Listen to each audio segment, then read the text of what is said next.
have to be getting close. Don't go any further.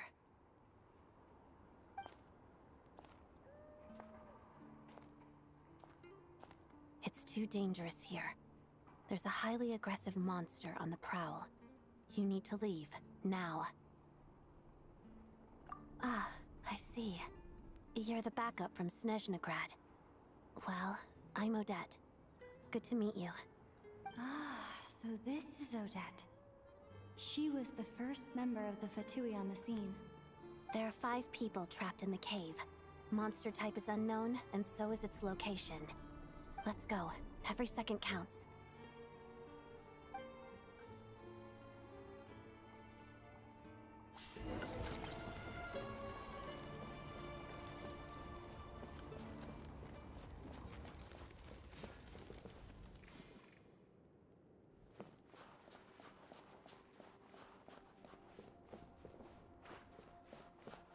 Careful. Something's moving.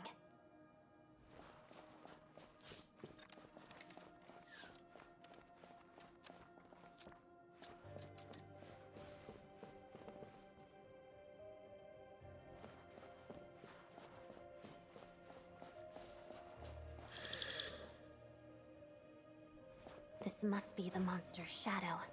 Looks like a tough opponent.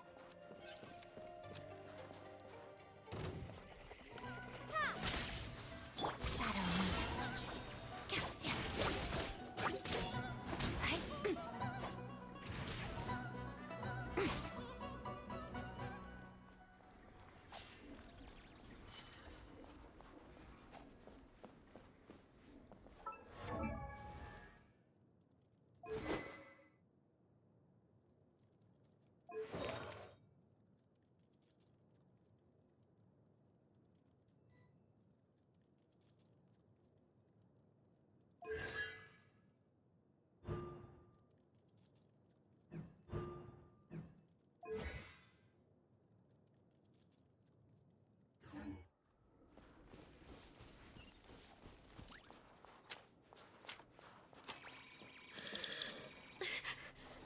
Stay back!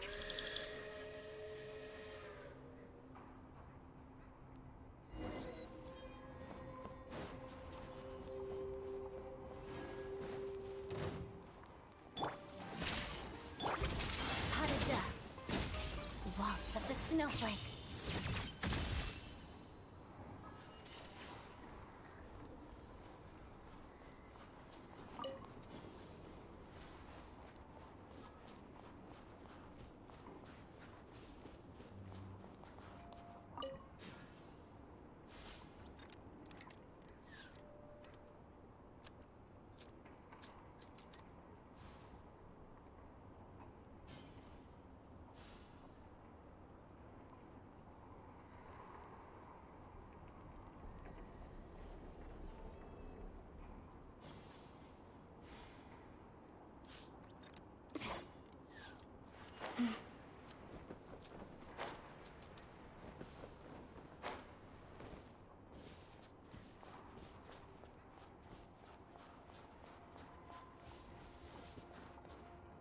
I see them.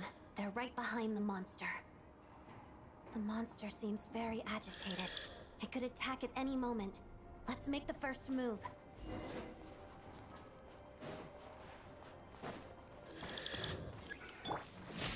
Together. Pirouette. Crystalline Adagio.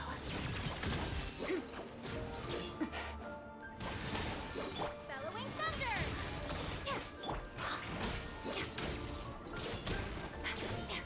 Shadow me.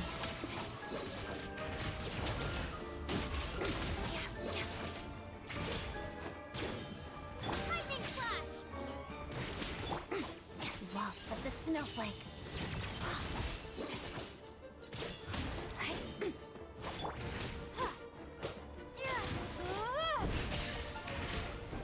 Together, Odette.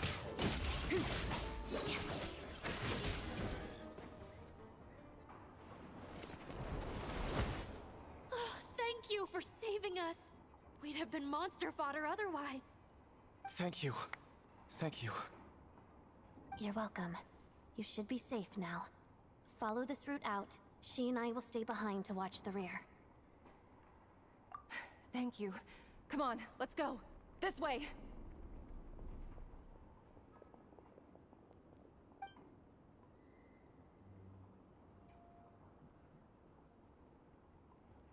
I've searched the area.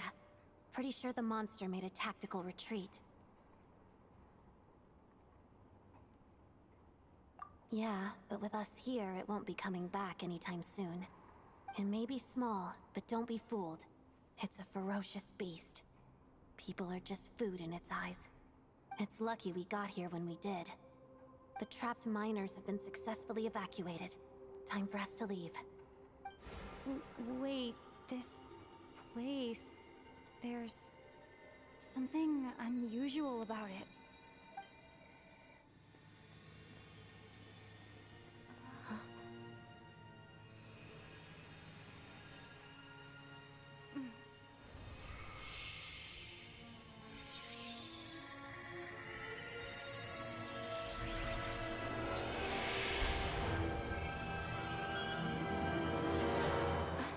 What is that? I don't know.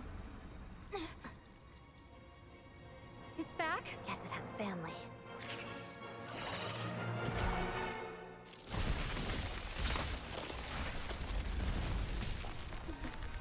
This way. Run!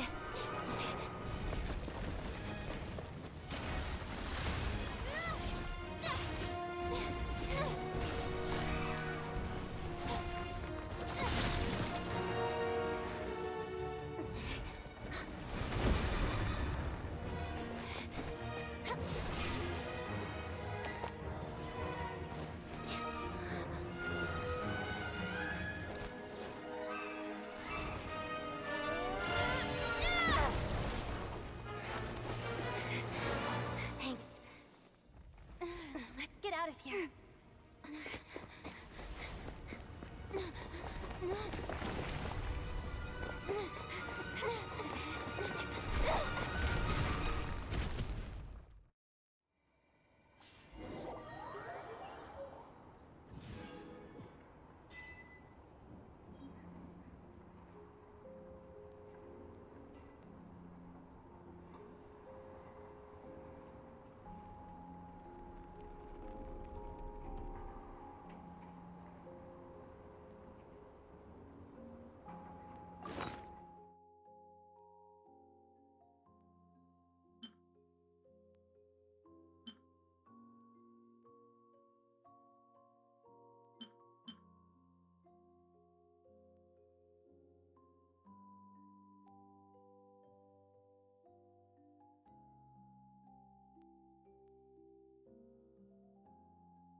One down!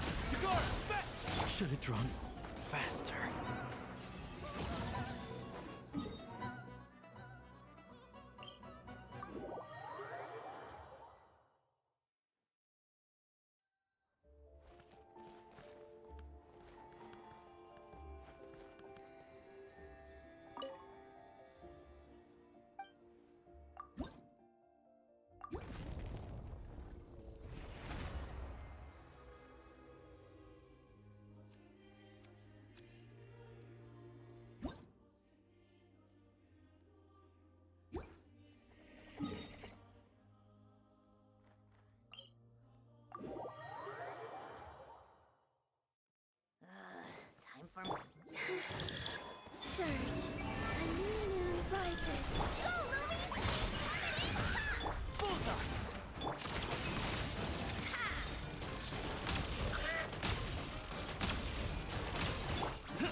hunting days are over.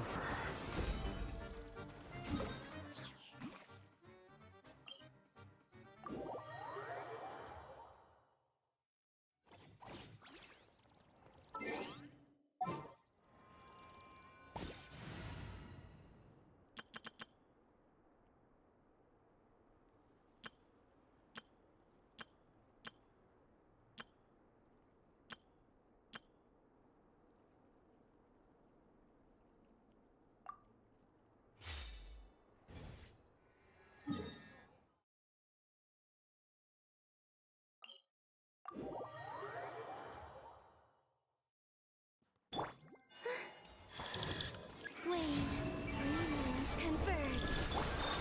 Preparing for dust up.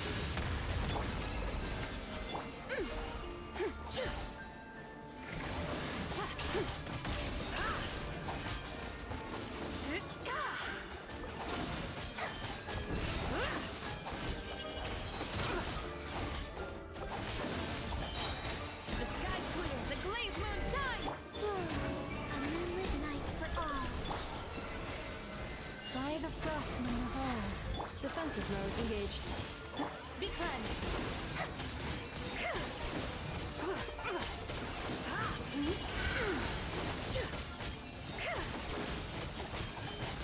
Like the dust! Ultimatum protocol. Three moons converge. Receive my... Unlocking wisdom will show us the way!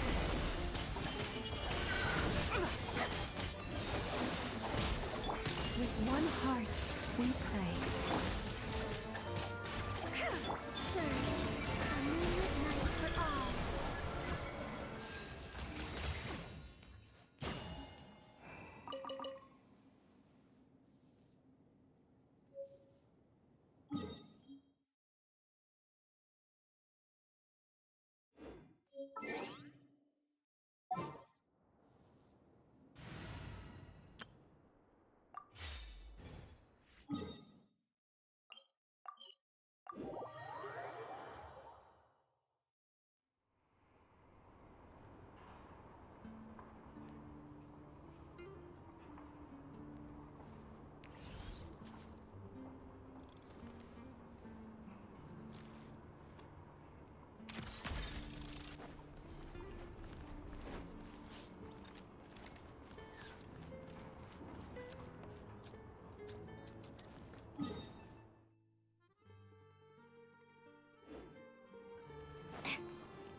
Everyone's accounted for. We managed to rescue them all. We also placed a sign at the entrance to the cave, warning people to stay away. You really held your own today. I still don't know your name. Don't think I've seen you before. I'll remember the name. All right then. See you around. Hello, Lady Marionette. I hear the rescue operation was a great success. I knew I could count on you. What brings you here, Odette? Here for a performance? No, a Fatui mission. I happened to be nearby and heard the crash. She hasn't introduced herself then. Odette is the prima ballerina of Snezhnaya. She's quite the celebrity.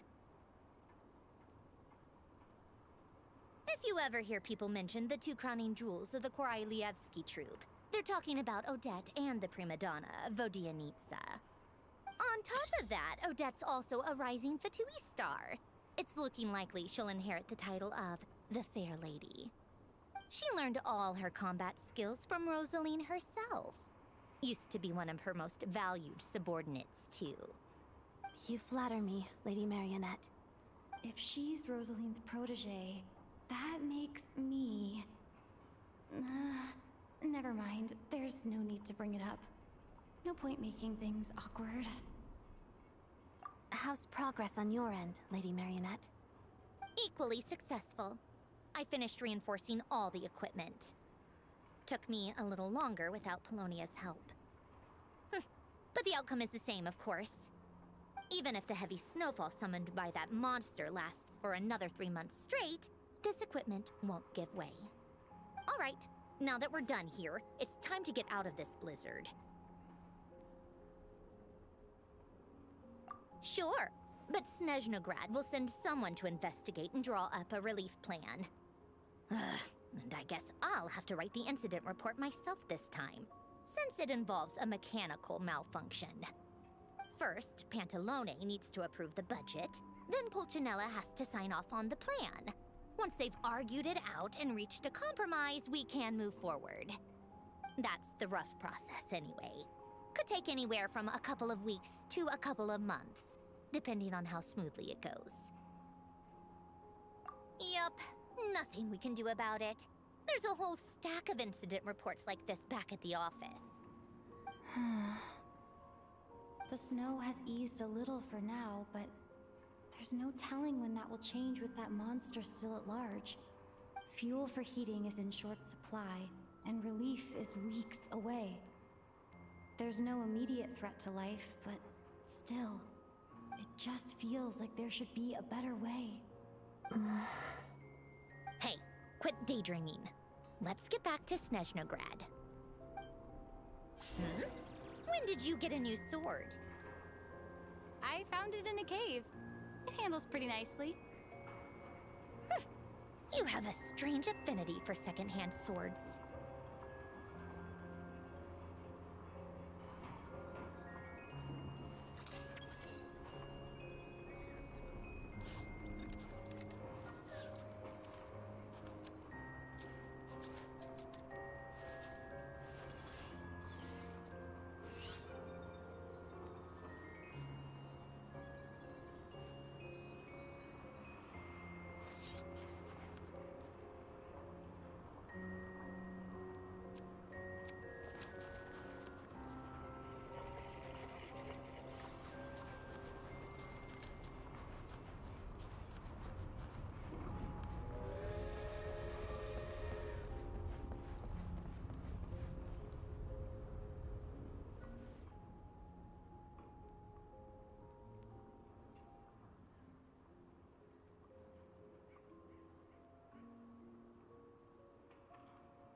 trade.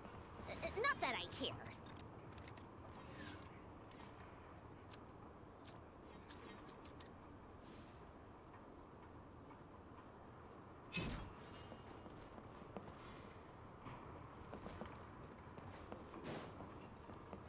I'd like to ask you a question. Yeah. Hey, brother! Listen to me. I'd like to ask you a question.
Certainly went out of your way for this, didn't you? It's all yours.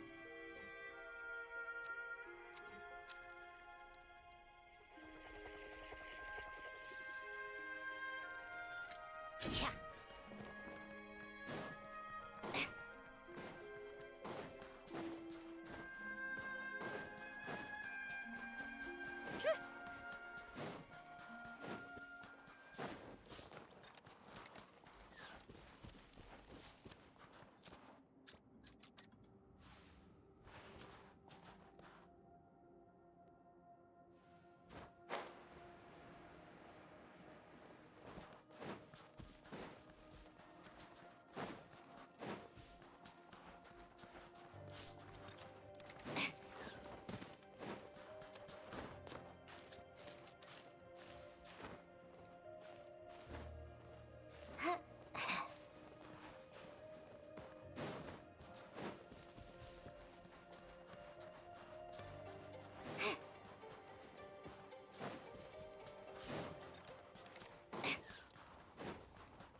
work for this.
Wait.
Well, if it isn't Counselor Tartaglia, Mr. Big Shot himself.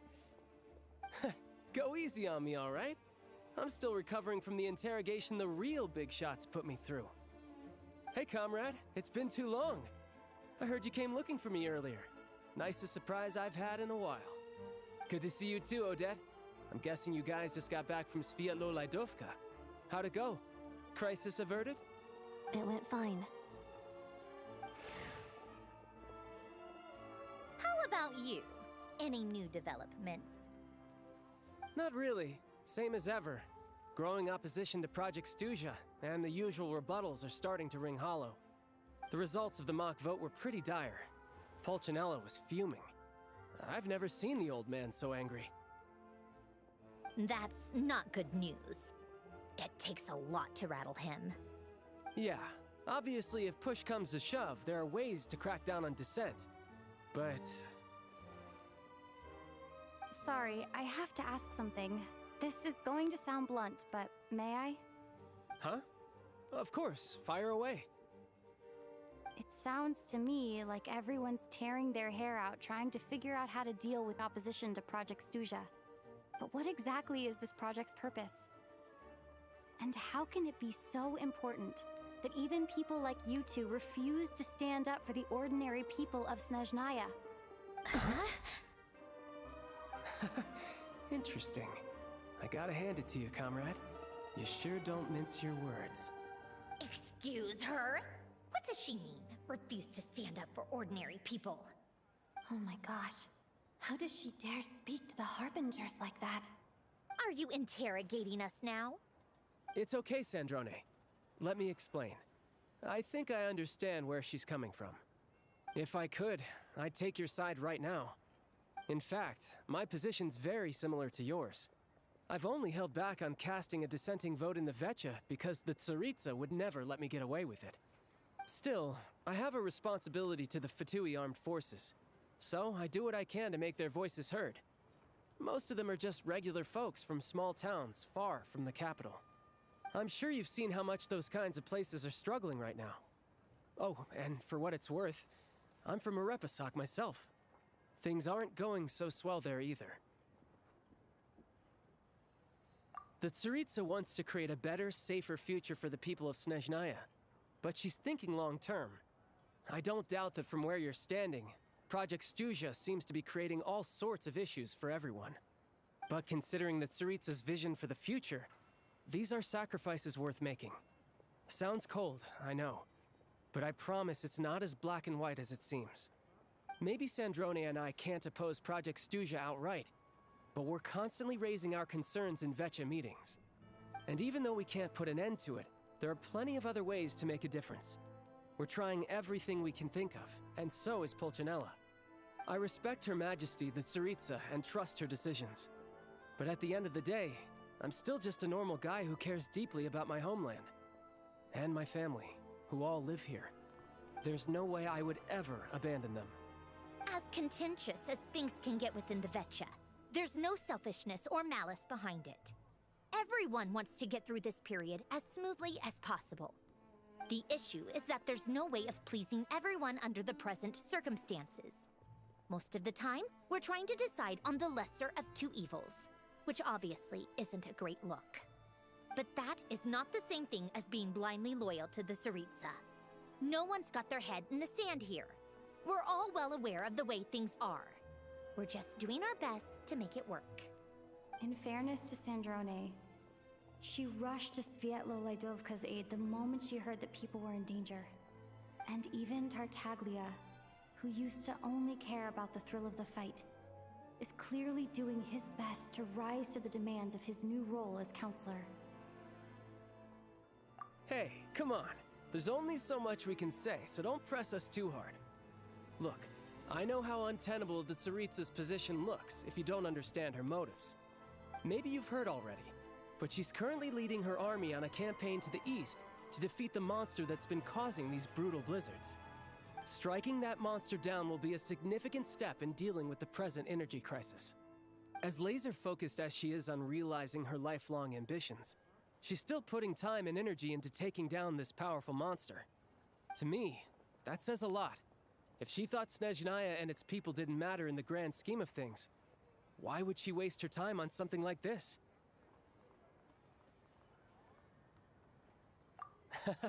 Thanks. I meant every word I said, though. I wasn't just trying to placate you. I've already done more than enough diplomacy for one day. I still think this adventurer raises a very important point. Our two Harbingers have made their positions very clear. But there are many others in the Vetcha who must feel trapped and forced to vote against their conscience. I think it's a very valuable quality to be willing to speak one's mind, despite the risk of offending powerful figures. You can say that again. I highly doubt we'd feel the need to explain ourselves so much if we didn't know you so well. Forgive me, adventurer, but might I be so bold as to ask about your background? How is it that you can converse so openly with two Harbingers? Oh, haven't you been properly introduced? Easier said than done. I like to think I'm not the kind of person who goes around busting open people's old wounds. I've only learned her name so far, and no details of her experiences. Is something wrong? Uh-oh. Is there no avoiding the subject of Rosaline? No, it's just... all right. I guess there's no getting around it. This is the world-renowned traveler, who helped resolve the storm terror threat in Mondstadt, cleaned up after the mess I made in Liyue, and then went to Inazuma, where there was a duel before the throne, in which the Traveler defeated Rosaline. Oh. I'm sorry. I didn't think you two would be seeing much of each other, so I figured it wasn't worth bringing up. It's fine. It was a long time ago. It's fine. Sorry. I just remembered that we have a rehearsal coming up. Please excuse me. I should get going.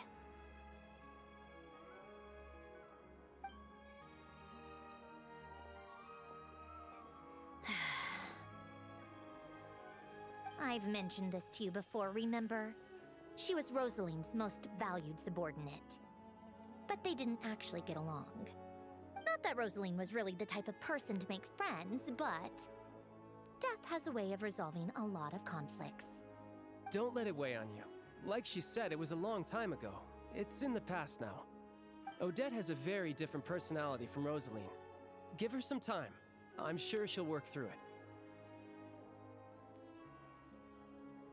Oh, by the way, where's Paimon? It's not like her to hide away. She hasn't been feeling well, so she's resting at Podvorier restaurant. I got a couple of my people to look after her while we were gone. Oh, right. Sorry to hear that. Poor thing. Reminds me of when Tonya was little. She really felt the cold back then. Used to get ill all the time. I felt so bad for her seeing her lying in bed, coughing. She was so mature for her age, though. Whenever someone came to visit her, she'd greet them with a smile and would never complain. I'm sure Paimon's a good kid, too. You're a little short on manpower, right? Let me have a couple of my people take over for yours. I'll send my most capable and reliable. They'll make sure Paimon can recover in peace. Well, that would be great. Your people are more qualified. Hey, don't mention it. I'm sure you have things to do. Hopefully this takes a load off your mind. So no more accusing me of not being on your side, all right? Already? That was quick. I'm afraid I can't help you there. Our director's recent movements are confidential. Even we're not in the loop. If you hadn't told me, I never would have known he'd gone south. I assumed he'd been in Glupov this whole time. Well, I guess I'd better go sort out Paimon's security situation. I have some other work to catch up on at Glupov anyway. Me too. I have an incident report to write up. Let's leave it there for now.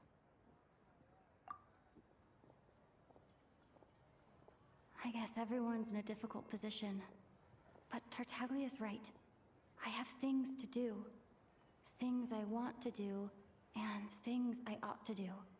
To start with, I should go ask Alyosha if he knows of any way to help Sviatliledovka.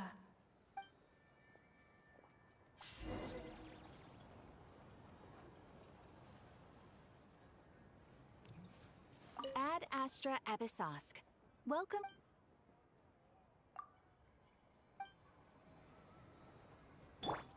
Welcome to the Adventurers Guild, my lady. Is there something I can help you with? Thank you for completing today's commissions. Here is your reward. Welcome to the Adventurers Guild, my lady. Is there something I can help you with?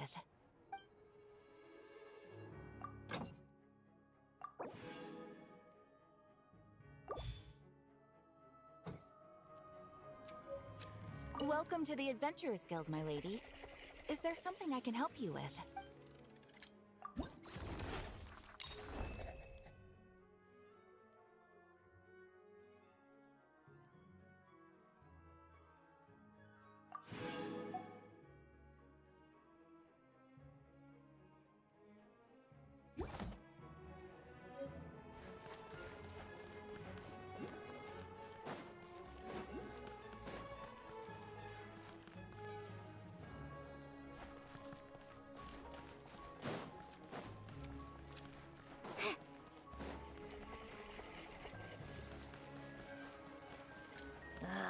Time for more snow, damselettes.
How strange.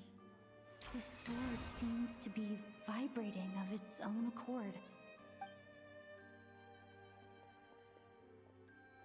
It's a very faint vibration, but it's getting stronger as I get closer to the statue of the Seven.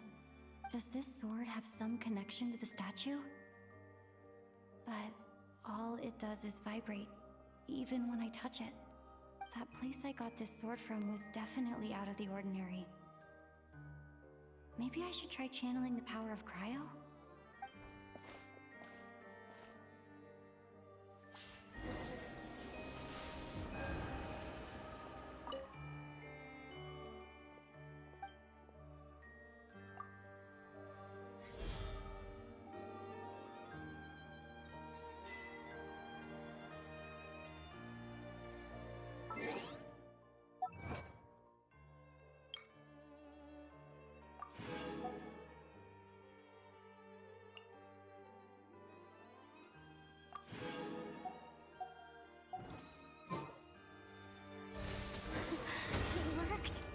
There really is something special about this sword.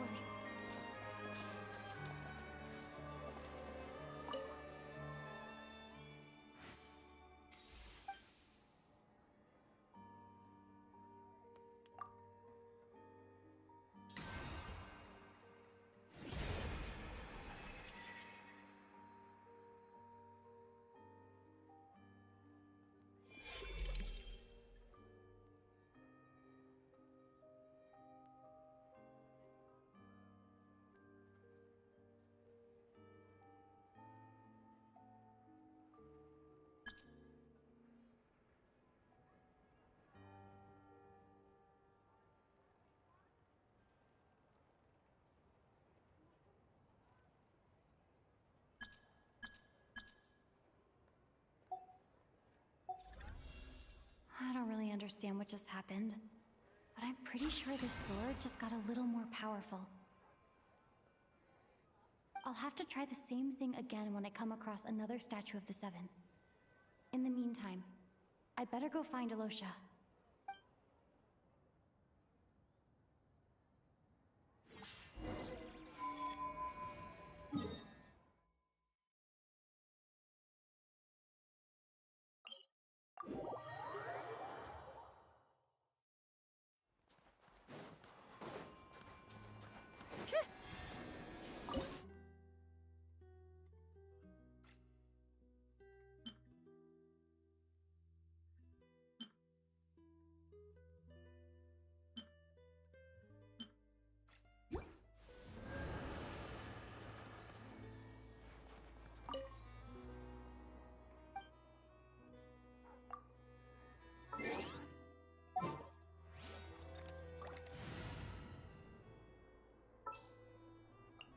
This world is full of...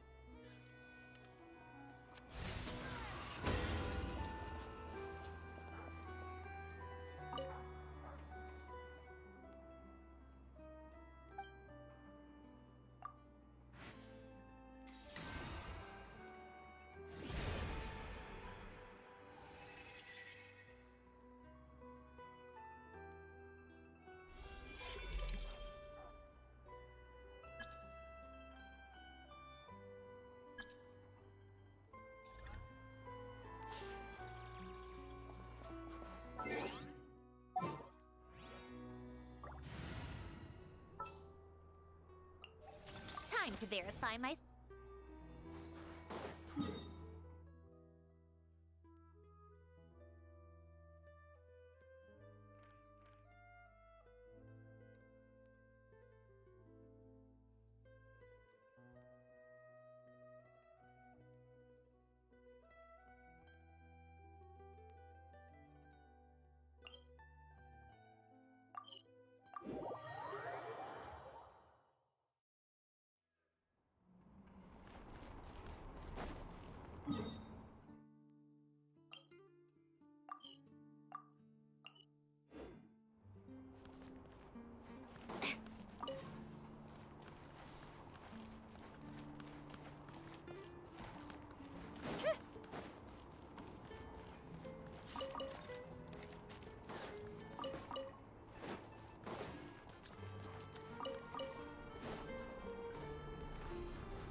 Just what will we come across?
Time to verify my formulae.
Surge. Means converge.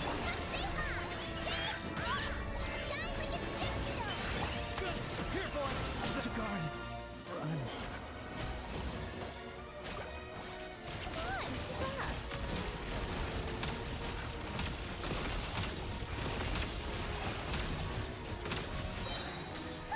What a joke! Wayne, a moonlit night for all. One deck! To guard! How tiresome.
Called back to the Zeppel-Yarny Palace again? Ugh, seriously. What's the point in all these endless meetings?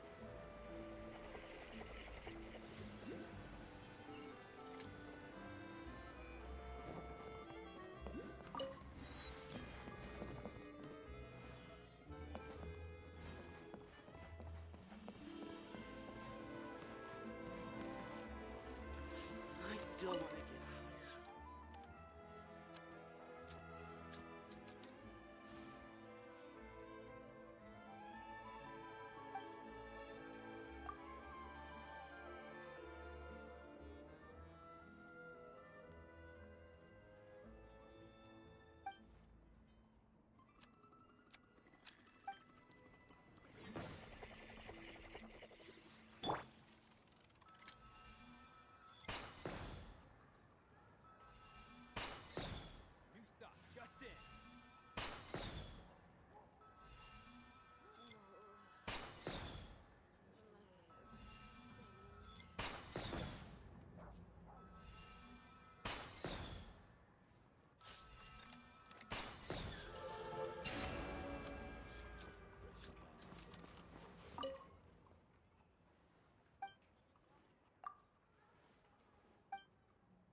Any good stuff in there?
Hello there.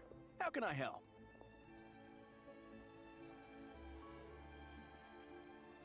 Ah, sure thing. Give me a second. I'll go fetch them for you.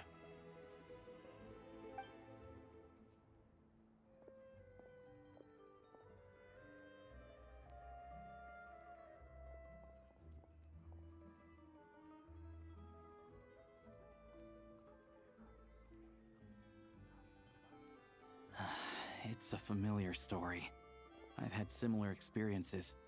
Although Snezhnaya doesn't deliberately delay or withhold relief, those first few days of waiting for help are always the hardest. It's a fundamental contradiction. If emergency relief can't be delivered in time, what's the point in even calling it emergency relief?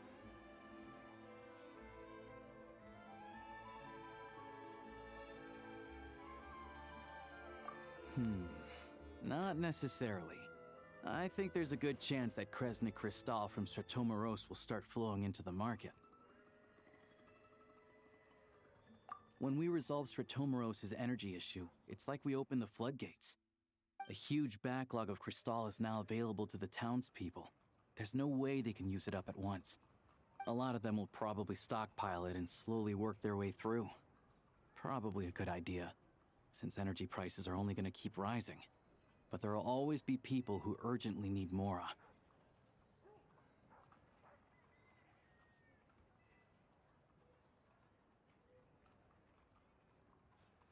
Exactly.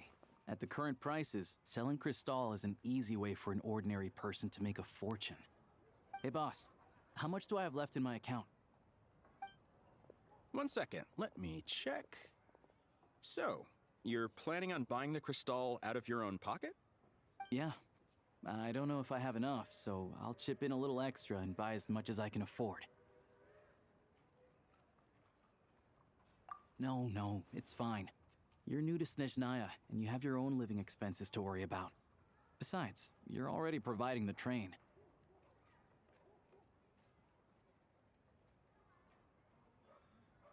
Here's your Mora. See what you can find at the market. But I doubt there'll be much crystal left. Yeah, well, can't hurt to take a look. Let's see. Huh?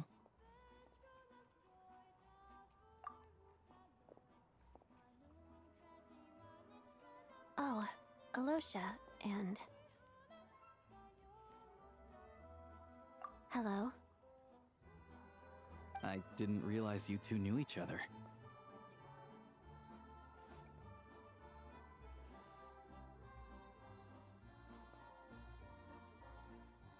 Yeah, I take on some odd jobs in the city to supplement my hunting income.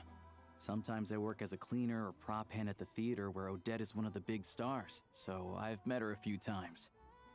When the weather's as bad as this, it's better for a hunter to adapt than to keep looking for game. Yes, and we sometimes need extra help.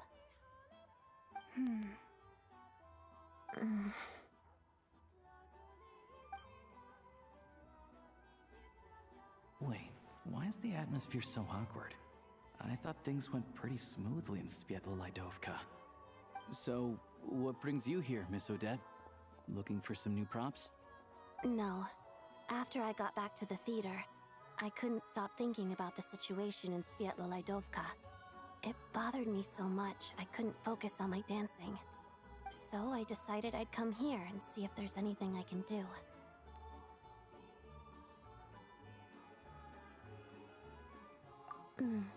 You too, I presume. I suppose that's why you're here. I didn't feel comfortable expressing my true opinions in front of the Harbingers. Not least because ordinary Fatui like me don't even know what Project Stuzha is all about. Without knowing the full picture, I can't make sense of it. And at some point, if things aren't making sense to me, I can't just keep going along with it. So many people feel the same way.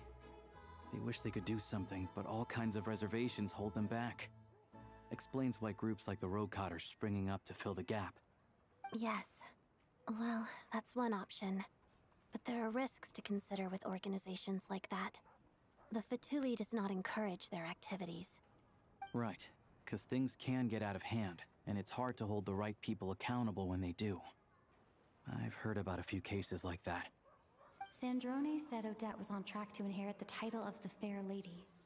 If so, she'll be able to find out what Project Stuzha is really about.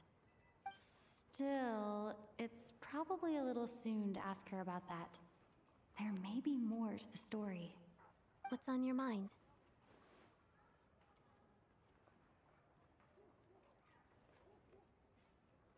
I think we can both agree that no matter which side you're on, it can't stop you from doing the right thing. Where there's a will, there's a way.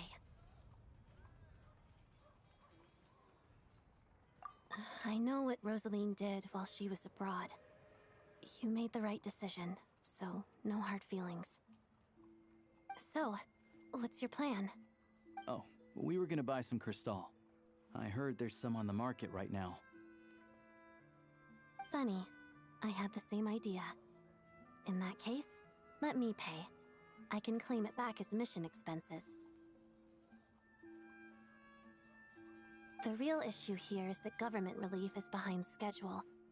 Surely it makes more sense for the state to cover these costs than for us to pay out of our own pockets. True. It's a huge expense after all.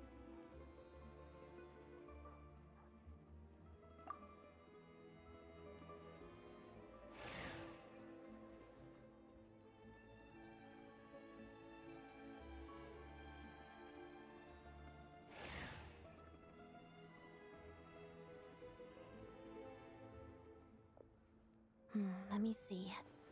I'll take it all, please. And I'll be needing a receipt. Right. Choose mission budget under the expense category, but be sure to specify emergency rescue operation in the description. Otherwise, the normal reimbursement limit will apply. Let's book this train.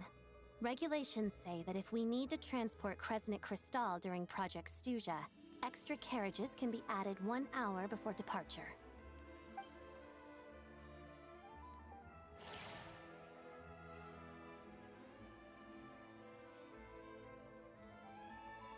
That should do it. The train will be escorted to its destination by Fatui guards. This is my first time seeing you handle Fatui affairs, Miss Odette. It seems you're as skilled an officer as you are a dancer. You flatter me. It's only because I've been doing both my whole life.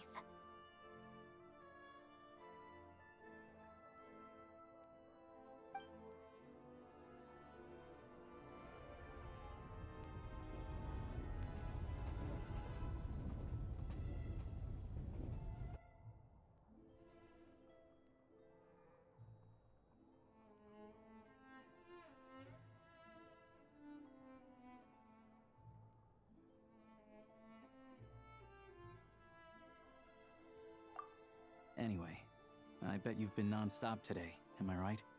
Any idea how Paimon's doing?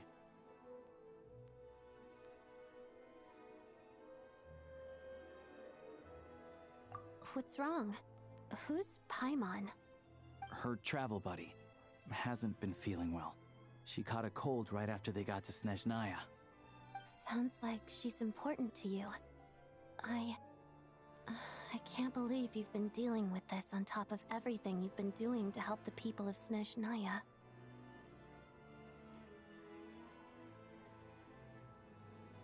I've got nothing going on right now, so I'll join you. I want to see how she's doing. May I come too? I have some candy that someone gave me back in Svietlolaidovka. Plus, I know a little bit about relieving cold symptoms. All right then, let's go.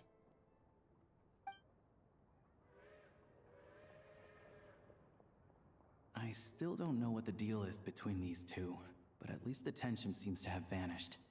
A good sign, hopefully.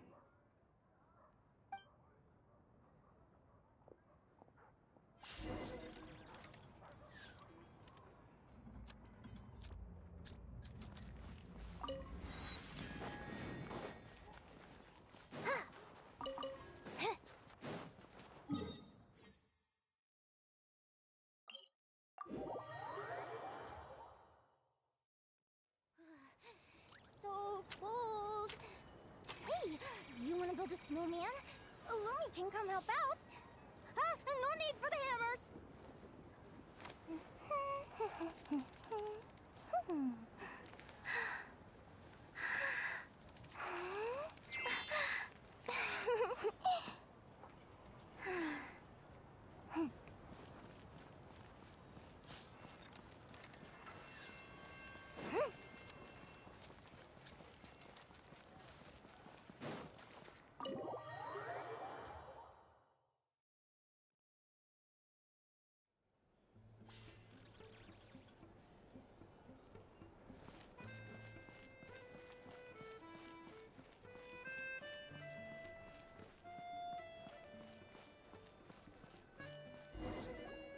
Hello.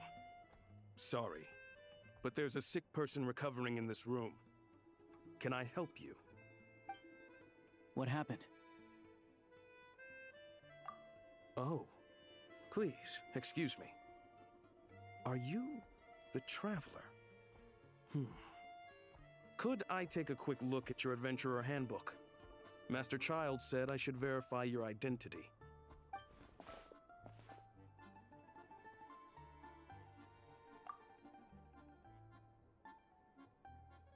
Ah, it's really you. Sorry for the inconvenience. We're under strict orders from Master Child to keep this room well guarded. At the same time, we can't interfere with Podvoye Restaurant's business. That would only seem all the more suspicious and draw unwanted attention to this room.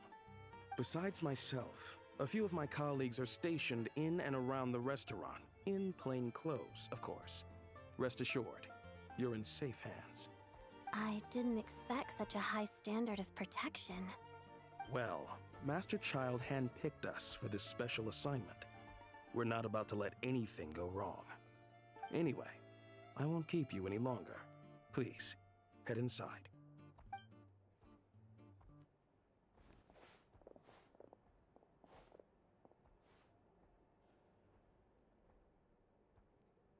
Traveler! Alyosha, you're back! Oh, hey! Who's our new friend? Hi, I'm Odette. The Traveler and I crossed paths a few times. Another friend from the Fatui, huh? You're practically a member yourself by this point. Paimon's definitely on the mend. We should be back to our usual travels in a few days' time. Seems like that doctor was right. It's just... Paimon's limbs are still feeling a little chilly. I have just the thing. Whoa! What's this? Is that a flame inside an ice cube? Wait, is this real ice? How's it not melting? And how does the fire keep on burning? All keen observations. You're right. This is called core ignis. Whenever I've caught a cold in the past, I found I recover much more quickly if I place this by my bed. You're welcome to borrow it. Awesome! Wow! It's so nice and warm! Oh, it's like magic. Your name was Odette, right? How did you two meet again? Looks like she's in pretty good spirits. That's a relief. Any progress with your investigation yet? No surprises there, I'm sure. They're not likely to let anything slip. The Rokad, huh?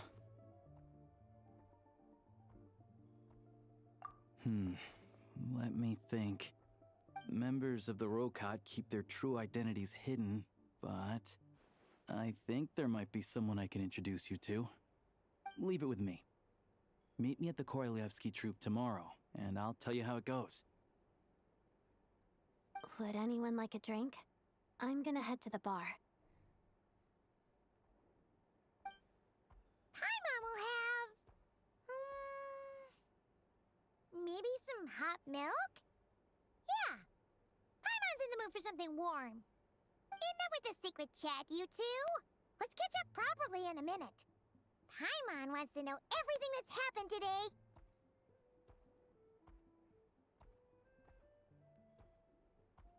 It'll be kinda like tabletop troop.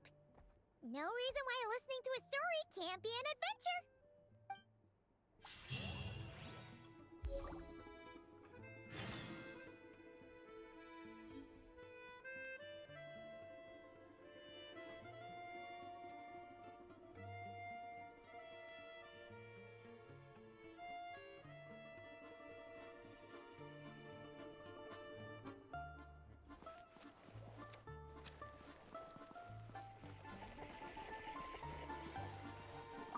Hello again.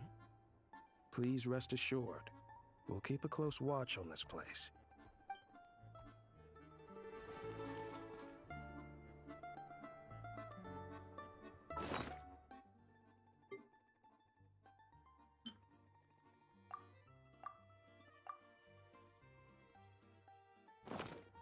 If you ask me what's the one place...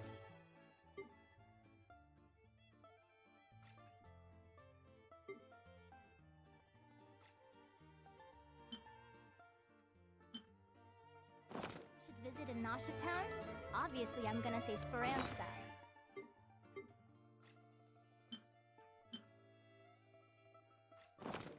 You know I'm biased, but seriously...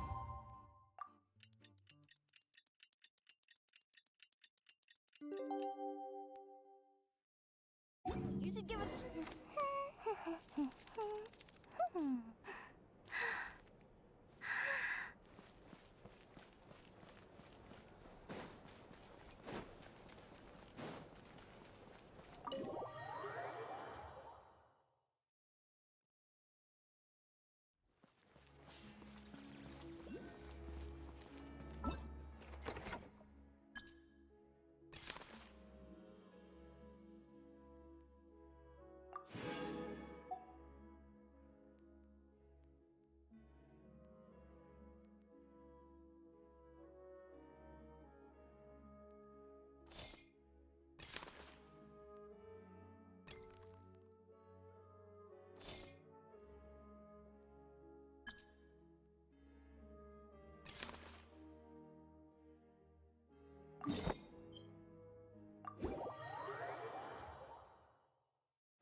Ah, you made it.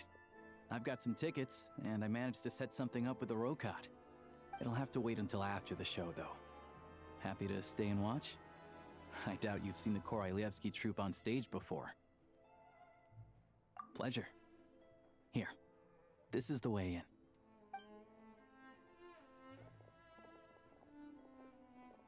Please present yourself for a routine inspection in accordance with theater regulations. Thank you.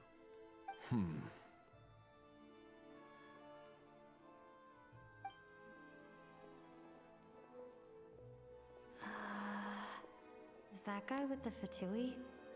Looks like he's waiting for something. Okay, all done. Thank you for your cooperation. Please proceed through to the...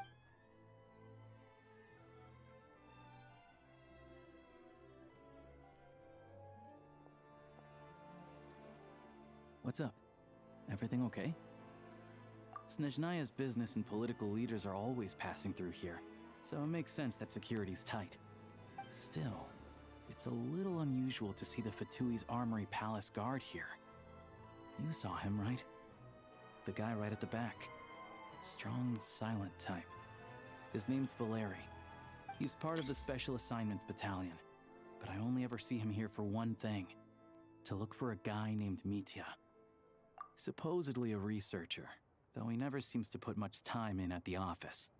The theater is one of his favorite places to hang out when he's playing hooky from work. But that's not for us to worry about. Let's go. The show's about to start.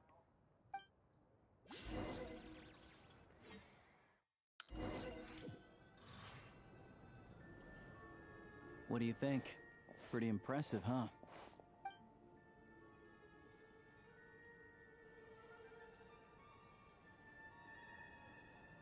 Oh, the one in Fontaine? I hear it's iconic.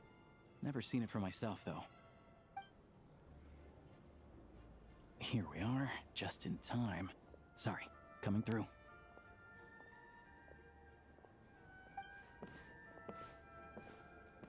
Ugh. If you're gonna show up late, keep your mouth shut.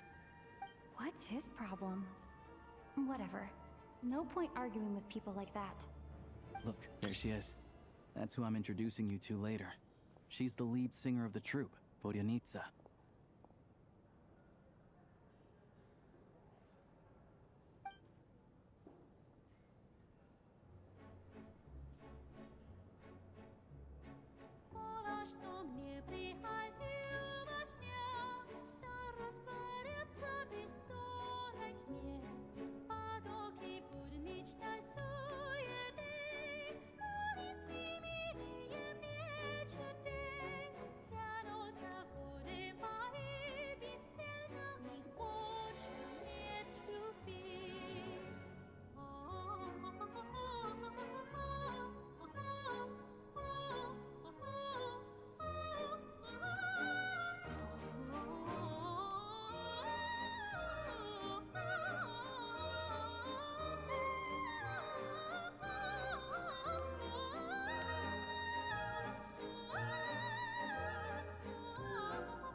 This leads directly to the green room. They're expecting us. Vodyanitsa will be waiting for us there.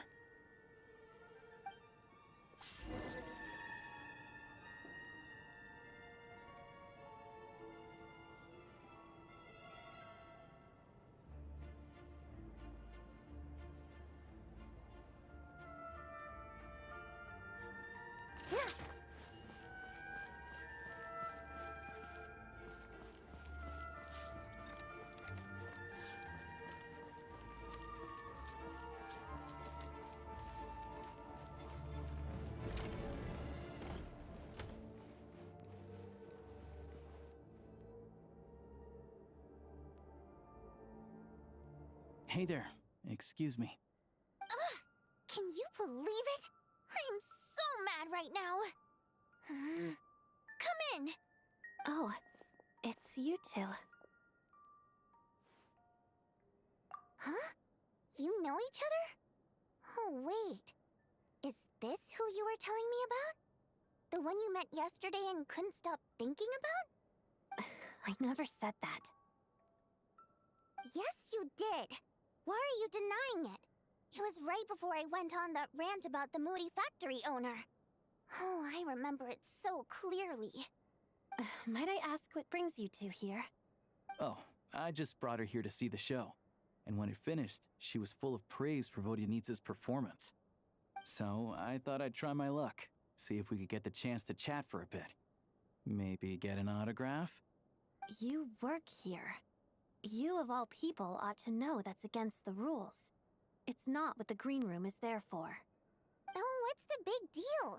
Come on, don't be shy. I can give you an autograph. You can take a picture too if you want. Do as you please. I finished all my shows for the day. I'll leave you to chat.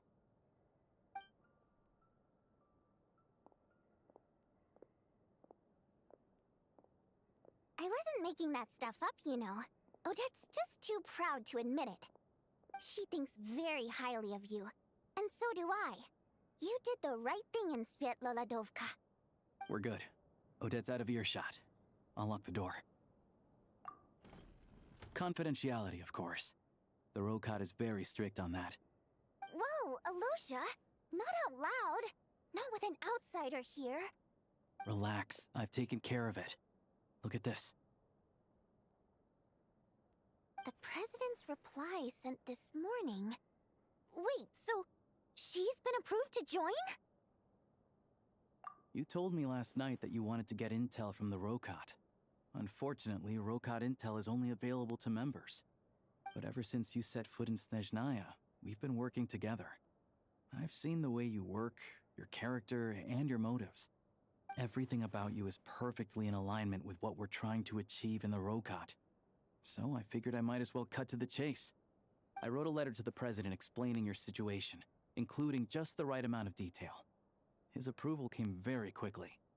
Of course, it's still your decision whether you want to join or not. We'll respect your choice. Well, assuming Odette was telling the truth and she didn't misjudge you, I guess we don't need to worry about you blowing our cover. Still, you gave me a real fright. I didn't know that's why you came looking for me. So, that stuff you said about admiring my performance, was that just because Odette was here? Did you actually mean it? Now you're talking. That's what I like to hear. Anyway, let me give you a quick rundown of how things work. Like I said, the Rokot is a covert organization, and we hide our identities. Members typically don't meet in person or even know each other's identities. This helps us maintain a high level of independence and secrecy. Because of this, members are basically free to decide their methods without constraints, so long as the outcome of any activity doesn't violate the organization's principles. After all, we don't have any ostensible contact with each other. This way, if anything goes wrong, no one else will be implicated. Beyond the freedom to choose how you operate, it's also your choice whether to act at all. We have plenty of members who have yet to take any action. In short, joining the Rokot in and of itself won't place any restrictions on your activity in Snezhnaya. There's a code of conduct you can read if it interests you. But basically, as long as you don't plan on using your anonymity to go around doing evil, you'll be fine. I tried reading it 5 or 6 times. Never made it all the way through. Even the most lackluster script makes for more interesting reading. Great. Then I'll go grab an official application form. Be right back.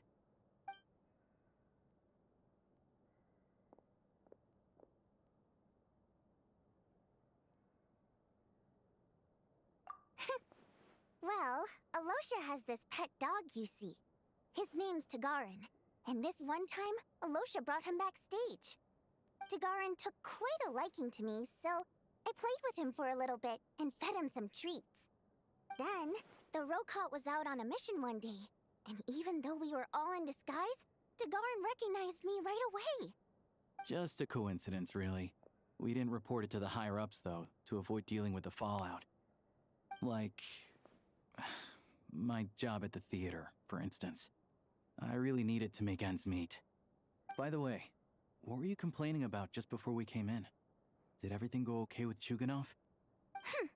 Everything did not go okay. That's why I was so mad.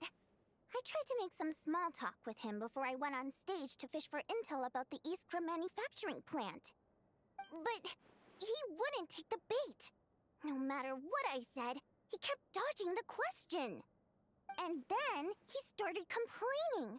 He said he didn't appreciate his second-rate seat in the stalls because he usually gets a private box. I mean, what did he expect?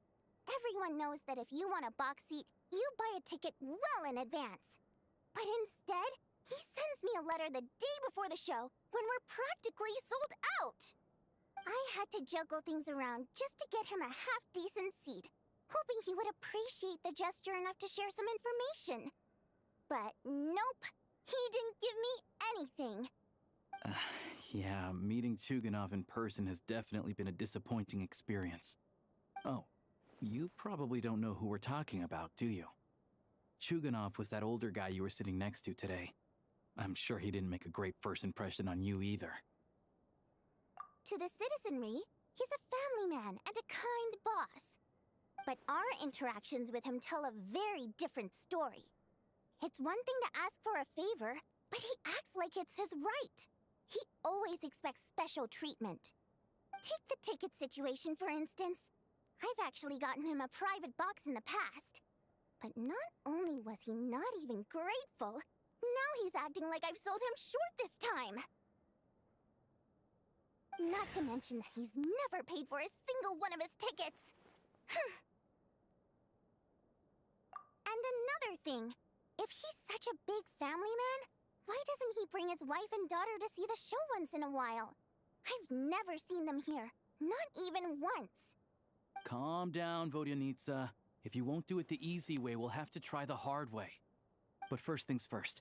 Here's your application form. Go ahead and fill it out.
Looks like I'll need to make a few little tweaks here and there.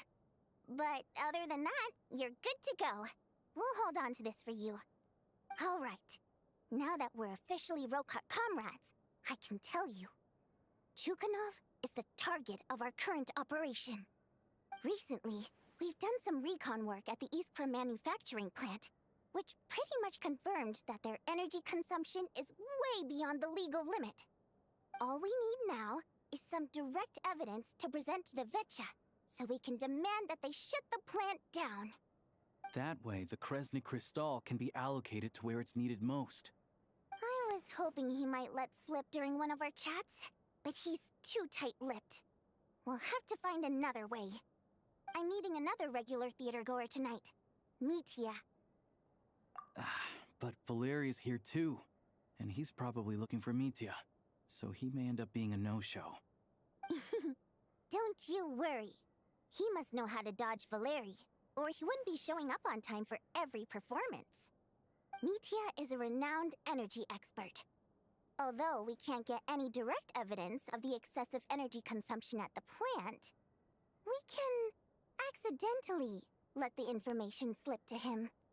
The authorities should take someone like him seriously. So if he starts raising questions about energy use at the Iskra manufacturing plant, there will be a proper investigation. Also, we're not allowed on site, but he has clearance. So all we need is his cooperation. Yeah, so that's the other thing we're trying to figure out. Though I think we're far less likely to make any progress on that front. Still, I hear that Mitya is a bit of a chatterbox. So, who knows? Maybe if we catch him in the right mood, he'll let something slip. What do you think? Sound like something worth your time?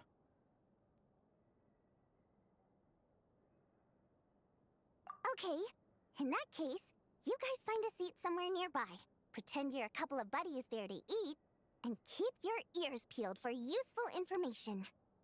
He's a huge fan, so I doubt he'll have his guard up around me. But you two need to be convincing. If he suspects anything at all, he might stop talking. Sure. Don't worry. We'll make a believable pair of buddies.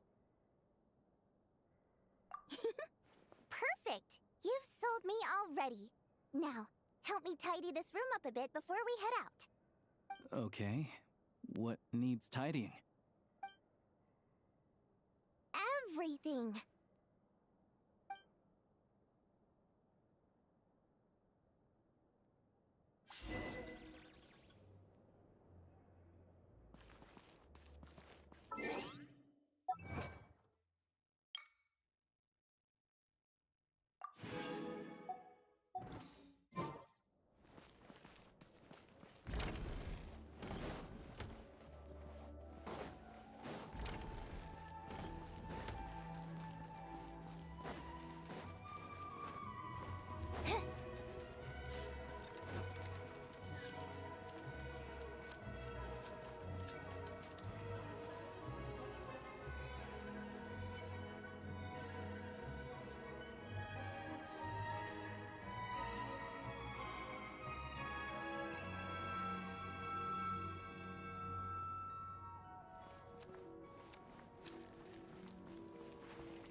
come here often, so we shouldn't stand out. Let's sit here. Now, it's up to Vodyanitsa. Let's see how the conversation goes.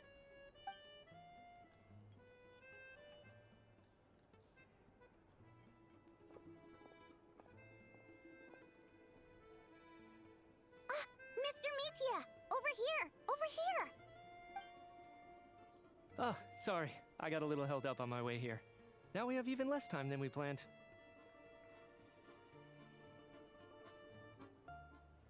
Go ahead and order some snacks and drinks. Whatever you like. Let me see. According to my schedule, we still have 25 minutes left.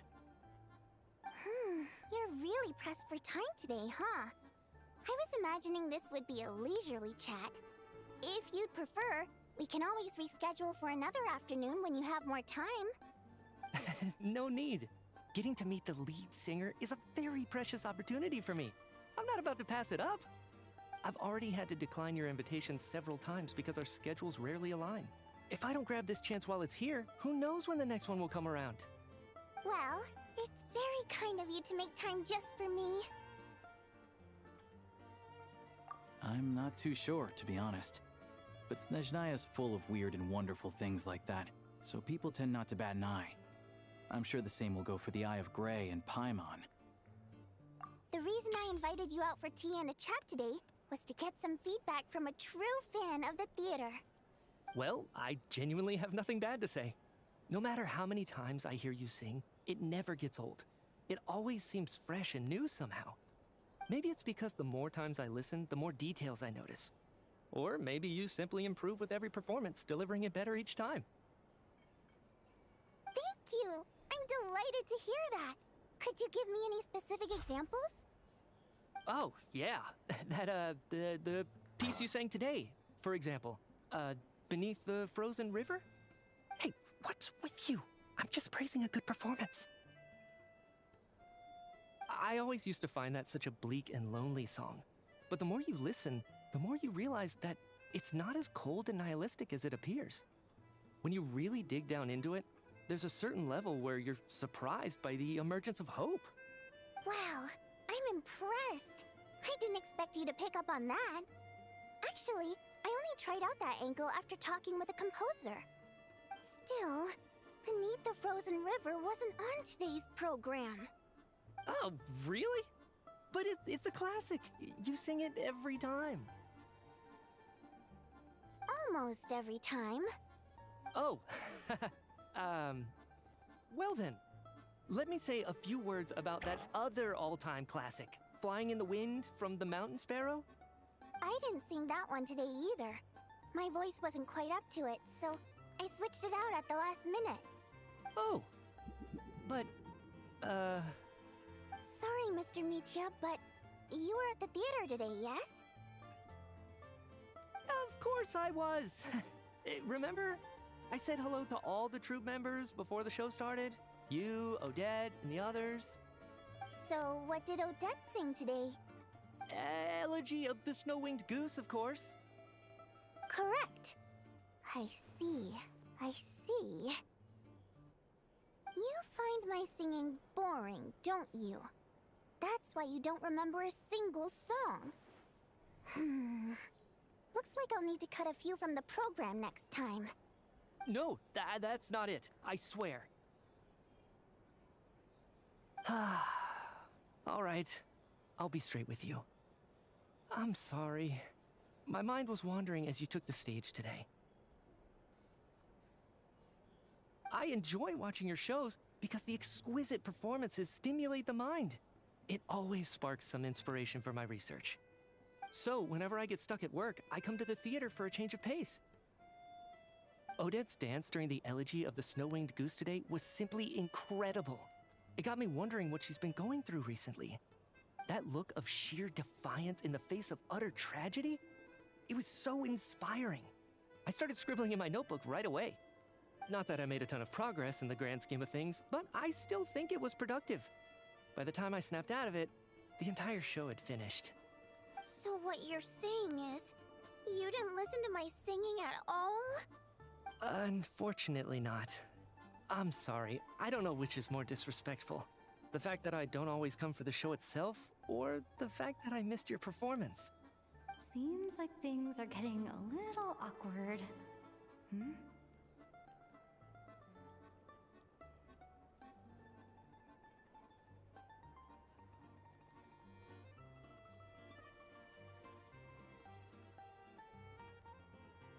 Nitya just stepped into a conversational minefield. If there's one thing Vodyanitsa doesn't like, it's people who show disrespect for her performance. This meeting was so hard to set up. Don't tell me it's already falling apart.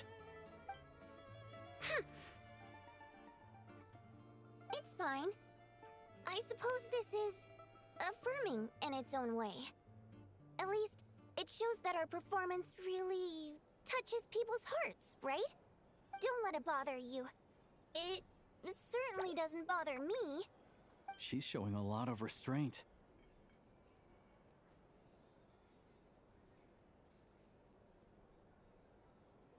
Well, I'll be sure to let Odette know how much you adored her performance. Please don't say that. I always love your performances too. It's just that inspiration struck at the wrong time today. I'm usually all ears. I know, I can tell. That's why I value your opinion. I'm sure some people can't stand it when others praise their coworkers right to their face, but not me. No, sir. Fair enough.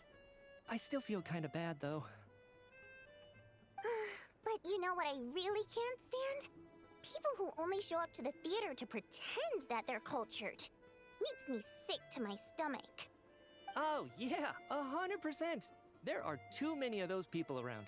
By the time they're walking out the door, they've forgotten all about the show. What's wrong? You look furious. I don't know if you've heard about the boss of the Iskra manufacturing plant. He isn't even a theater investor, but he always demands the same privileges as actual investors. Box tickets only, premium drinks, even the right to request specific songs.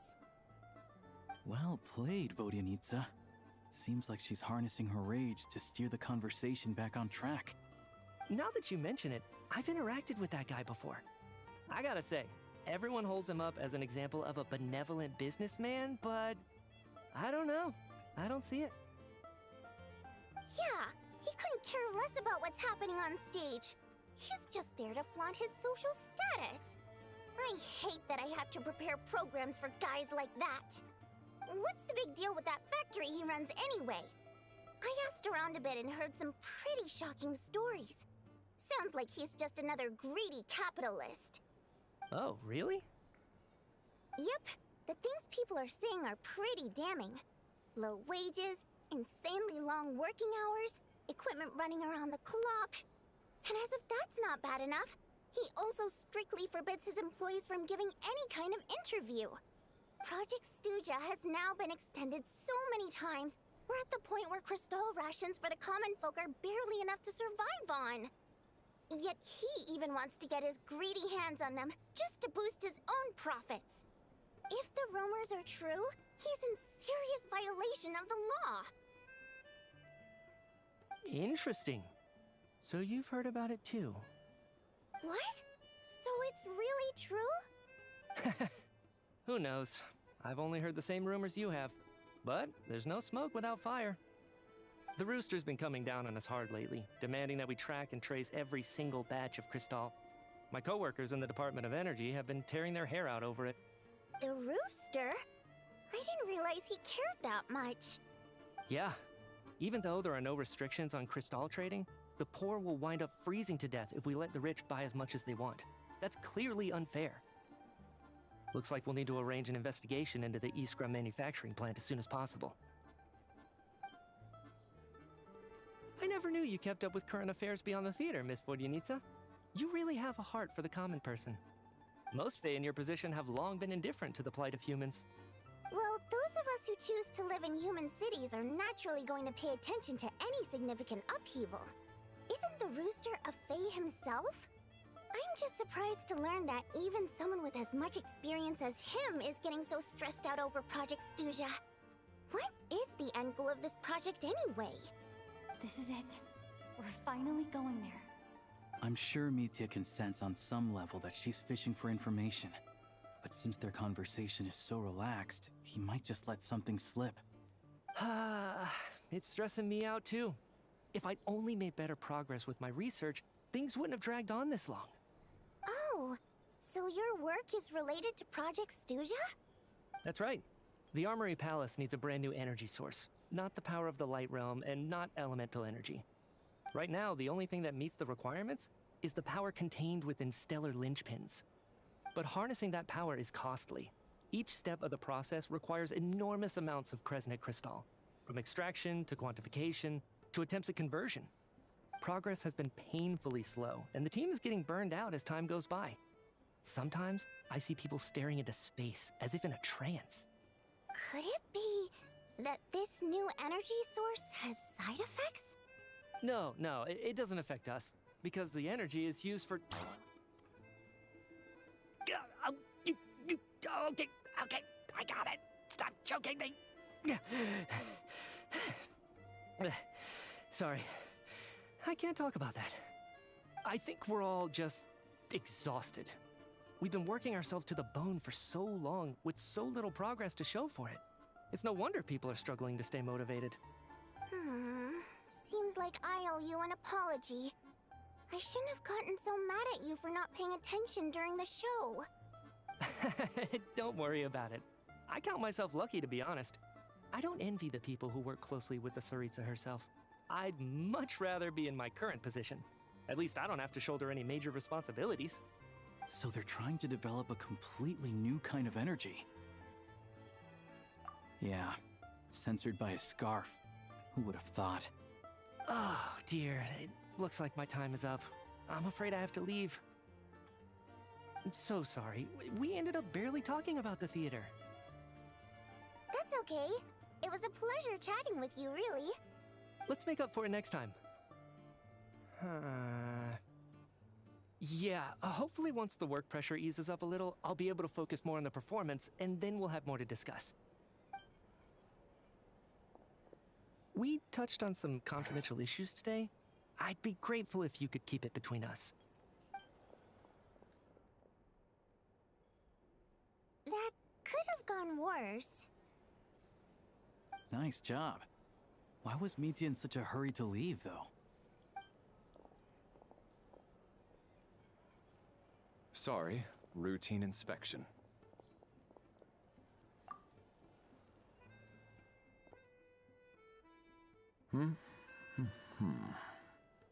Okay, let's go. So he wasn't rushing to get back to work. He must have calculated that Valeri would find him here in exactly 25 minutes. That's frighteningly accurate. One of the main duties of the Special Assignments Battalion is to ensure that important figures stick to their schedules. All right, time for us to get going too. Excuse me, check please. We'll settle our check too, then. Oh, hello there. Mr. Mitya paid the check before leaving. He also asked me to pass on a message. He said it was an honor to share his tea break with Miss Vodyanitsa and her two friends. Wait. So he knew we were here all along? This raises a lot of questions. Did he deliberately mention the new energy source so that we'd overhear it? Maybe his work isn't confidential after all. Maybe the key here is the purpose of this new energy. I guess that's the next thing to look into.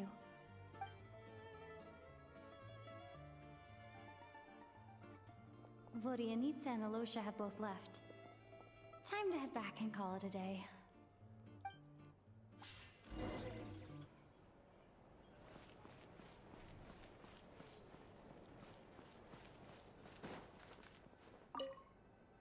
Hello again. Please rest assured, we'll keep a close watch on this place.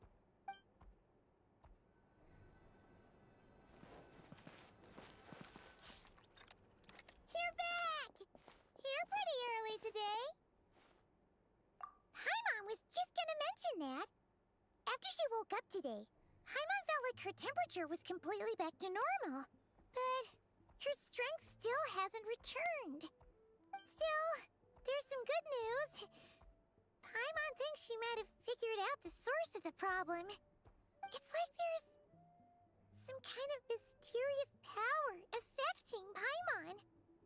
Paimon's never felt this way before during any of her travels. She only started feeling this way since we arrived in Snezhnaya. That's right. The Armory Palace needs a brand new energy source. Could that have something to do with this? What is it? You're making that face again. You know, the one you get whenever you have a light bulb moment?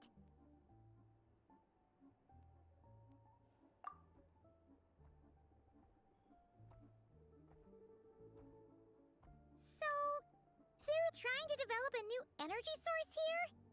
And you think that might be why Paimon's feeling unwell? Well, Media denied that the energy they're researching has any side effects. Although, he did say that people working on the project have been having issues with their concentration and short-term memory. And even so, those are completely different symptoms from Paimon's.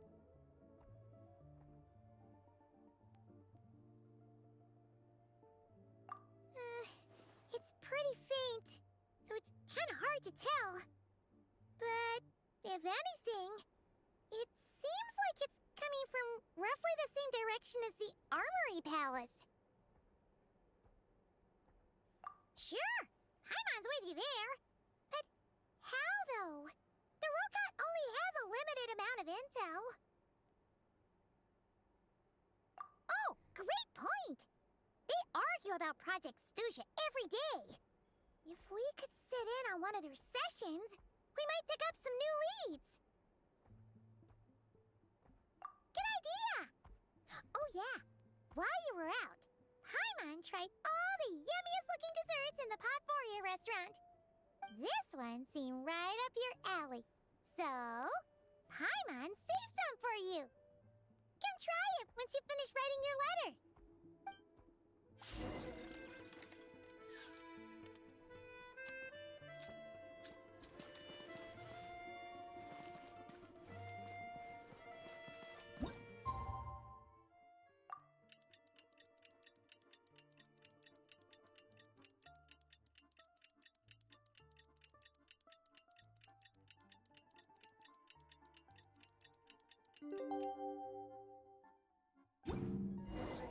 Alyosha replied.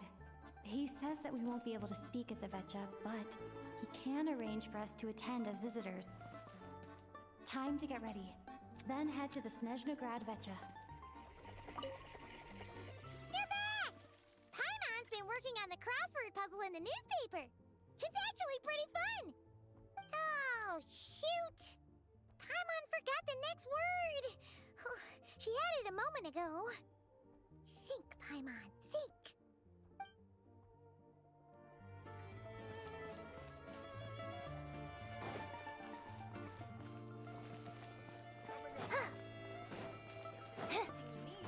Please let me know.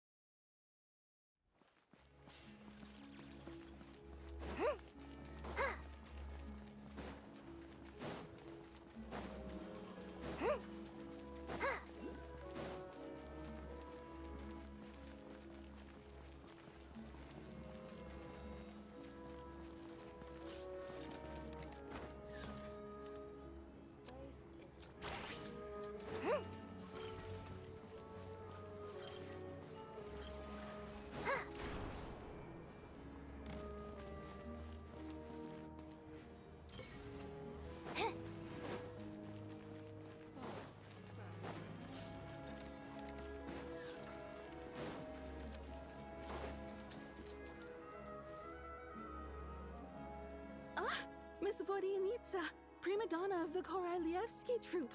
What a surprise meeting you here. Will you be sitting in on a session of the Vetcha? Sorry, I'm not taking interviews today. Oh good, you're here. The session's about to begin. Let's get inside. Please wait, Miss Vodyanitsa. Could you introduce me to your new friend?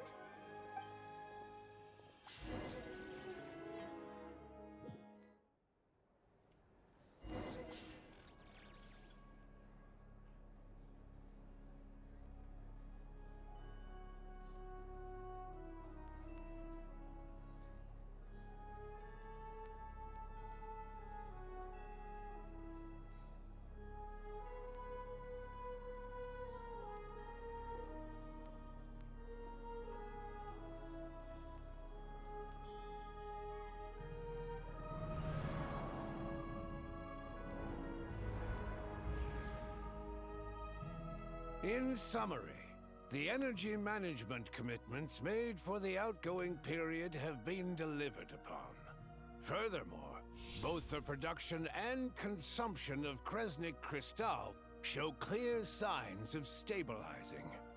The relevant agencies have assessed the present circumstances and determined that the status quo can be sustained until the next period. For detailed statistics, I would refer you to the industry reports that have been distributed to all persons present. It should also be noted that while the recent blizzards have led to a significant increase in people's energy expenses, this is strictly a short-term phenomenon associated with a remotely located monster. Her Majesty the Tsaritsa is giving her full attention to this matter. We should have every confidence that it will be dealt with swiftly and conclusively. A financial report on disaster relief is also present in this report, courtesy of Pantalone. They cover the same old ground every single time. The rooster never seems to mind, but everyone else is getting tired of it. There's a general lack of trust. People aren't seeing any tangible benefits that affect them directly. Of course, none of that will be reflected in any of the reports on the table. Yeah, if it weren't for these hard copy documents, I could have at least made something up. Oh, don't mind me. I'm just out here trying to hit my interview quotas. Bring out the kvass. Ever read it? Best-selling newspaper in town. If I remember correctly, you guys don't even have a sales permit. You have to sell from stalls on the street. Okay then, best-selling street stall newspaper in town. Still counts.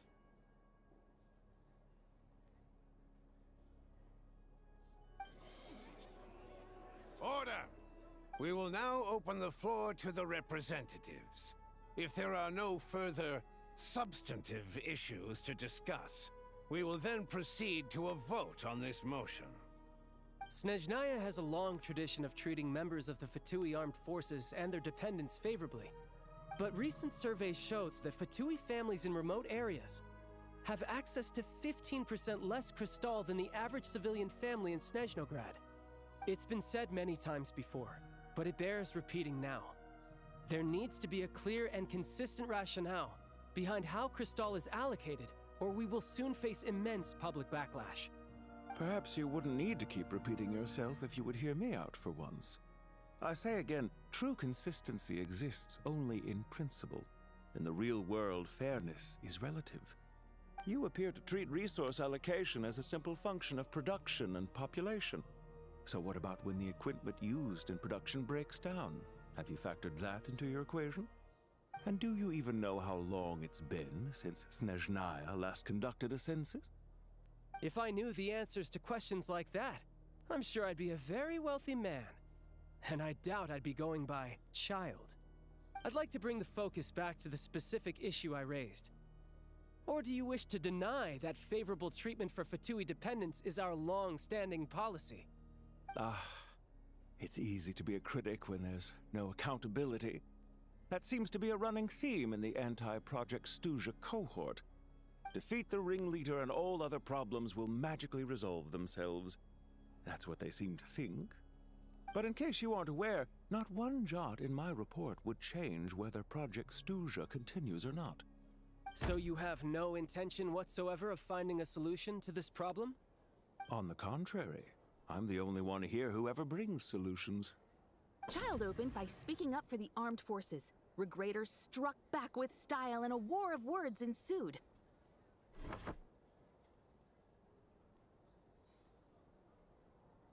Our reporter was live on the scene to get the audience's reaction as it all unfolded. Who do you support? The people have spoken! Child received raucous applause from the crowd as he pushed Regrader onto his back foot with a relentless barrage of questions. It had to be seen to be believed. Now you see why they don't have a sales permit. However this reporter wants to spin things, I haven't forgotten that Tartaglia was representing the Northland Bank when we first met in Liyue. So, surely their relationship can't always have been this strained. You two are getting off topic. Let's focus on what the data is saying. Mr. Pantalone, may I speak on your behalf? Oh, please do. I'm more than happy to save my breath. Crystal distribution policy undergoes modifications with each new period. The ultimate goal being to find the most reasonable method of allocation, which I believe is what Mr. Tartaglia also seeks. But I fear many may have been misled on this topic by extremist activists. To clarify, Project Stuja is not the root cause of the problem. It is merely a framework for resource distribution. The most recent reports all point to Snezhnaya's resilience and adaptability during this period of fine-tuning, and give clear indications that a distribution framework is improving with each iteration. To make drastic adjustments without first considering the risks would likely do more harm than good. It would be a waste of the hard-won experience we've gained to date. Renowned scholar of finance, Arapov spoke up to clarify the fiscal logic, clearly alluding to social organizations like the Rokot in his words. With the notorious Lelex still active to this day, should the Rokot be held responsible? No, there is someone else to blame. She's just rephrasing what Mr. Pantalone said. The Rokot are the critics he accuses of taking no responsibility for their actions. As for Lilik, you won't have heard of him yet. He's currently the most famous member of the Rokot. Well, more like infamous. Ending Project Stuja has become an obsession for him. Unlike the more decent ones among us, he believes that votes in the Vetcha are all that matter. So whether it's threats, coercion, or bribery, he'll use whatever means necessary to get people to change their vote. And since we're already on the subject, what do you think of Lelek's methods? Are you for or against?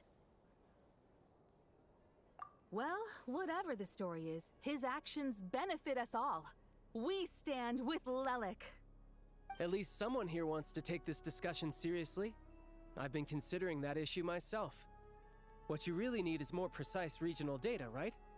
I think it would be easiest to let the Fatui handle it, since they're already in charge of Crystal shipments anyway. We may as well get them to collect some data while they're at it. Whatever you need, you can ask the Fatui to look into it for you. In terms of supervision, I think the Druzhna would be a good fit. I had hoped to discuss this with Miss Vesna, but sadly, she's not present. I will be happy to take a note of your suggestions and present them to Commander Vesna for a decision upon her return.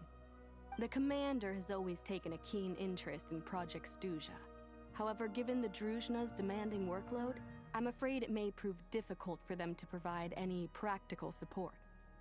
Let us refrain from jumping to conclusions until a concrete and actionable plan is in place.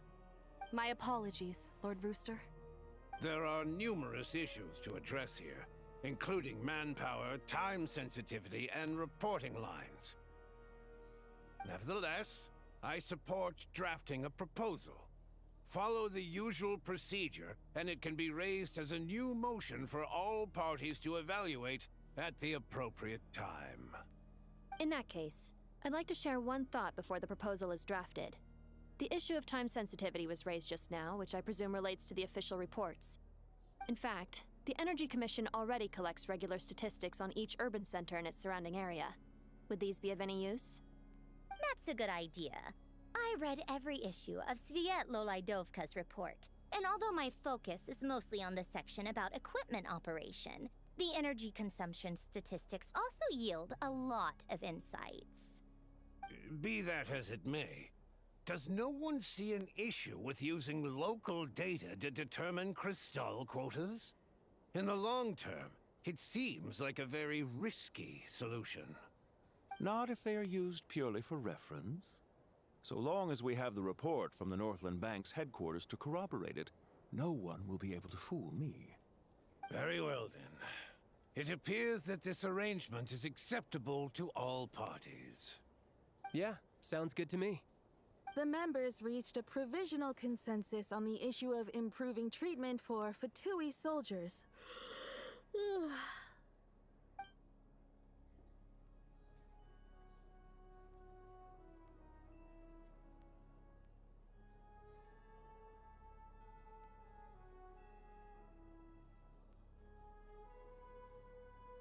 Today, the prima donna of the Korailievsky troupe attended a session of the Snezhnograd Vecha in the company of a most charming young lady. The question on all our minds is, what is the true nature of their relationship?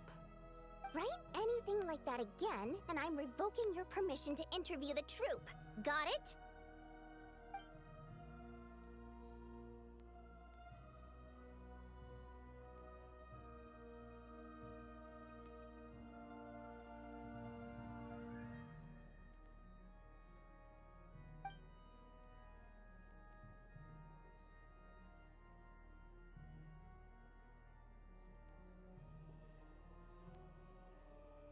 Now then, if there are no further contributions from those present, we shall proceed to the final vote.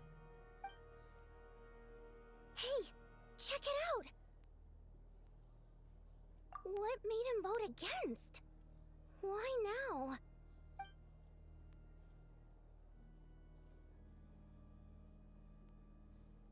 The votes have been tallied. Those in favor of continuing Project Stuzha total 61%, securing a clear majority. That was too close. The margin has shrunk yet again. Chuganov was a huge loss. I'll bet Lelek is behind this. I wonder how Pulcinella will respond this time. Chuganov. I see. Lelek strikes again. Yes, go, Lelek. Once Project Stuzha is defeated, our unwavering support at Bring Out the Kvass will finally pay off when we make our comeback.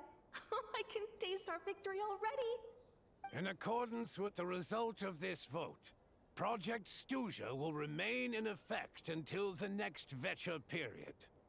Finally, may I remind us all, we debate only for the greater glory and solidarity of our nation. May the Aurora shine ever on, and the Tundra always stand firm. The session is concluded.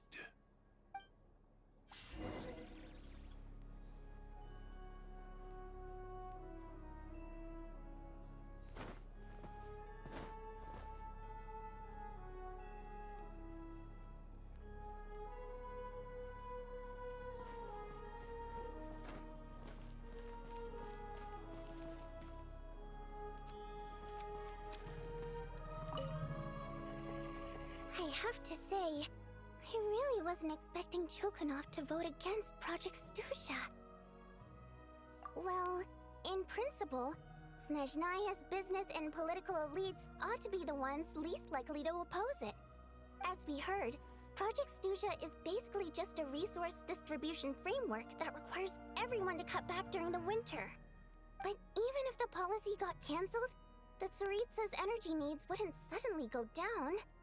The extra demand from the public would have to be filled from somewhere. So logically, the factories would have to take the hit. I got a letter from Mr. Mitya just before today's session. He said he's confirmed that there are issues around overtime and excessive energy consumption at the Iskra manufacturing plant. In a situation like this, once the Rooster receives the report, he'll order the factory to halt production and submit to an investigation before issuing a penalty. But that's a week-long process, and thus didn't make it onto the Vecha agenda this time. I don't think he suspects anything so far. Exactly. And as you know, he's a very selfish person. I was originally gonna try and flip him after he received notice of the official sanctions. My plan was to convince him that the whole thing was completely unfair. Rather than just sit back and take the hit while his factory stopped production, he'd be better off voting to end Project Stuzha. At least that way, no one else would be able to make any money either, because all the factories would suddenly have more limited energy to work with. But now, he's already voted against it, which means someone must have used more forceful means to change his vote, just like with everyone else who flipped. Yeah, no one knows why Lelek is so obsessed with ending Project Stuzha, but by the looks of it, he's inching closer and closer to success. Lelek must have strong motivations, given how he'll stop at nothing to achieve his goal. Maybe he knows the full truth of Project Stuzha.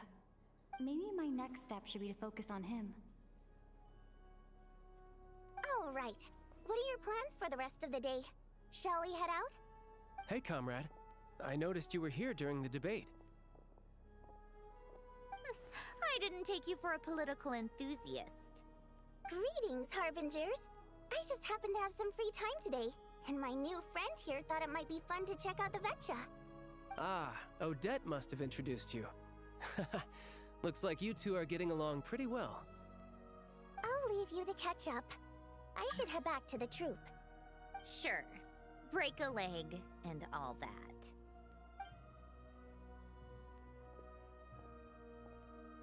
Thought it might be fun to check out the Vetcha, did you? Things are never that simple with you, Traveler. There's no way you're here for kicks and giggles. Tell me I'm wrong. Oh, yeah. To some, he's a captivating enigma. To others, he's the bane of their existence. No one ever thought that some anonymous nobody from the Rokot could cause such a stir. Huh? You want to look into Lelik? Then I'm sure his days of anonymity are numbered. What do you think, Sandrone? Fine by me, I guess. If the Traveler actually manages to expose Lelik, it'll be doing Pulcinella a favor. In return, it seems fair to let her in on what we've learned so far. My thoughts exactly. Sharing is caring, after all. Head back to Glupov and grab the files on Lelik. It's easier to just pull the records than go through the rigmarole of getting the Traveler a visitor's permit. As you command, child, sir. In that case, since we're going to be waiting anyway, I'll have someone brew a pot of black tea.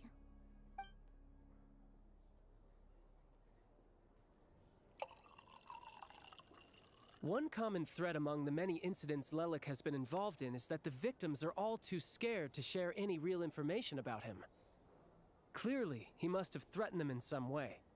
His modus operandi is to silently infiltrate the scene and leave a threatening letter behind. But neither the letters nor the crime scenes ever yield any clues to his identity. So all these files have to offer are short statements by the people affected. They don't give us a lot to go on. If nothing else, it shows we're dealing with a trained professional who's versed in counter surveillance. Yes, and to that point, he often strikes in highly secure locations. The victims are high-ranking and influential people who take their personal security very seriously. Somehow, Lelik slips right into their rooms without making a sound. There's never any eyewitnesses, nor the slightest trace of a break-in. If he can get in and out undetected, it means he can strike without warning. Not that that's ever happened so far, but the thought is enough to scare these people sleepless. It's hard to believe that a human being could pull this off flawlessly every time, so they switched the focus of the investigation to Faye. Unfortunately, no one's found anything yet. Careful, don't underestimate me. Although truth be told, I'd probably find it hard not to blow my cover. Direct confrontation is more my style. We haven't ruled out the possibility of Lelik being human. It's just, there can only be a handful of people in all of Teyvat who'd fit the profile. Faye, on the other hand, plenty would have the ability, but few would have the motive. No, not as strong as me. You'll never find the culprit with criteria like that. Let's go with a little weaker than me. Oh, you hit me right where it hurts. I'll admit, he's strong and meticulous. But can we at least limit this to candidates who have something to do with Snezhnaya? She's just trying to find a reference point. Stop getting fixated on who's stronger than who. But that's the most important thing. In my opinion, anyway.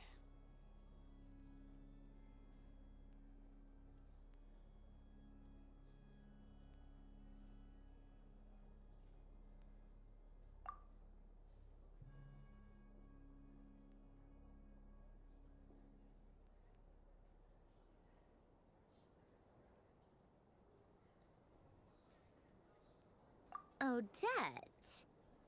Yeah, that seems about right. Her skills are solid, and she's always calm under pressure. Except she's Fatui, so the likelihood of her working against us is pretty low. But yeah, much more accurate than your previous example, at least. No, wait a moment. Maybe we should interrogate that assumption. What do you mean? Which assumption? Her Fatui identity doesn't necessarily exonerate her. And when you think about it, the Rokot would be precisely what she needs to conceal her identity. Plus, she wouldn't need to be such a pro at covering her tracks. She'd already know where the Fatui will be and when, so she could choose the perfect time to act. Oh, yikes. I was just thinking out loud. Why is this starting to sound like such a convincing theory? Still, what reason could Odette possibly have for trying to call off Project Snezhnaya? Arlecchino would be the best person to ask. She knows Odette best. Unfortunately, she isn't back yet. Rosaline used to open up to her in private about her struggles with Odette. As I'm sure you can imagine, Arlecchino is quite a lot better with children than Rosaline was. She gave her some tips on how to handle the situation, and Rosaline managed to reach a settlement with Odette before leaving. So I suppose there were at least no lifelong regrets left behind. Beyond that, I don't know the details about that side of things. But I do know that Odette definitely has a motive to hold a grudge against Project Snezhnaya. The reason being, her father passed away during the early stages of the project. That was back before it had been named Project Snezhnaya, when things were still being worked out. But in essence, it's remained the same ever since. Huh. The more you know. Rosaline was always so self-centered.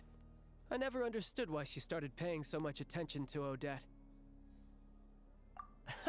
Is that such a surprise? If you cast your mind back, you may remember that Rosaline and I weren't exactly close. We had tea together a few times, but that was about it. Odette's past is no secret. Her father was a Fatus and her mother was a very famous ballerina. On the surface, it looks like she followed right in her parents' footsteps. But the truth is quite a different story. After her father passed away on a mission, her mother was overcome with grief. She broke her leg during a performance and could never dance again. Odette was only interested in ballet at the time, but this tragedy left the family with both breadwinners gone. They could barely make ends meet. Per Capitano's policy, family members of Fatui who died in the line of duty had to be appropriately accommodated and provided with adequate assistance. So, regardless of how Rosaline may have felt about it, it fell to her to resolve the issue of Odette's family's livelihood. In the end, the solution they agreed upon was to have Odette join the Fatui. Right, because the alternative would have been a one-off compensation payment, I guess. In that sense, joining up was definitely the better option. Still, she must have had mixed feelings about it, right? If she doesn't even like the Fatui. It's just a theory, a possibility. But as a motive for Odette to become Lelik, it holds up. That said, I have no idea where Odette's head is at right now, or what her conflict with Rosaline was about. Plenty of people were on bad terms with Rosaline. I have no intention of trying to figure it all out. Yes, but there's not much point in discussing that now. Yeah, back to Lelik. Since our investigations so far have turned up next to nothing, we've got nothing to lose by trying a new angle. Funnily enough, Tonya and I had actually made plans to go to the theater tomorrow to watch Odette's rehearsal. Unfortunately, thanks to this Lelik situation, I'll be stuck working overtime again. Which means you can go in my place. No point wasting the ticket. Plus, you'll get to meet Tonya. Spirit Seeker. Quite the classic ballet.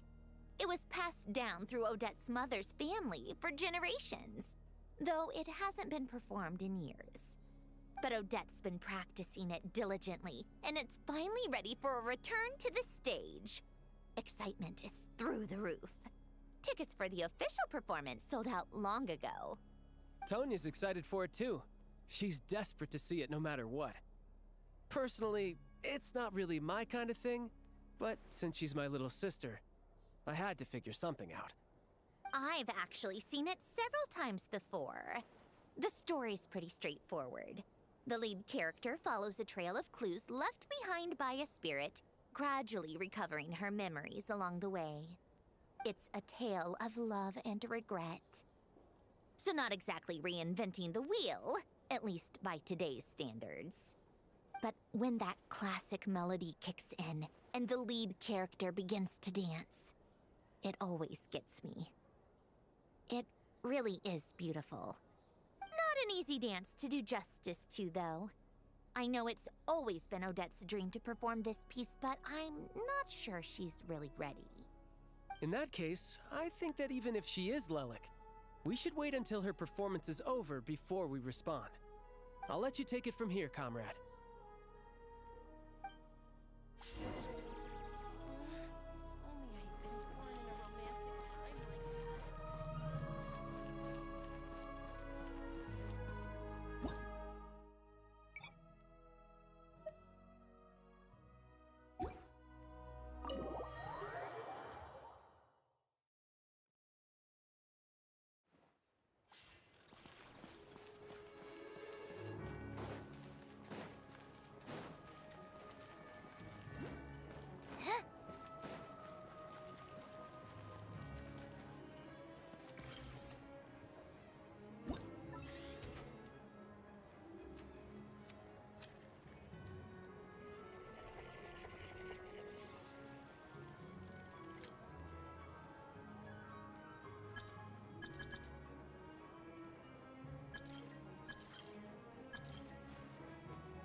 Like you've made a ton of progress today. It's good that everything's going so smoothly. Next step is to head back to the theater and get a clear answer from Odette. Either way, Paimon doesn't get the sense that she's a bad person. Sure, she might have done some pretty extreme things, but Paimon bets she has her reasons. Maybe this is going too far, but like, with everything she's managed to do so far, wouldn't it make more sense in theory to be even more, you know, heavy-handed? Why leave a letter when she could, well, we know there are plenty of other ways to keep people in line, right? The point is, she could have gone further, but she didn't. So, if it is her, she's got some principles at least. Yeah! Well, all you can do is follow the facts wherever they lead. No change, really. But that thing Paimon told you about yesterday? Paimon feels like she can sense it more clearly now. Hearing you talk about your day makes Paimon itch for an adventure. If only she could be there with you so we could experience it all together. Yeah, I wish you could be there too. I'm not used to adventuring alone. But don't worry, we'll get to the bottom of this. Guess it's just one of those things. Never mind. Paimon will behave herself and keep resting.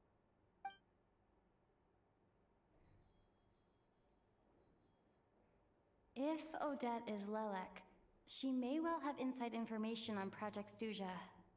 Her father was involved with the project's early implementation and tragically died in the process. Now, she's dedicated herself to bringing it to an end. It's hard to imagine she could have gotten this far without knowing anything at all about the Tsaritsa's true intentions. When she spoke to us as a member of the Fatui, how much did she let on? And how much was she hiding? Only time will tell. Maybe tomorrow everything will be answered. Hey look! It's snowing! Could be a tough day ahead. Make sure you wrap up warm tomorrow.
Ooh, it sure is cold today.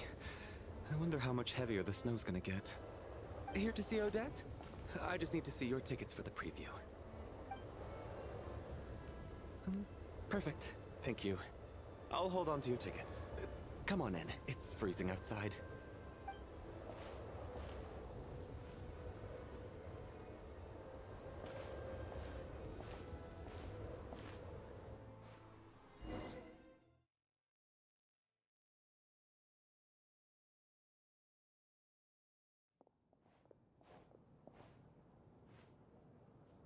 I think I'll leave the Lelek question until after the show's over. Then I'll go find Odette.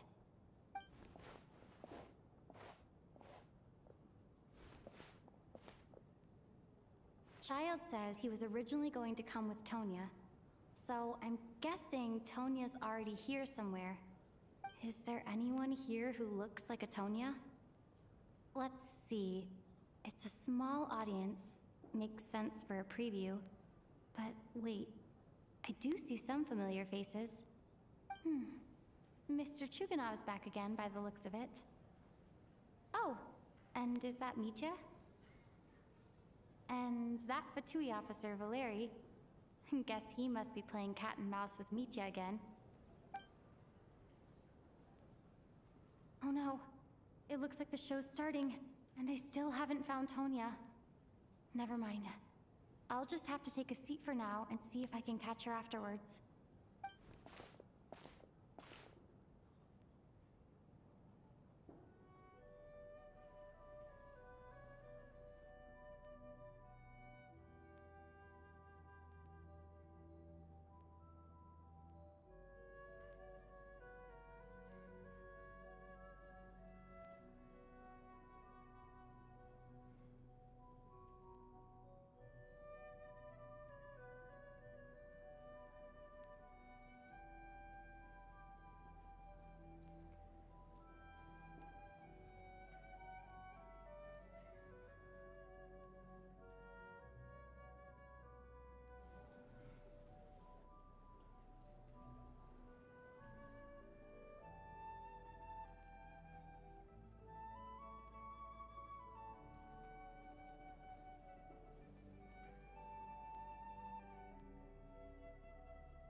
of the audience.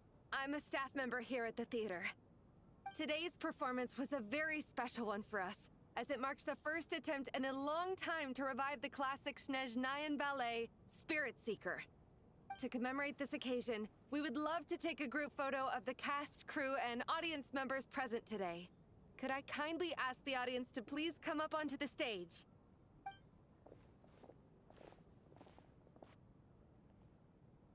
All right, everyone, huddle in a little more. Now, look at the camera. 1, 2, 3.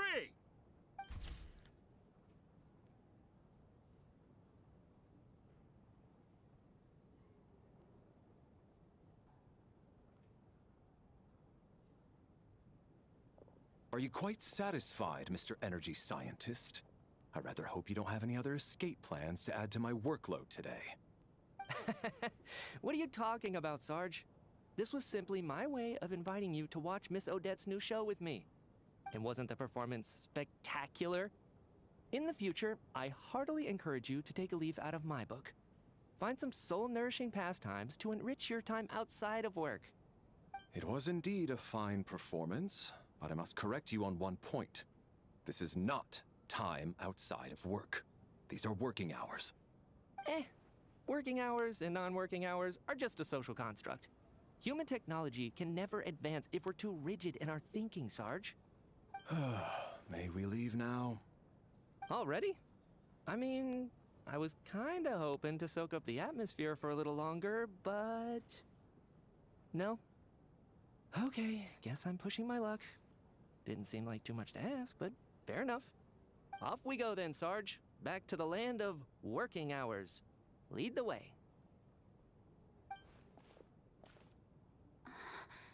That has to be her. She's the only person in the audience around Tonia's age. Excuse me? Are you Tonia? Huh? Your brother's busy today, so I took his ticket. Don't worry about him. He's fine. Oh, okay. Sorry for the trouble. What's wrong? Are you sick? No, I'm fine. It's nothing. Maybe she caught a cold on the way here because of the weather?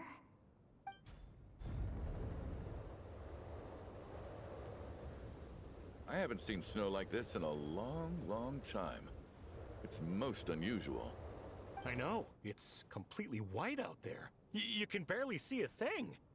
I've never seen such heavy snow in my life. Let's wait it out for now. You'd be lucky not to freeze to death in this weather, let alone find your way. Well, look at that. Maybe we shouldn't be in such a rush to get back after all. What do you think? Let's wait and see. Why do you need to take it so seriously? Fate has given us this wonderful chance to take a break. We owe it to ourselves to make the most of it. Come to think of it, there's a small inn not far from here that always keeps plenty of extra blankets on hand for guests. I know the route well. Shall I head over and borrow a few blankets? That way, anyone in a hurry can wrap up warm for the journey back. Just remember to return them next time you're over this way.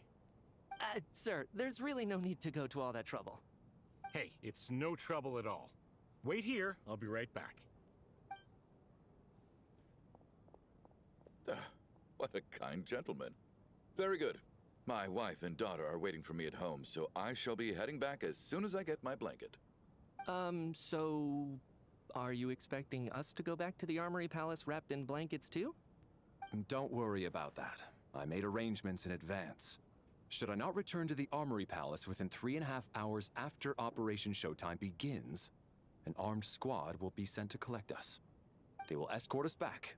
You are one of our key military personnel, so any weather-related risks must be eliminated. Operation Showtime? So, wait. Every single time you drag me back to work when I sneak out, it's a whole official operation? I gotta say, you've really turned this into quite a moral dilemma for me. It's snowing pretty hard out there. I think you should stay here for now. You seem a little under the weather. Sure. My Brother might come pick me up in a bit anyway. Time to get to work. I should head backstage and find Odette. I need to look her in the eye and ask her about Lelek. Excuse me, are you looking for someone? Ah, a fan, I'm guessing? Today is just a dress rehearsal, so Miss Odette won't be meeting with fans. She's taking a well-earned rest right now. Sorry, but that area is currently off limits to everyone except the cast and crew. Huh. Bad timing, I guess. Well, I might as well stick around. I doubt Odette will be leaving before the snow lets up in any case.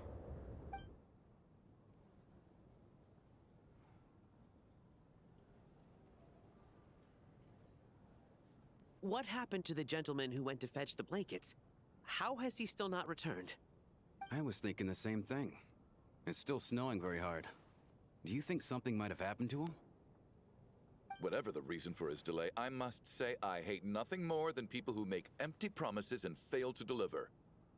Well, I have to treat my employees like that on occasion, but that's different.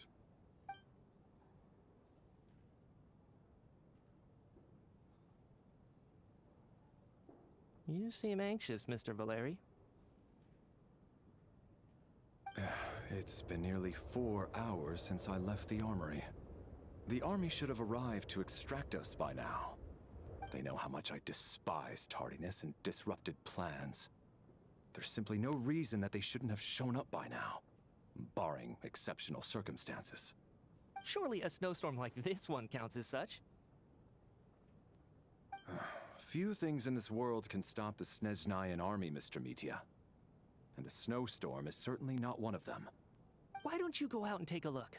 They might be right outside, waiting for your orders before they dare come in. An absurd hypothesis. I have no intention of leaving your side for even a moment until I have escorted you back to the Armory Palace. This doesn't look like an ordinary snowstorm to me. That guy who left earlier. It looked like he just vanished into thin air. Either that, or my eyes were playing tricks on me. A man-eating snowstorm? Come on. Night hasn't even fallen yet. Spare us the ghost stories.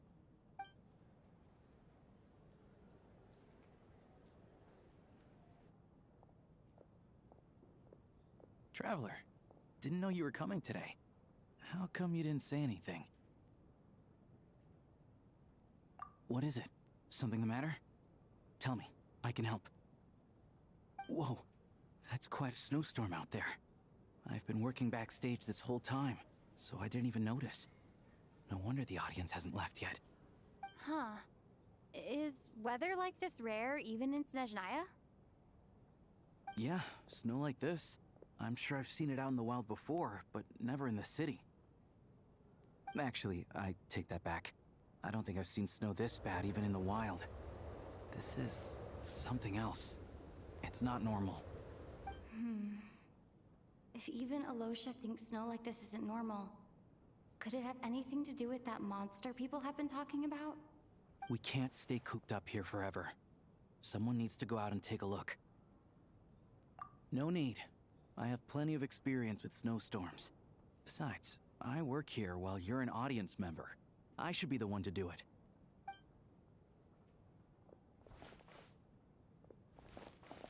Everyone by the door. Careful not to let the snow soak into your shoes. In a snowstorm, you gotta look after your toes above all else. Heading out, my man? Be careful. I've been told the snowstorm eats people alive. Thanks for the advice. I am planning to be careful. I just want to take a quick look at the situation out there.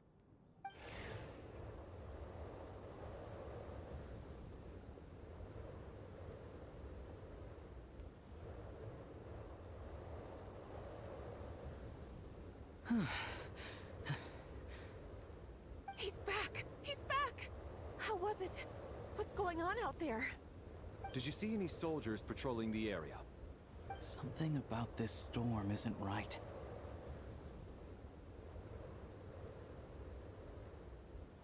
There's no one out there. I didn't see a single soul. And something in the air gives me the creeps. This isn't your average snowstorm. I suspect it might be related to recent events in our nation. I strongly advise everyone to stay here until the snow dies down. Are you serious? So all of us are trapped here now? That sounds a little far-fetched to me. You want to go outside and see? I, for one, am not risking my neck in that weather.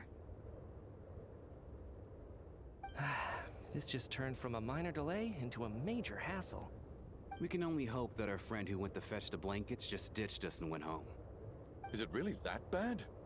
But my daughter, I won't be able to read her a bedtime story tonight. Huh? What are you all still doing here? Whoa! It's snowing hard! So now we're stuck here? Oh, this is terrible! Luckily, it was just a dress rehearsal today, so there aren't too many people here. On the bright side, the theater's always well stocked with supplies. If the snow still doesn't let up as we get into the evening, you can spend the night here, everyone. At least, I assume that's all right? Odette? Fine by me. This seems like a sensible backup plan under the circumstances. My thanks to the theater for being so accommodating. What are you staring outside and praying for, my man? You anxious to get home too? Oh, Your Majesty the Tsaritsa, I beg you, please do not let tonight's snowstorm stop. This is a golden opportunity to spend the night under the same roof as the two top stars in all of Snezhnaya. It's a once-in-a-lifetime experience. I think I've changed my mind. Sir, if you so much as look at us funny, you'll be seeing stars in a whole other way. Behave yourself, or you'll be begging for that blizzard. It's getting colder. We need to keep the indoor temperature up. Close the door and lock it tight. Let's head somewhere warmer.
And then there's the aristocrats. Easiest of all to deal with. You don't need to use any force whatsoever. All you have to do is show them the rope you plan to tie them up with. Do you know why? I don't. Do tell. Because nothing horrifies them more than the thought of a cheap, coarse rope leaving creases on their precious million more coat. They'll do whatever you ask to avoid that fate. Unexpected, but funny nonetheless. Tell me another one. Well, look at that. I got myself a new listener. Hey there. Let me introduce myself. The name's Shram, and I'm a mercenary. The kind that gets paid to do odd jobs for rich folks. And I am Chuganov, an entrepreneur. If my name is unfamiliar to you, you will no doubt have heard of my factory, the renowned Iskra manufacturing plant. Are you really that famous, Mr. Chuganov?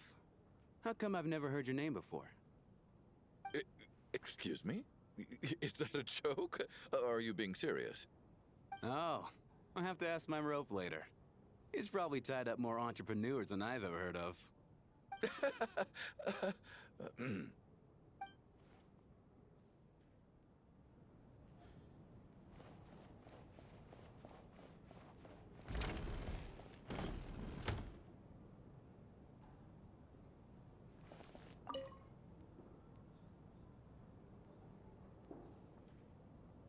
don't think it's ever been this lively backstage before. I didn't know you were coming today. Hey, have you seen Chuganov? I heard he was coming today. Have you spoken to him at all? I'm with you. This could be just the chance we need. Yeah, I gotta figure out a way to coax some more intel out of him. I want to know why he suddenly changed his stance on Project Stuzha. What exactly happened before the most recent Vetcha vote? For the Rokad, or just out of personal interest? Shh! There are other people around. Don't say the R word.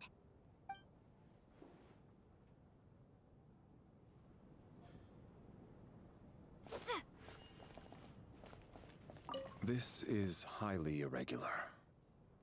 A delay of over an hour during an operation like this theoretically warrants a Harbinger-level response. I wonder what the issue is. The storm, or something else. Sarge, the day you learn to let go and just enjoy moments like this is the day you'll finally understand the meaning of life. Ah, why, hello, ma'am. I believe you were the one sitting at a nearby table back at Podvorye restaurant. Any friend of the theater's star performers is a friend of mine. It's a pleasure to meet you. I'm Mitya, from the Energy Commission. Greetings. Major Valeri, head of the Special Assignments Battalion. Armory Palace Royal Grenadier Guards, 1st Regiment. I am here to ensure Mr. Mitya's personal safety. Please let me know if I can be of any assistance. Miss Traveler, I cannot help but notice that Miss Odette is stealing glances at me. Any idea what that could be about? I've racked my brains, but I can't think of anything I might have done to offend her. Perhaps she noticed me spacing out during her performance? What? You mean I really did do something to upset her? Well, thanks for letting me know. So, Mr. Mitya, is your work related to Project Stuzha? Yes, that's right.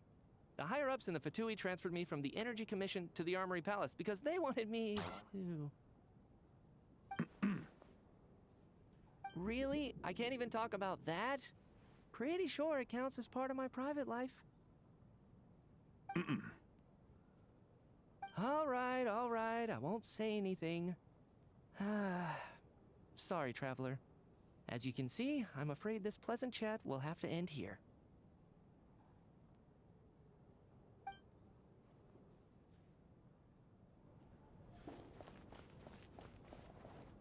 I have to say, even though today was a rehearsal and there were some hiccups along the way, Miss Odette's performance was one of the best I've ever seen, even compared to an actual show. I couldn't agree more, especially considering the weight of the subject matter. It takes a truly seasoned professional to do justice to a theme like love and regret. Do you think we were coming on too strong? Odette's ignoring us again. What about you? What did you think of today's performance? Oh my, that's very flattering of you. Thank you. I'll make sure to save a ticket for you when the show's performance ready. This doesn't seem like the time or place to bring up the subject of Lelek. I need a chance to speak with her in private. So unfair. Talk about double standards. And now it looks like I've been spotted.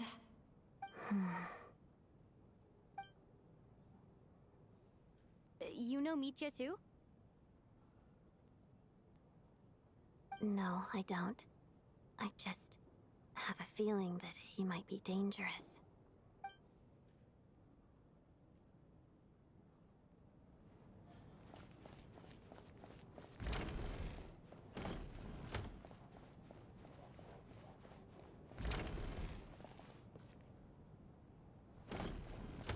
How are you feeling, Tonya? I'm fine. Sorry to worry you. I'm used to it by this point. I take medicine for it. My brother usually helps to get it ready for me. Child must take great care of his sister. He's never mentioned Tonya's illness, though. You know, I actually find this whole thing kind of exciting. Stuck in a strange place thanks to a snowstorm. Having to spend the night with a bunch of interesting characters. It's pretty cool, don't you think? Exactly. It's like one of those stories where an ordinary school trip turns into a magical adventure. I've always wanted something like that to happen in real life.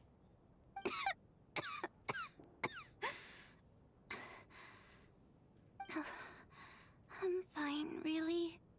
Just got a little overexcited. Look after yourself. Otherwise, your brother will come after me.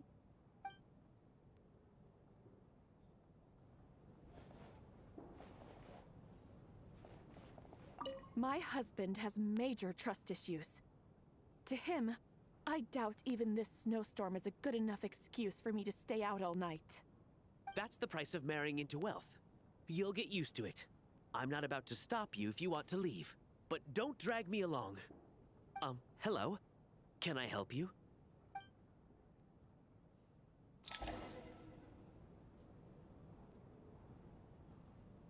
How's it looking, Alyosha? No change from this afternoon. Heavy snow with no sign of slowing down. May I have your attention, please? The storm is unlikely to stop tonight, and it'll be even more dangerous outside at night than it was during the day. We at the theater owe everyone here a duty of care. Therefore, we strongly suggest that you stay on site overnight and avoid going outside unless absolutely necessary. In a few short moments, we'll give you a tour of the theater's various quarters. You can choose to sleep in the VIP room, the office, or backstage. Or on the stage if you'd prefer. We won't mind. I'll pass on sleeping on the stage. What if the snow is stopped by tomorrow morning? The early birds in the audience might think we're part of some experimental new show. A drama about sleeping? That could be fun. Maybe we could come up with a title for the production. Not bad. Clear selling point, at least. Could be a big hit. Anyone who doesn't wish to sleep on the stage, please follow me. I'll show you to the rooms.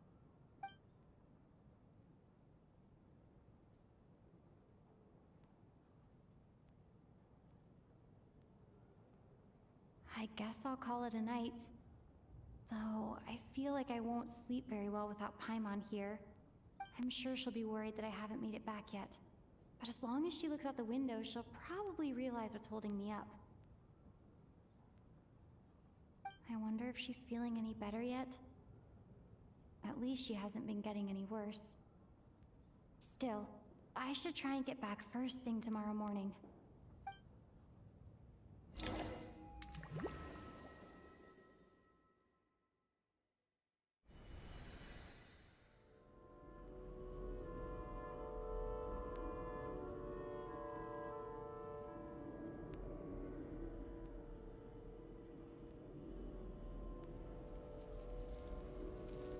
Ah, finally.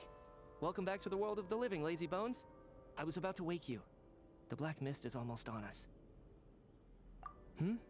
Still waking up, huh? You know, the black mist. It's been chasing us from below ever since we were born. You're just dozy. There's no way you've forgotten. Come on, let's keep heading up.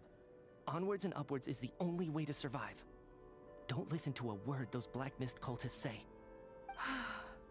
Here we go again. The endless march toward survival. What's going on? That black mist down there is creeping me out. And it's rising. Guess I should head upwards and get away from it. The Black Mist cultists believe that being swallowed by the Black Mist leads to everlasting peace. But if you ask me, they're just lying to themselves. We're the only heretics left. The only ones who refuse to give in. We have to keep going. But how do you actually know that they're wrong? Dangerous question there, Torgov. The moment your faith wavers, you start a chain reaction that ends in the collapse of your will. Put the question out of your mind. Stay strong and believe that the Black Mist means certain death. Okay, but it's not my mind that's the problem. My body's about to give up on me. It's already starting to falter.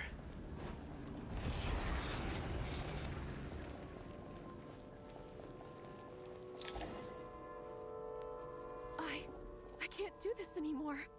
I've had enough of being forever on the run. What's the point of it all? All this will pass eventually, I promise. Keep fighting. It will be worth it. You accuse the Black Mist cultists of being liars. But you're lying too. There is no end to this path. It keeps going up forever. There was never any hope to begin with. The cult of the Black Mist has poisoned your mind, Sobolova. Are you thinking of giving up as well? I am. I think I'll take my chances with the Black Mist over this perpetual torture. As much as I detest the Black Mist cultists, I'm just too weary. Then I bid you both farewell. Let me put my personal opinions aside for a moment and say, I hope that you both find peace within the Black Mist. Fate always appears so impossibly complicated.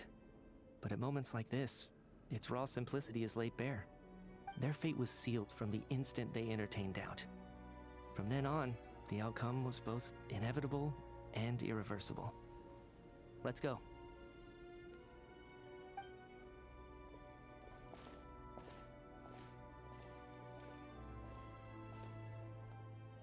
Torgov and Sobolova are gone. I never thought the day would come when even they would be swallowed by the Black Mist. It's just you and me now. Yes, it looks like it's satisfied. For now. This happens from time to time, but it won't be long before the Black Mist starts chasing survivors once again. No one knows how to stop its advance for good. Well, we should make the most of the precious moments of rest that those two bought for us.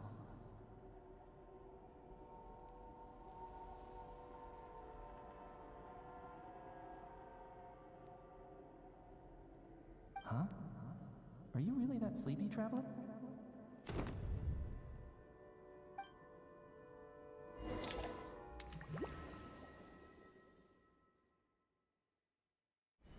Help!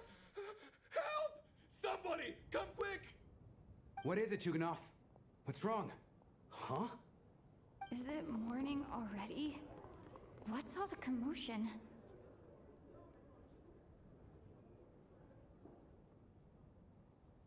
Sounds like it's coming from next door. I should check and see what's going on.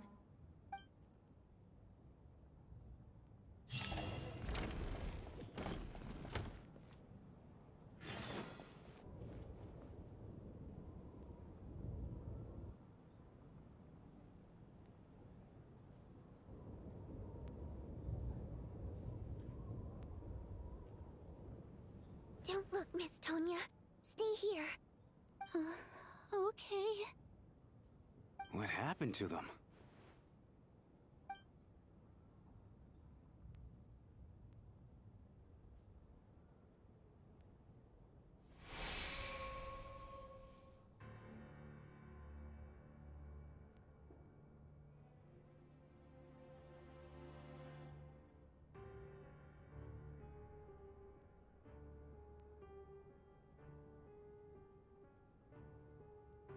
two people have passed away. And the strange thing is that somehow I knew this was going to happen. I knew that they would be the ones to die. Have I seen this moment before? Or did I have some kind of premonition? I can't remember what it was. Let me take a look.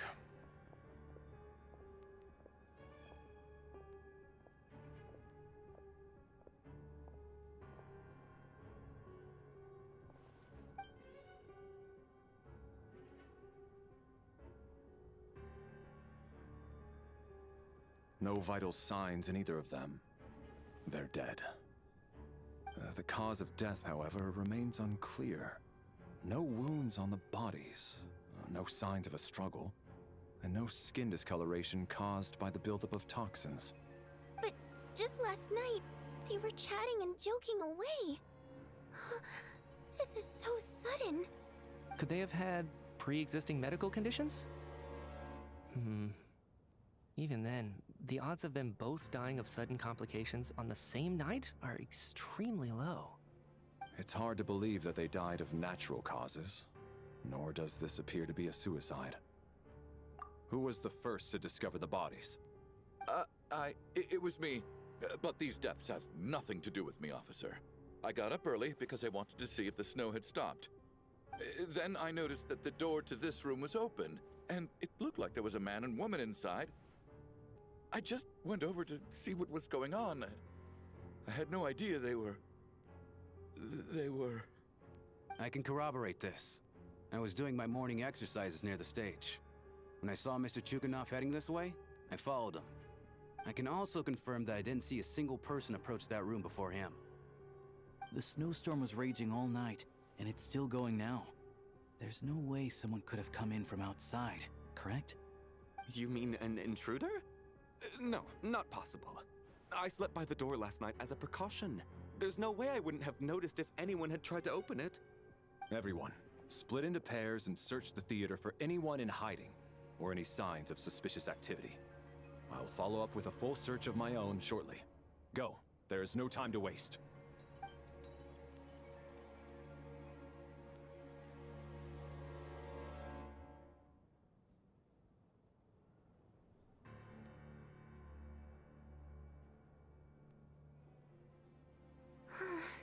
Nothing on your end either?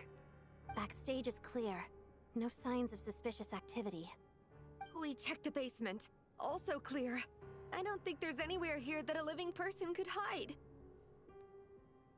Are we certain that the theater doesn't have a back door?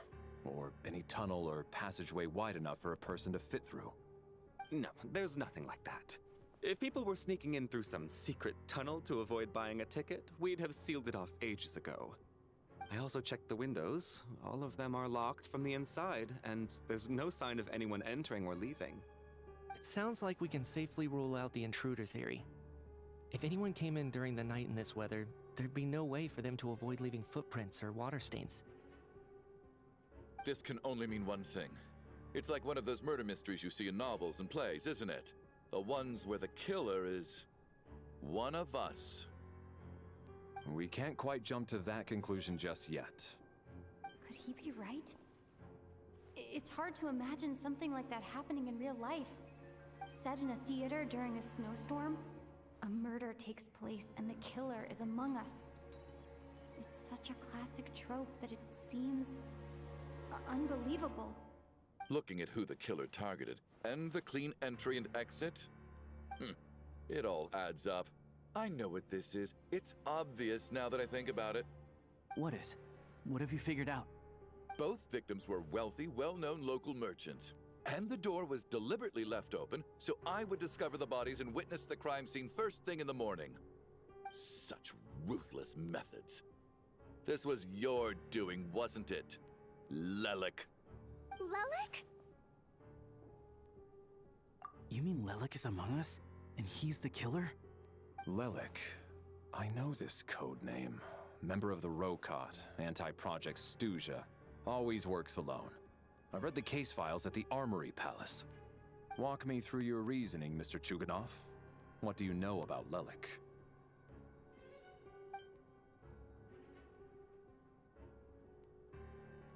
What now, huh? What now, Lelik? What more do you want from me? I already voted against Project Stuzha at the Snezhnaya Vecha. You snuck into my house the other day while I was asleep. Left a threatening letter. And I did all that you asked. But Project Stuzha cannot be so easily shaken. Not with the rooster in charge.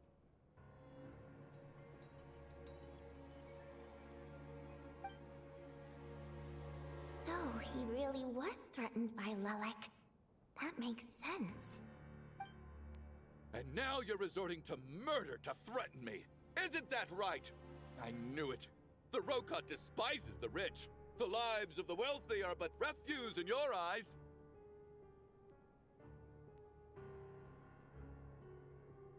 Show yourself! Which one of you is Lelik, Tell me! I'll do whatever you want! Just stop playing these mind games!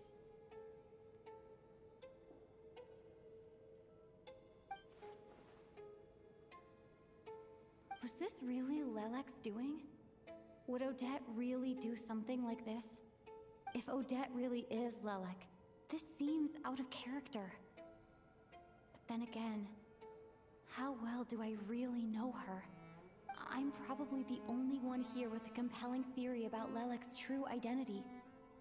But if I reveal it now, I'll be putting Odette in the line of fire. What should I do? I don't think it's likely that Lelik killed anyone. At least from the stories I've heard, he's never killed anyone before. And his name has never come up in connection with any murder cases. Besides, even if Lelik did want to threaten you, why resort to such an extreme and roundabout method? It's not his style at all. WraithNWhimsy doesn't know that Lelik might be Odette, but her assessment is pretty much identical to mine. Miss WraithNWhimsy, why do you suddenly feel the need to speak in Lelik's defense? Defense? Oh, no, it's just... I'm worried that we're jumping to conclusions here, so I wanted to share my point of view. Also, I don't think the Rokot is as bad as you're making it out to be. Well, if you think I'm so wrong, what's your theory then, Why don't you tell us who the killer is? The case is still evolving, Mr. Chuganov. Please do not prevent others from expressing their opinions so early on in the discussion. Even so, there's no denying that the recent threat received by Mr. Chuganov may well be an important clue. So there's still a good chance that Lelik is right here among us. I can't do this anymore. I don't care if it's still snowing outside. I have to get out of here.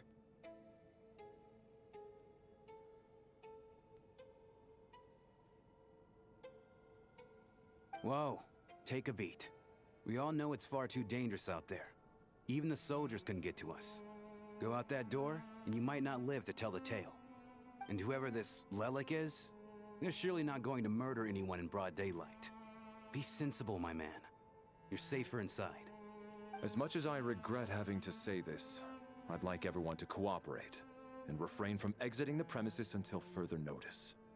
Because as things stand, every one of us is now a suspect. Unless anyone has further information to share, let's adjourn for now. Feel free to keep searching for clues, but make sure you don't go off alone.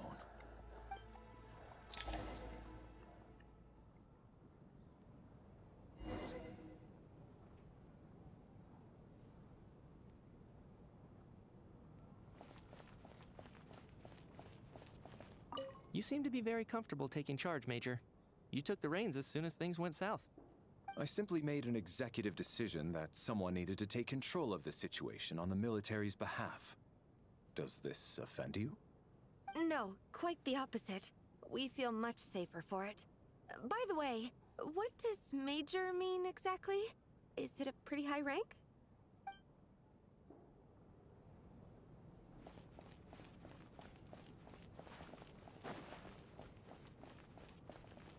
We don't move in the same circles, so I'm not clued up on Project Stuzha and all this political intrigue. Nor does it interest me.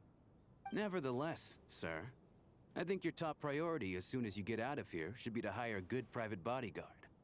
Such as yourself? such as myself.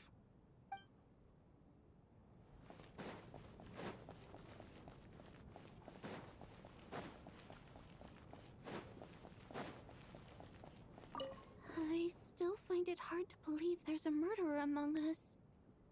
Just last night, I imagined we were like classmates out on a hiking trip. There's no guarantee that you can trust your classmates, especially not when you're locked up together. Why did they do this? Was it for money? Even then, they could have just kidnapped the people. They didn't have to die.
You're right, that was my bad.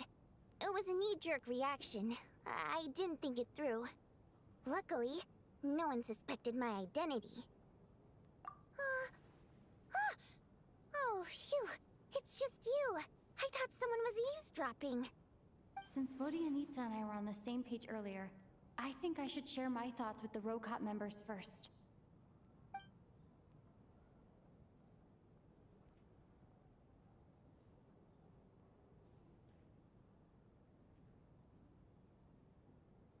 Whoa. Are you serious? I don't know if this counts as gossip, but it's definitely on track to be the juiciest this whole year. Odette? Really? Odette? Oh god, how dumb does this make me look? Lelek has been right under my nose this whole time, and I didn't notice a thing. Actually, it's exactly what you'd expect. Sometimes, hiding in plain sight is the best strategy. And now that you mention it, the more I think about it, the more sense it seems to make. It all adds up. What are we up to now? 1, 2, 3, 4... Odette's identities. She's my coworker, specifically a ballerina, and also a Fatuz, a member of the Rokot. Now, Lelek. It must be so exhausting. I just want to give her a hug. I guess since I've always known her as a member of the Fatui, it never even crossed my mind that she could be involved with the Rokot, let alone be Lelek. I don't understand. If she's with the Fatui, what reason could she have for being so opposed to Project Stusha? Probably best if you ask her that in person.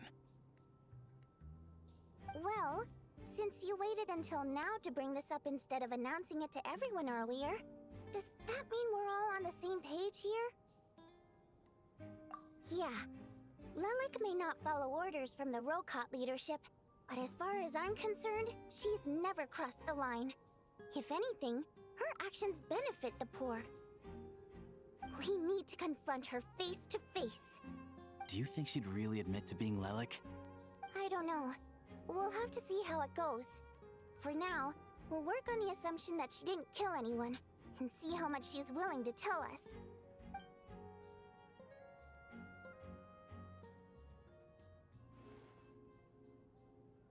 Now's her chance. Odette's alone. Let's go. Hey, Odette. What is it, you guys? Shh. Keep your voice down. We need to talk. So, you're Lilac, aren't you? Alright, fine. You don't have to say anything or explain yourself. Just hear me out first. None of us believes you'd kill innocent people. Whoever murdered those 2 people last night, it wasn't you. Traveler was the first to figure out your identity, but she kept quiet during the discussion just now. Still, it's clear where the group consensus is heading. Everyone believes Lilac is the culprit. If your identity is exposed, you'll be in a really bad spot. We're your colleagues, and we know what kind of person you are. I don't want anything bad to happen to you. So, can you clue us in? Tell us everything. The more we know, the more easily we'll be able to cover for you. Alright. Yes, I'm Lilac. And no, I'm not the murderer. And thanks, but I don't need you to cover for me. Actually, I'm planning to reveal my identity. Huh? You're gonna reveal that you're Lilac? Here? That's right. I'll admit I was surprised at first when Chuganov guessed that I was here. It was just a lucky guess, but it caught me off guard. But after taking some time to assess the situation and confirm where everyone stands, I don't believe I have anything to worry about. Are you sure you don't need a second opinion? Given the circumstances... Mr. Valeri! What?!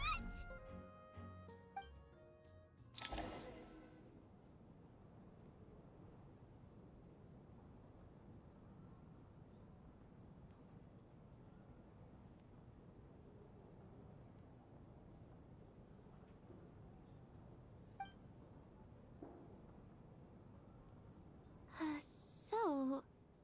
Odette is Lilac? I don't know what game you're playing, but you've got a lot of nerve. It's just one identity. So what if it's exposed? I can disappear and adopt a new identity anytime I please. I made my peace with this when I chose to become Lilac. But more importantly, I promise I am not the murderer, which means that someone else is. So, if anyone still insists that I did this, you'd best produce the evidence now. Otherwise, I suggest that you bite your tongue. Because if you really believe I killed 2 people without making a sound or leaving a trace, pointing fingers at me would surely only make you my next target. Is this really the truth, Miss Odette? That's confidence, all right. I believe you. A real no-nonsense attitude. I can see why Marionette said that she's on track to inherit the title of the Fair Lady. Are you seriously buying this? Hey, officer! She just admitted to being Lilac. Aren't you going to do something about this? I do have one question, Miss Odette.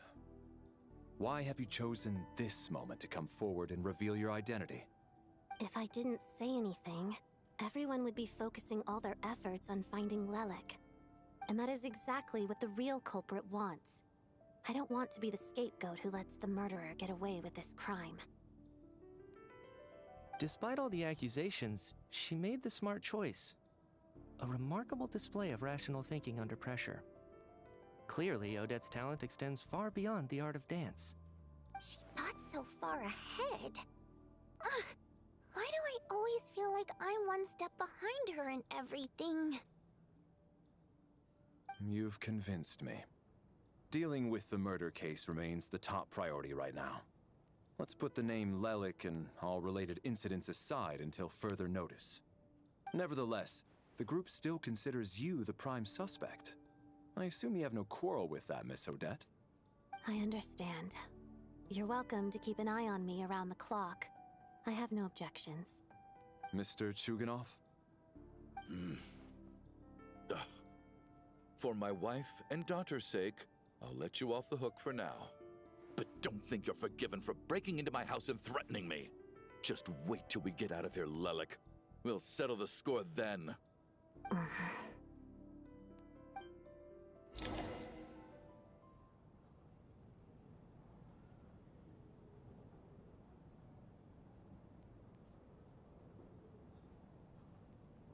Good work, Lelek guard team. And Lelek too. Here, have some hot water.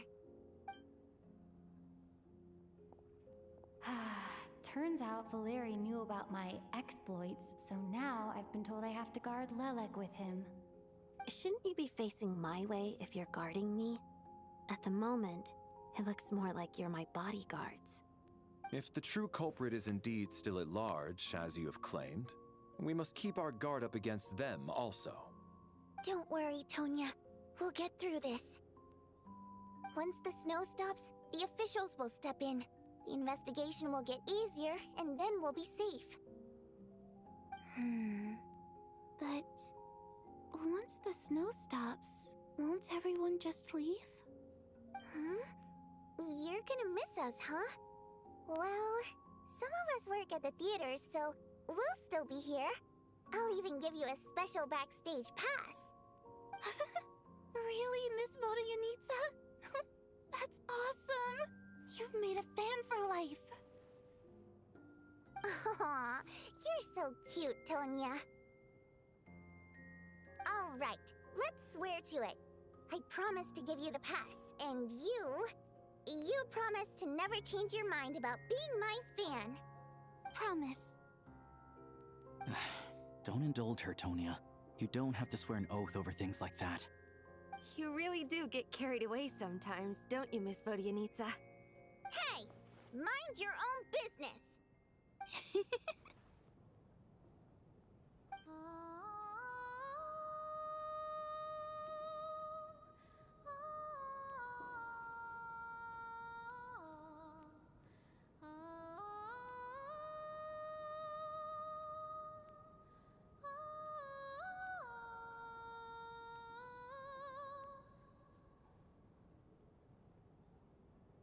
Don't be nervous, Miss Water Imp. Everyone's here. There's nothing to be afraid of. Excuse me? Do I look nervous? Don't be ridiculous. No. You sound nervous, lass. Oh. Wait, but how... Okay, plenty of people know that I'm a water imp, but still... How come you understand our primary mode of expression? Primary mode of expression. I've not come across that concept before. Do enlighten me, Vodyanitsa. Well, it's just... We water imps tend to communicate our emotions to each other by singing, rather than facial expressions. The emotions we convey through song take precedence over our facial expressions. So, we think of it as our primary mode of expression. I'm impressed, Shram. I didn't take you for a man of culture, but you're clearly rather learned. It's not about being cultured or not. The thing is, this mode of expression can usually only be understood by other water imps. It's not a simple case of a song sounding happy or sad. And yet, you're clearly human, Mr. Shram. It's really not the big deal you're making it out to be. I think I just have a knack for it. Plus, I have a... very close friend who's a water imp. A delightful lady. But keep that a secret. Anyway, we spent so much time together that before I knew it, I noticed I could understand her expressions. Oh, I guess that makes sense. Still, the fact that you have a water imp friend is even more surprising. I'd better watch what I'm singing when I'm around you from now on. Hey, what are you implying? You're not secretly insulting the audience in your songs, are you? Heavens! Why would I do a thing like that? It's getting late. We should discuss our sleeping arrangements for tonight. It's a guard against the killer. Someone needs to keep watch. I suggest that we don't sleep in separate quarters tonight. It will be safer if we all stayed together.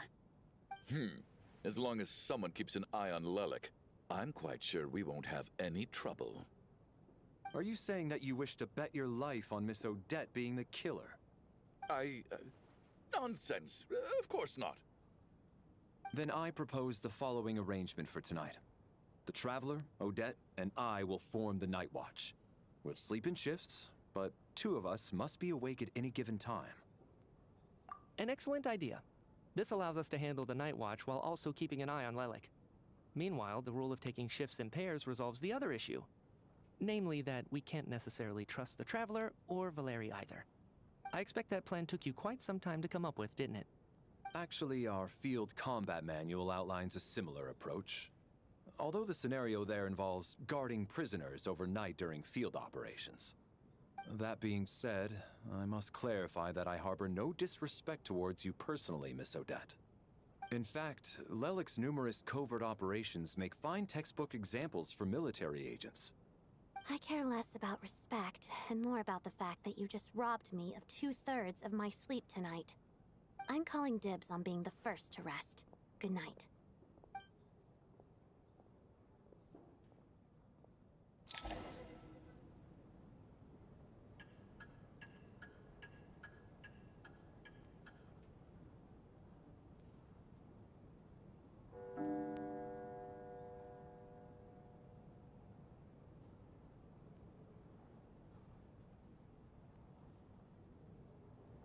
It's almost time.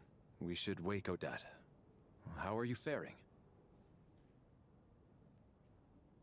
Oh, not going to argue with that.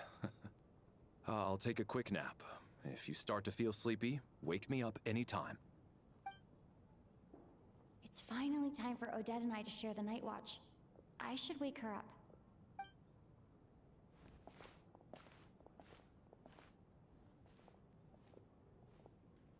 I came here to get information from her in the first place.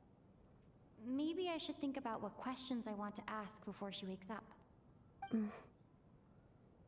How long are you gonna keep staring at me? Couldn't sleep. My mind's been running haywire. Plus, there's something I've been meaning to talk to you about. I had a hunch that you wanted a conversation, too. Let's take this chance to clear the air, shall we?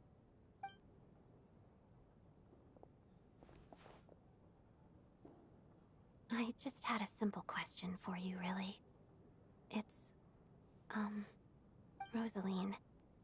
In her final moments, did she have any last words or anything? I see. Well, that was all. I have no other questions. No. She was utterly ruthless in pursuing her goals. That kind of person should be hard to miss. And yet, even though I never approved of her methods, and she was an abrasive person, the fact remains that I am indebted to her. Oh, she told you. I guess that makes sense. I think she and Rosaline were on pretty good terms. Yes. Rosaline wasn't the kind to gossip about this sort of thing. Not that it's any huge secret to me, though. When I was a child, I had to join the Fatui for the sake of my mother and me. I trained under Rosaline. It was extremely grueling, and it didn't exactly come naturally to me.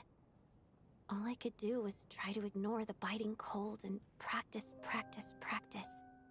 I was a newcomer who'd managed to make a good first impression on a Harbinger.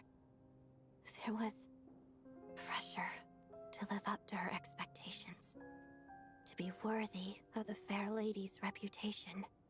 Every day was a struggle against the cold, pain, and fatigue. And most nights, I struggled to fall asleep. After enduring all that, I've become almost immune to the sensation of pain. I suppose that was the cost of survival. Surely, any child who had to experience that would grow to hate her lot in life, don't you think? So, I put an equal amount of effort into my ballet. Because in my young mind, that was the only way to defy my fate. It was my way of telling her, the Fatui's demands and your expectations of me are not what I wish for. One day, I will leave. I think she probably blamed my poor performance in training on my passion for ballet. She knew my heart wasn't in it. One time, when I was secretly practicing a dance at night, she suddenly showed up. I knew she was there to catch me red-handed. I told her, "You don't deserve to watch the dance I learned from my mother." She looked stunned. I guess she was surprised that I lashed out first, before she had the chance. But strangely enough, on that occasion, she wasn't fierce with me like she was during training. Instead, she fell silent for a moment, and then left. After that, she never interfered with my dancing or asked me how it was going. She never came to watch me dance again either. Not even once. She was. But even now, whenever I take out this core Ignis, I can't help but think of that night. Of the look on her face. Sort of. Although gift might be too kind a term. This is her flame sealed within ice. A symbol of her favor, yes, but also her way of keeping an eye on people. She knew the location of every piece of core Ignis. If any recipient started acting suspiciously, she'd be on to them immediately. Trust her to make even a mark of approval feel suffocating. So, when news of Rosaline's death reached Snezhnaya, many people immediately crushed their core Ignis.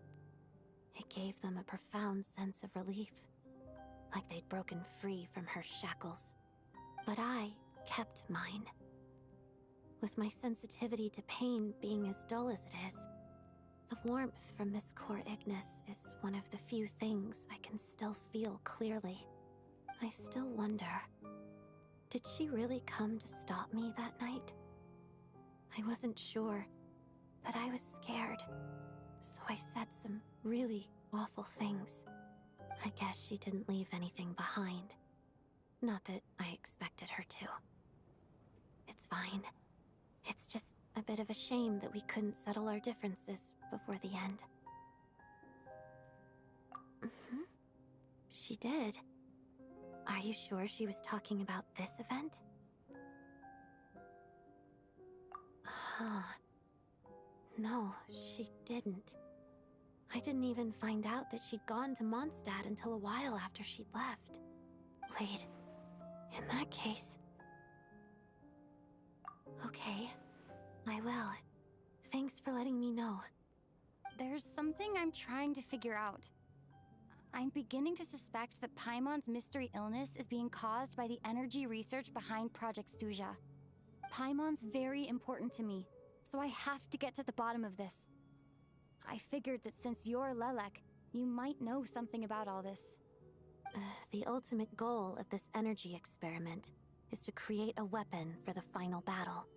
The weapon's construction was completed in Nocturne. Now, all that remains is to arm it with a sufficiently powerful energy. Yes, the weapon's development and all the related experiments are overseen by Lord Piero, the Jester, and the lab is located deep within the Armory Palace. I'm not sure why this experiment would be making Paimon feel unwell, though. The best way to get to the bottom of it would be to go there in person. Once we get out of here, I'll help you apply for an entry permit. And I'm hardly the organization's proudest member, as you know. You answered my question about Rosaline. I want to do you a favor in return. It's that simple. Huh? What's wrong? Are you not feeling well? You two seem to be hitting it off. I thought you were sleeping. Of course I was. In the military, one learns to fall asleep quickly, even in the most inhospitable environments. It's vital to staying alert and energized. Why? Is something wrong? Even if he was awake, he can't have overheard us, right? Well, thank you both for keeping watch. Traveler, I'll take over for now. It's your turn to get some sleep. Sure.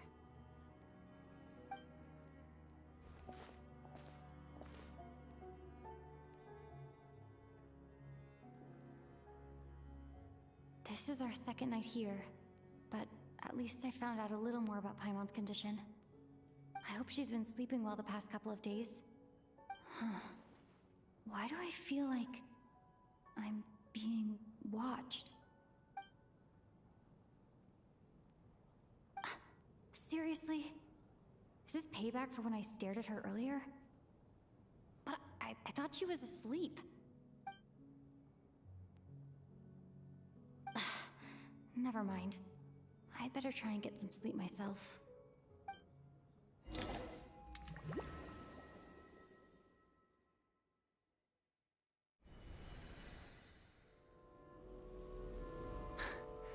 Hey, what are you spacing out for? Are you reaching your limit too?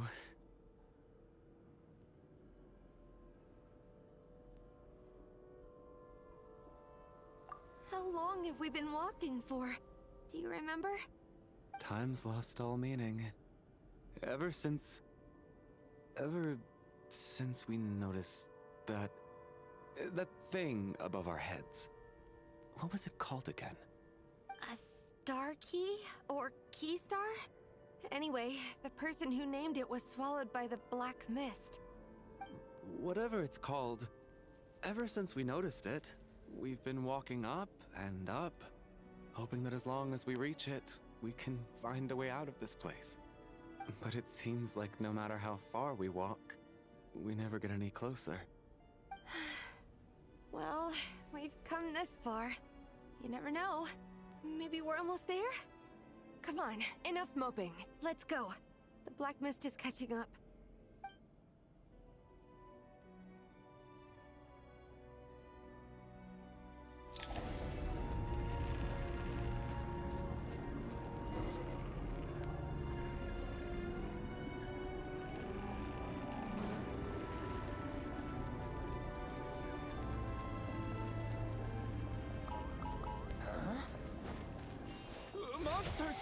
Watch out!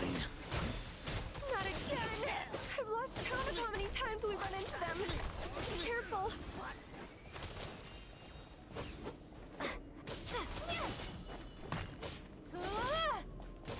Cryostorm!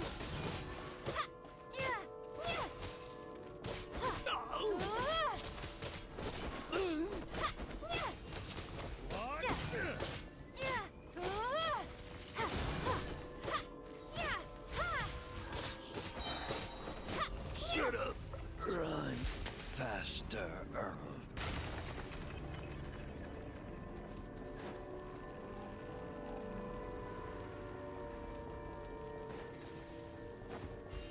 Here they come again! Get ready! You wanna fight? Let's go! Gotcha! What the? What the? What the?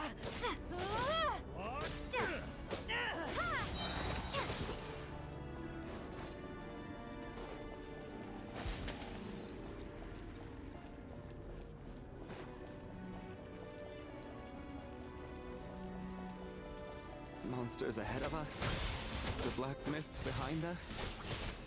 Feels like there's no escape. Fine.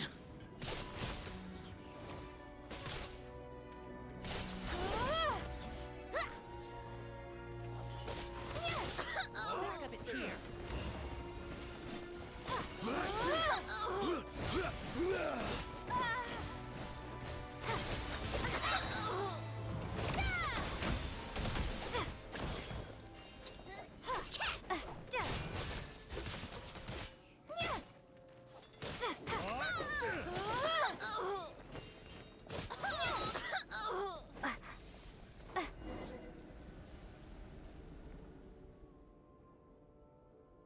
Are you hurt, Coolish? No, I'm fine. It's just... suddenly I don't want to walk any further. I get you. In fact, I reached my limit a long time ago. Sometimes it feels like there's hope where there shouldn't be. Yeah. The hope that the star gives us is the only thing keeping us going. But I'm not sure it's real at all. It may just be a collective illusion. Otherwise, why would it always be out of reach?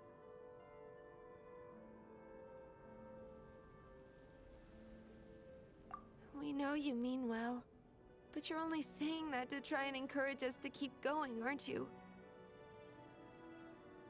Thank you, friend. But enough is enough. Please don't give me any more false hope. Hope is poison in this place. You're going to continue, aren't you? I admire that. I've given up, but I wish you the best. May there come a day that you catch up to the star and leave this godforsaken place.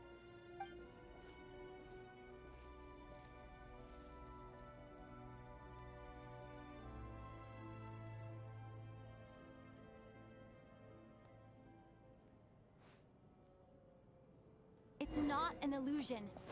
We really are getting closer to the star.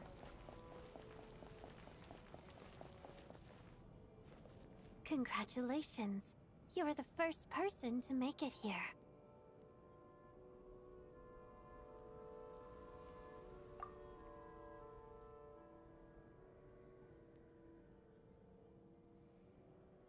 I'm the star's envoy. The black mist has stopped rising. Its hunger is satisfied for now, having devoured your two companions. This is a good opportunity. I'll let you get some rest before we continue.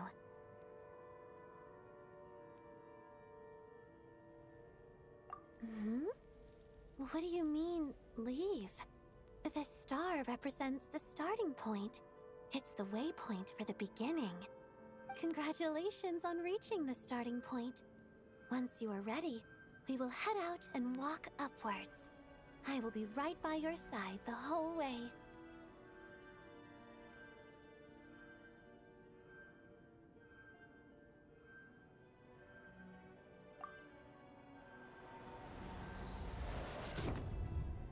Huh? What's wrong? Hey, don't give up before the journey's even begun.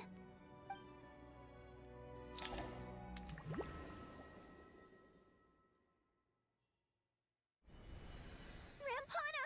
Rampana! Is that Vodyanitsa's voice? What happened? Coolish! Wake up! Please wake up!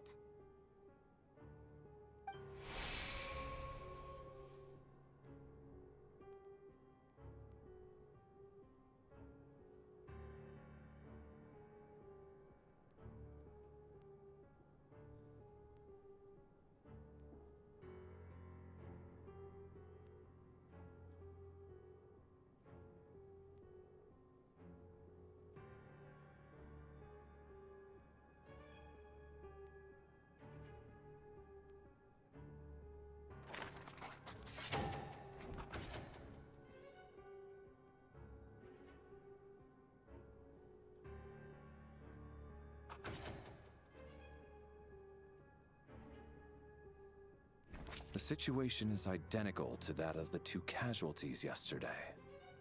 We cannot ascertain the cause of death. At least there are some elements that we can rule out this time. They slept on the stage with everyone else. So I suppose the surrounding environment can't be a relevant variable. Rampana. Coolish. Weren't some of us keeping watch last night? 3 of us, in fact. How could you not notice something was wrong? I'm as confused as you are. Certainly nothing unusual happened on my watch.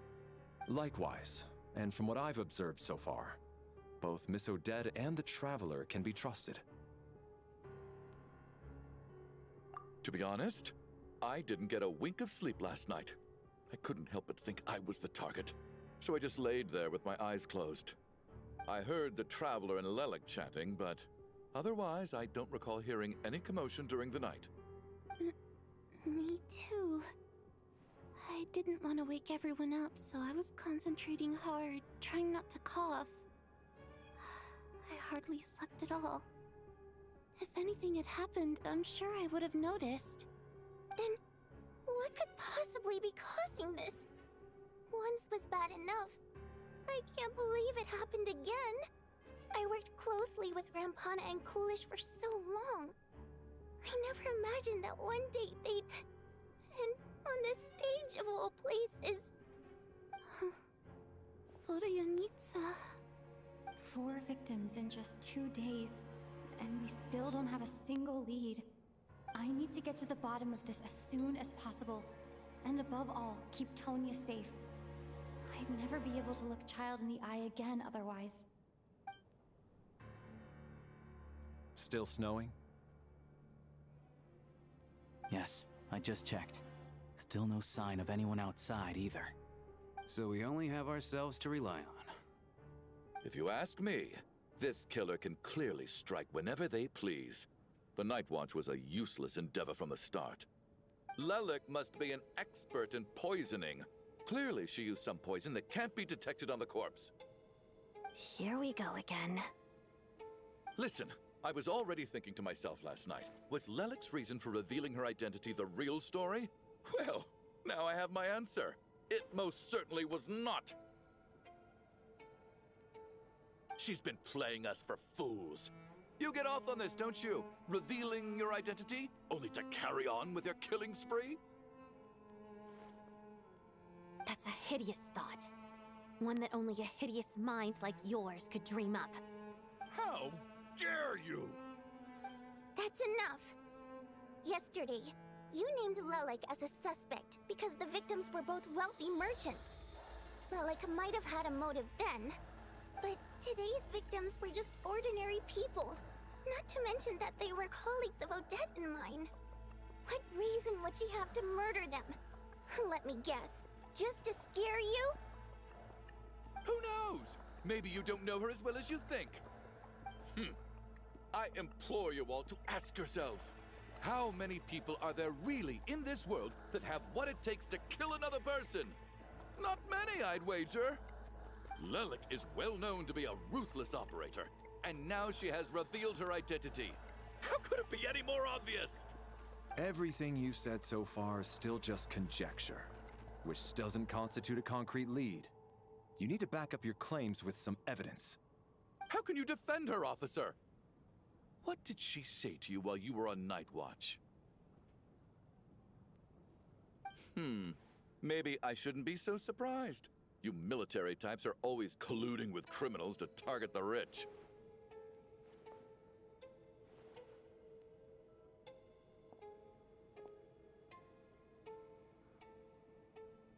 All so you can get your grubby paws on our hard-earned fortunes, then tell us to fall in line. The Fatui, the Druzhna, and the Rokot. Thugs, the lot of you!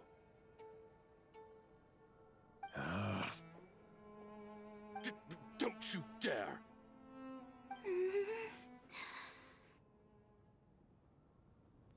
Sir, but...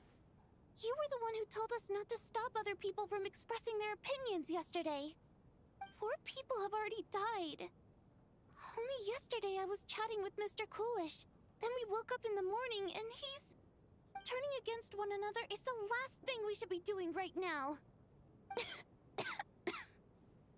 Little girl.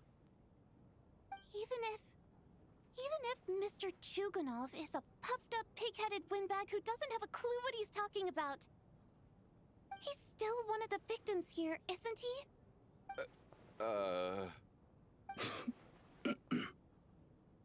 Quite. I had no intention of resorting to violence. But you're right, Miss Tonya. I ought not prevent him from speaking his mind. In any case, I believe Mr. Chuganov has calmed down a little now. We may resume our discussion. I don't think there's any need for that. What is there to discuss? Nothing about this situation is normal. Did you have an idea, Mitya? You're the brainiac here, right? Come on, clue us in! I've been mulling something over. All the leads we have so far concern things from outside the theater. Miss Odette's alter ego, the threats Mr. Chuganov received. But then there's the 2 double murder crime scenes themselves, which have given us absolutely nothing to go on whatsoever. That's highly unusual. Even with the most careful killers, there's always some evidence left behind. So what are you suggesting? I think this could be a supernatural event. It isn't characteristic of human-on-human homicide at all. Correct me if I'm wrong, but aren't you supposed to be a scientist? That doesn't sound like a conclusion someone like you is supposed to make. I got into scientific research because of my insatiable curiosity. But if the present situation defies all known scientific explanations, I don't mind shifting my curiosity toward the paranormal instead. Now that you mention it, I remember when I first came to the theater. I heard rumors about this place being haunted. Haunted? Yeah, I think I heard the same thing. But I mean, they're only rumors, right? We've worked here for years. Surely we would have noticed any spooky goings-on by now. Well, this has taken an unexpected turn. A haunted theater? If Paimon were here, she'd probably be hiding behind me in fear right now. Why don't we take this opportunity to look for clues again with a more open mind? Maybe a different perspective will help us see something different. Very well. Whether it's criminals or ghosts we're looking for, the same rules apply.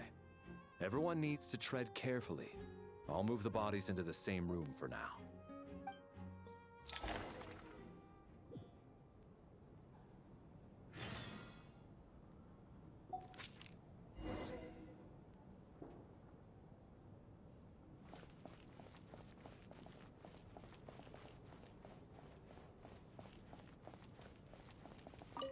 I need to think very hard about whether there's anything that ever needed hiding.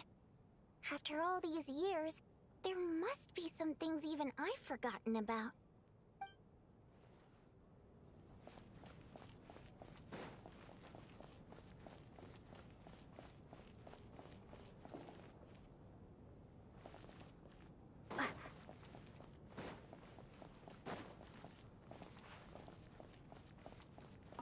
Chin up, my man. That soldier guy just gave you a bit of a fright, that's all. Think about your wife and kids back home. That'll get you your mojo back. Me, for example? Whenever I get hungry, tired, sleepy, or thirsty, I just think about that water imp friend of mine. And everything's suddenly alright again. So daydreaming about women somehow removes your need for food and water, does it? Don't be absurd.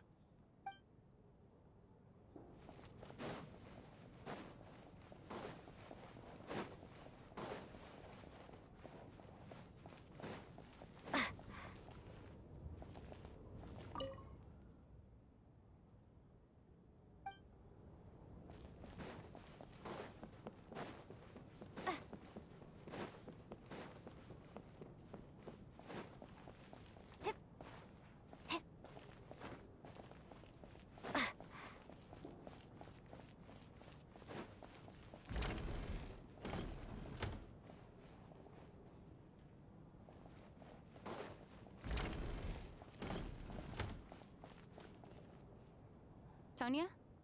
Did you find anything? Not yet. Still looking. So... Are we supposed to be looking for something paranormal?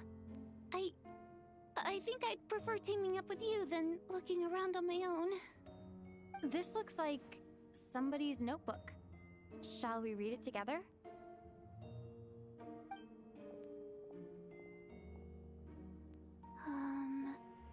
Well, it doesn't look scary or anything, so I guess it should be fine. All right, let's read it together.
Huh. This has to be Vodyanitsa's writing, surely. Maybe it's a little rude for us to peek at this. I feel like I just read someone's secret diary by accident.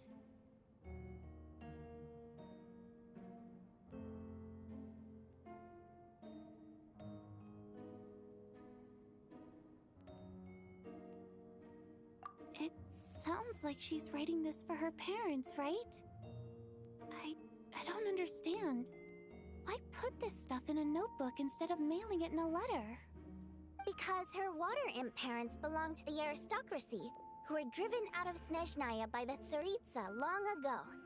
And now they live somewhere new, where the postman can't get to.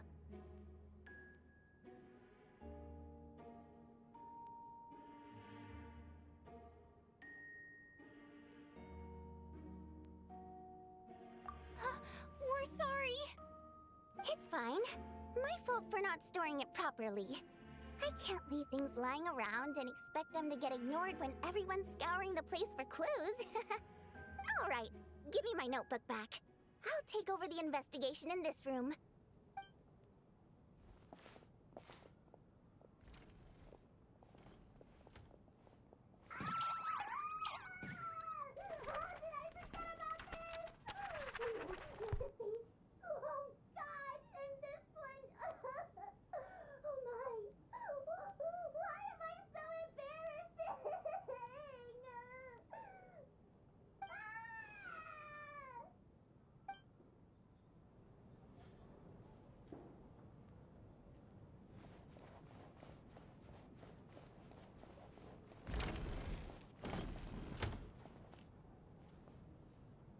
Valeri, come take a look at this. You too, Traveler. Some sort of notebook. What is it for? It's the on-duty logbook for the theater. Kulish was the main person to use it. He mostly used it to record any unusual incidents during a show, audience numbers, exit times, and so on.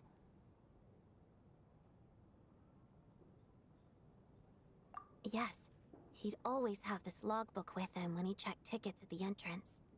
This should confirm a lot of key details about the recent show. So, you find anything unusual? Yes. The number of people. I've checked and double-checked, but the numbers just don't match what's recorded in the logbook. Apparently, we have an extra person among us. Are we certain that logbook is accurate?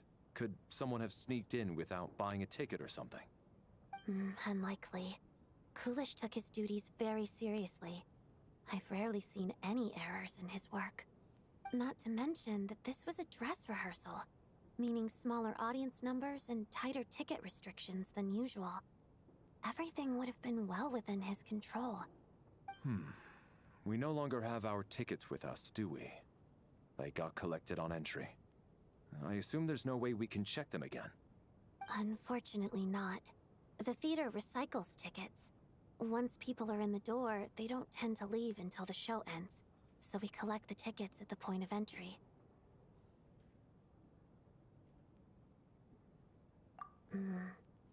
Still, I'm inclined to believe that this discrepancy in the head count is significant somehow.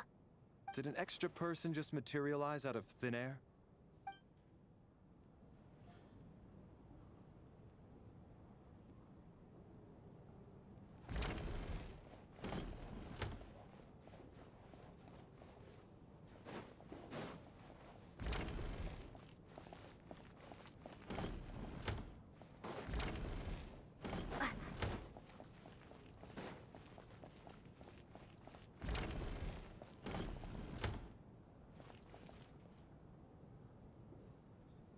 Ah, Traveler.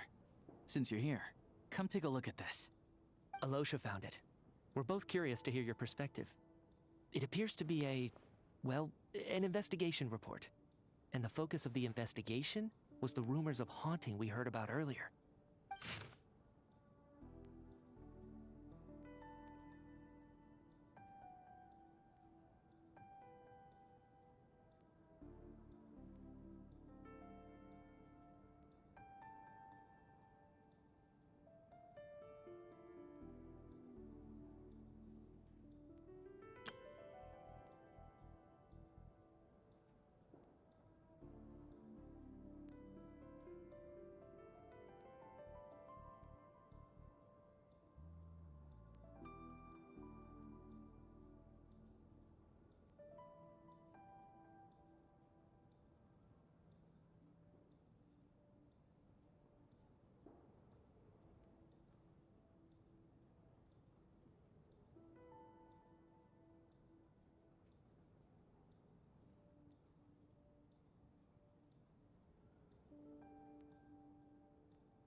An investigation report, huh?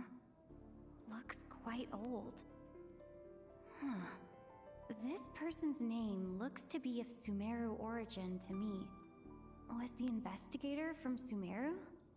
The theater manager must have hired an investigator once specifically to look into this issue. But it doesn't look like anyone ever looked at the report. Presumably, the manager wanted to know if the supposed haunting was dangerous, while also being fearful of word getting out in case it affected the theater's business. Anyway, the bottom line is, the haunting is actually real after all. It's caused by an obstruction in the ley lines. Is there any chance this is the key to finally making some progress with the murder cases? Ley line problems are pretty unexceptional to me by this point. And while it certainly offers an explanation for the ghosts, it's hard to imagine what connection it could have to these two murder cases. Some of the language that appears at the very end of the report caught my eye. Angel civilization, ley line renovation? My area of research doesn't touch on any of that, so it's completely outside of my wheelhouse. Huh? A piece of paper just fell out from the report. It landed right by your feet.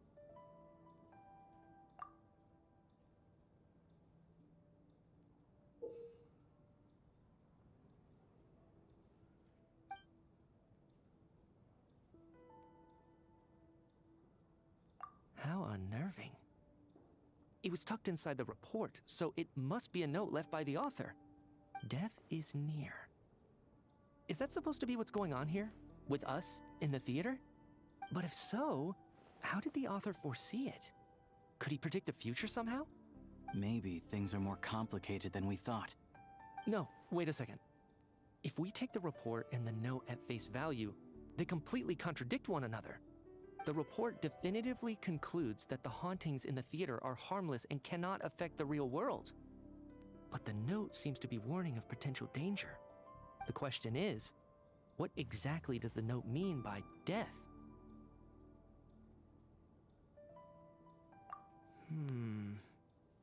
The various ways we could interpret this keyword lead in completely different directions. Let's pause our analysis here for now. I think we need more information.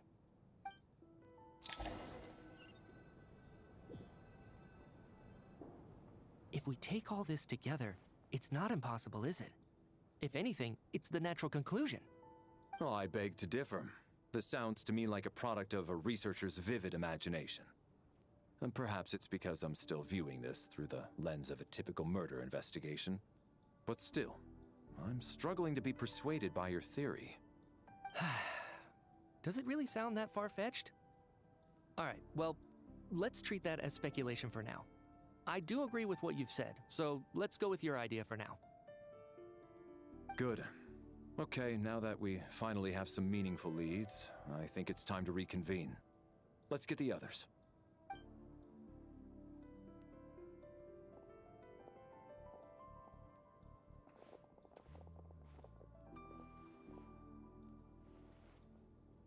So, that's about everything we've discovered so far. I'll share my theory first. Based on what we've learned from the logbook, I believe the extra person among us is most likely the killer. If the killer had simply bought a ticket, it would have greatly increased the risk of their identity being exposed. I expect he or she either hid in the theater ahead of time, or found a way to slip past the ticket inspection. They then blended in with the group and waited for an opportunity to strike. What about the note found in the investigation report? Any thoughts on how that fits in? The killer may have simply planted it there as some sort of sick joke. I've seen my fair share of psychopathic killers. They love playing cryptic mind games. So, it has nothing to do with the haunting of the theater after all. This theory makes sense to me. If we have an audience member unaccounted for, chances are they didn't come here to watch the show. Could it really be that simple? So, in other words, all we have to do is find out who got in here without a ticket, and all our problems will be solved? Then let me make one thing clear. All the theater staff should be well aware that I came here for the rehearsal legitimately, yes? There's no way I'm the one who didn't have a ticket. It's true. I hear you used every trick in the book to get a hold of that ticket, too. Everything short of throwing a temper tantrum and rolling around on the floor at the entrance. I I most certainly did not degrade myself in such a way. Probably a stupid question, but I might as well ask. Did anyone here get in without having their ticket checked? Guess it was naive of me to expect them to just admit to it. Especially after the unprompted Lelik reveal. Once was already a miracle. Twice would be unfathomable.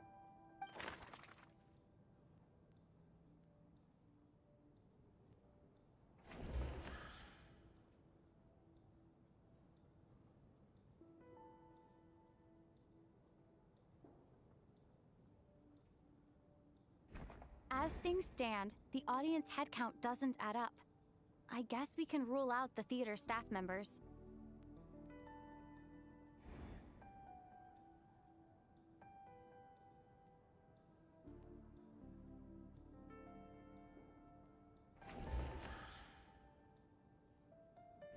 Tonya received her ticket the same way I did. I assume Child got both of them together. In any case, I knew in advance that Tonya was coming.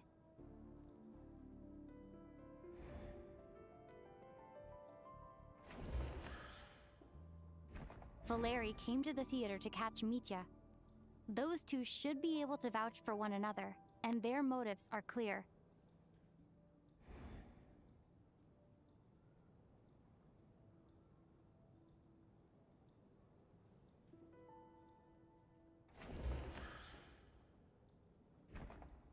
I don't believe any of us here knew Shram before all this. If no one can verify Shram's identity... Mr. Shram, did you really go through the ticket inspection to get in here? Huh? Me? Why am I being singled out, my friend?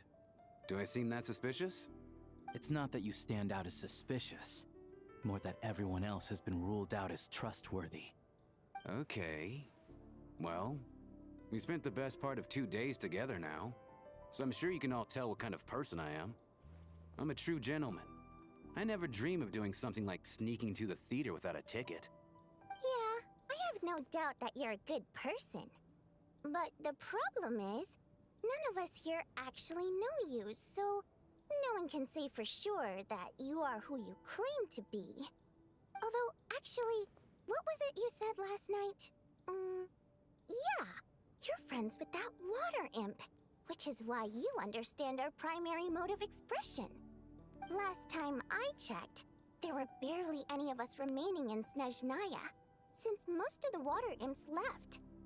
Could you tell me a little bit more about your friend? There's a good chance I actually know her. And I suppose it's also kind of a way for everyone else to get to know you a little better.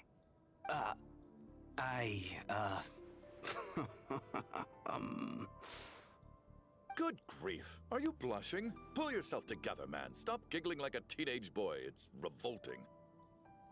Hey, revolting is a little strong. All right, fine. I'll admit it. That water imp friend of mine, the truth is, we're dating. I was just the bodyguard hired by our family. But the stars must have aligned, because sparks began to fly between me and their daughter. Never in my wildest dreams did I think I'd get so lucky. We don't need details. Just get to the point. Okay. I'm just a little hesitant to reveal her name, that's all. You know how it is. These are delicate times. Even with me to protect her. If word gets out that she's dating a human, both the Fae and human factions will give her a hard time. Really? Wait, no. That can't be. Huh? Shram, what the devil are you talking about? Why is everyone looking at me like that? Surely you can understand where I'm coming from. Delicate times? Factions? Yes? You know, the Civil War? Last time I checked, the Fae and the humans were still at each other's throats. If I'm not mistaken, the last significant civil war in Snezhnaya history was over 400 years ago. when Her Majesty the Tsaritsa had just taken the throne and was consolidating her reign. What do you mean, 400 years ago? What's going on here? Is Shram from the past? All right, Mr. Mitya, you win this round. As far-fetched as it is, it appears that your theory may be correct. I'm just as amazed as you are. I didn't even believe it myself, to be honest. Is someone going to explain what's going on here? From the look on your face, you figured it out too, haven't you, Traveler?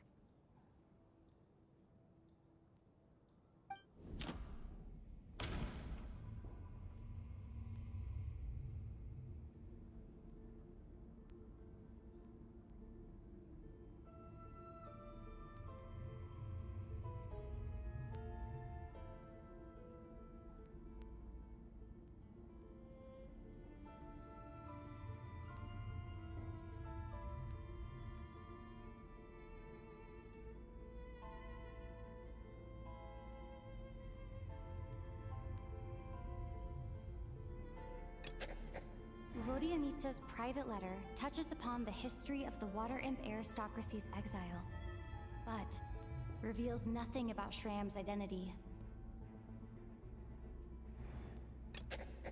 That seems to be the case. Shram's the extra person, but there's no way of learning his identity from this clue. The theater's ley lines have been modified to block souls within its grounds from returning to them. Some souls can even wander this place forever. Mr. Shram's statement proves he's from hundreds of years ago, and according to the investigation report on the theater hauntings, Mr. Shram is very likely a lost soul wandering the theater.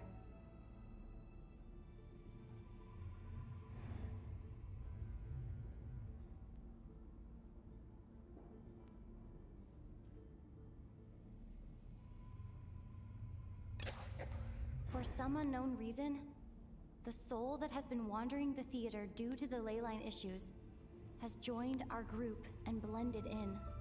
Yeah, that must be the immediate reason why the ticket count doesn't match the number of people present.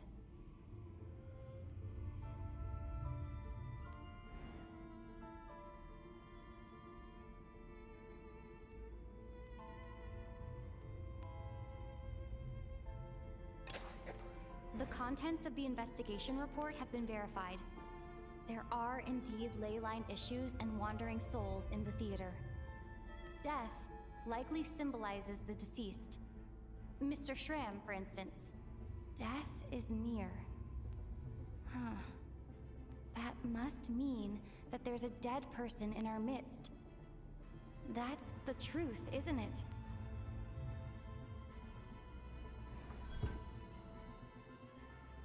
Yeah, the logic is clear now. The investigation report said that there would be souls stuck wandering around the theater because the ley lines were cut off. Mr. Shram must be one such soul who died in the theater a long time ago. In which case, that also makes him our extra person. So when the note said death is near, it must have been referring to death as in the deceased, people who died a long time ago. Someone who died a long time ago. In short, there's a dead person among us. The extra person we've been searching for is a ghost from the past. You mean I'm a ghost? No. Don't make jokes like that, my man. There must be some mistake.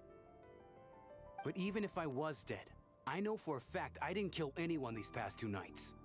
Yeah, even if all that's true, the report also said the souls inside the theater can't affect reality, right? They're harmless. Then what if the problem isn't the souls at all, but the ley lines themselves? The ley lines have a powerful ability to attract and devour souls. Let's say that the ley lines are like a black hole, constantly seeking to engulf souls. But the souls that don't want to return are trying to avoid being sucked in. Huh. Why does this analogy sound so familiar? What happens when the black hole can't achieve its goal? I'm only speculating here, but what if it ended up swallowing innocent souls by mistake, or intentionally taking other souls to compensate? That could explain why we weren't able to determine a cause of death. If you're right, and their souls were devoured by the ley lines, it does make some sense. It does seem to explain a lot of the things we couldn't make sense of. Does that mean it's true? Except there's no concrete evidence. Media is relying on a lot of logical leaps. Still, it seems like the best explanation we have under the circumstances. All right, so how could Shram not know that he's dead? Seems a little unlikely that he hasn't noticed anything unusual even after several days interacting with us. On the contrary, it's perfectly normal for a soul to wander the theater for centuries without questioning their existence or reason for being there. It's simply what's natural for them.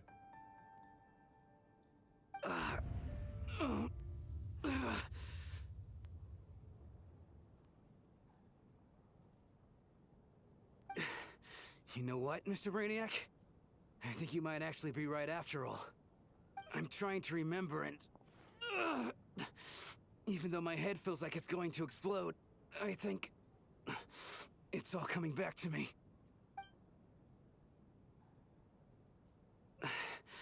I was the one who didn't want to remember my own death, so I forced myself to forget. Well, I'm sure those are painful memories. My lady and I snuck out to go on a date one day. We bought tickets for the theater. It wasn't really my thing, but I was just happy to be together. All of a sudden, a group of people burst into the theater, shouting for all the water imps to get out, performers and audience members included. It was clear the conflict between humans and Fae had reached a boiling point. This time, the extremists were even coming after the water imps who had nothing to do with the war. I thought I could pull one over on them, so I took off my jacket, draped it over my lady, and tried to sneak out amid the chaos. But I got caught. They started shouting, calling me a traitor to humanity. But I was going to do whatever it took to buy our chance to escape, no matter how many people stood in my way. I had to, both as their bodyguard and out of love. It's all right, friend. You can stop there if you want. You don't need to dig all that up again. It's just... even now, I'm still struggling to accept the truth. How could I be dead? I'm sorry, everyone. If I'd known I was a dead man walking, I wouldn't have dragged you down with me. If I'm the cause of all this death, then punish me however you see fit. But, Mr. Shram... No. I refuse to be a burden. I know what I have to do. You said I've been wandering the theater for centuries, right?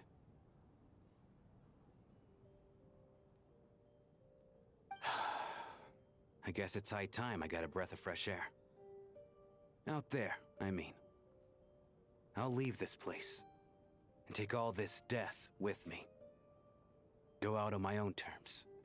Mr. Shram, I'm sure we can figure out a different course of action. My good sir, we both know I'm not supposed to be here. I should have accepted my death long ago. One way or another, this has to end. Unless you're saying this goes against another one of your military principles somehow. No, I'm speaking on a personal level this time. Let it go, man. Oh, wait. One last thing. Miss Water Imp.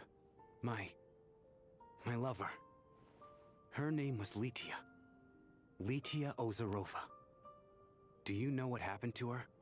Ozarova. Oh, Auntie Ozarova. That's what we all called her. I remember her as a very kind elder. She had a bunch of kids, too. I'm so glad she survived. And she had lots of kids? Good. That's... good. I could hardly expect her to stay single just because of what happened to me, right? As long as she went on to be happy, that's all that matters. Besides, I'm dead. My soul's been wandering around here for so long because I was worried about her. But now, I can go without regret. There's no need to see me off, my friends. I've enjoyed our time together over these past few days. Perhaps we'll meet again in the next life.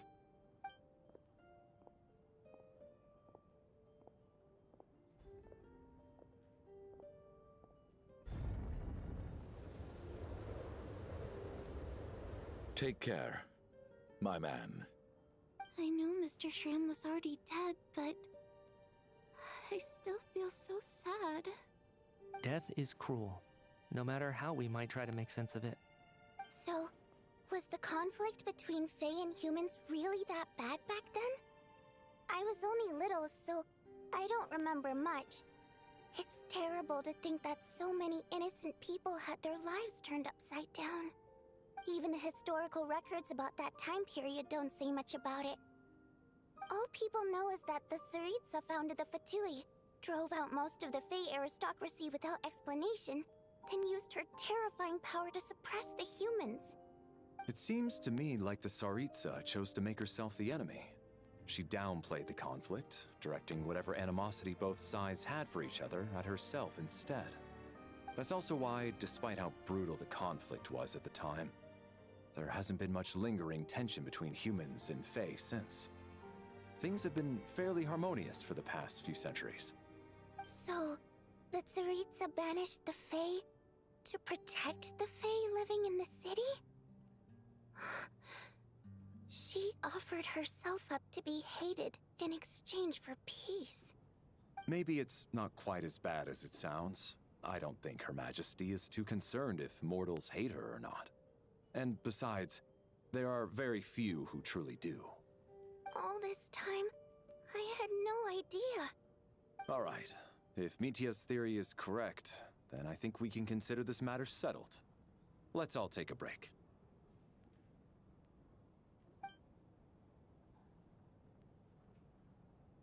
Ugh, if only this blasted storm wasn't still raging on.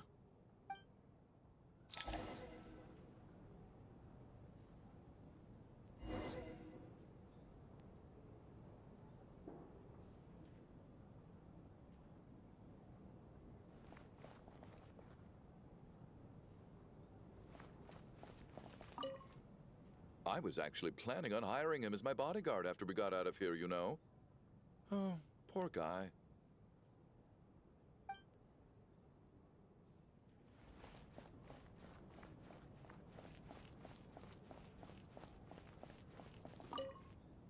Even though Shram was already deceased, his decision to walk into the snowstorm was still a sacrifice, and a very brave one. This is one of the few times I don't feel at all happy to have my theory proven true.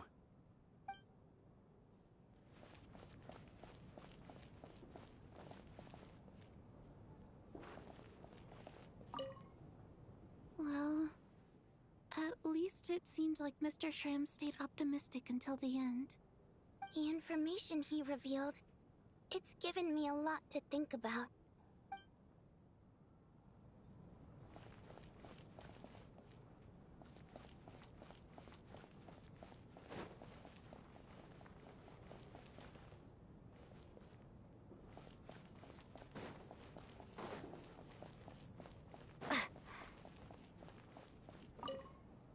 At least the lingering regret that kept him here has been put to rest. That's not necessarily a bad thing.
Looks like now we can just rest until the snowstorm stops.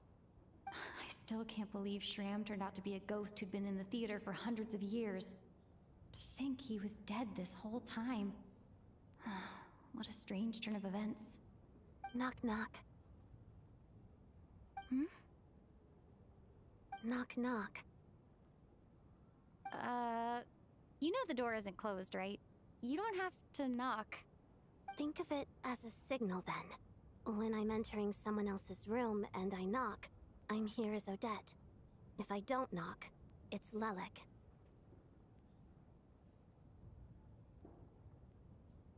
Thanks. So, why did you come to find me? Is there something I can help with? Vodyanitsa said you knew about my secret identity from the start. But when everyone was discussing who Lelek could be, you were worried that revealing what you knew would be unfair to me, so you kept it to yourself, right? Yes, I'm extremely grateful for that. It's nothing. I mean, you didn't hold what happened with Senora against me, so I should thank you for that as well. Actually, there's something else as well. I found myself in a situation similar to the one you were in when you helped conceal my identity. So I thought I'd come and ask you for advice. It's about Mitya. Before all of this, the last time I saw him, he was dead. As I'm sure you know, my goal as Lelek was to stop Project Stuzha. Well, when I found out the tech lead for the experiment behind Project Stuzha was Mitya, I immediately started planning to track him down and threaten him to back out. I often saw him around the theater, but I soon concluded that making my move there would risk exposing my identity. So I decided to infiltrate the Armory Palace and go directly to his lab. That way, the threat would be much more effective.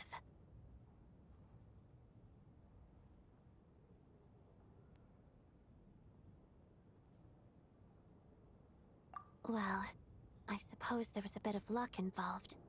But I am a Fatus, so I already had some familiarity with the building's layout.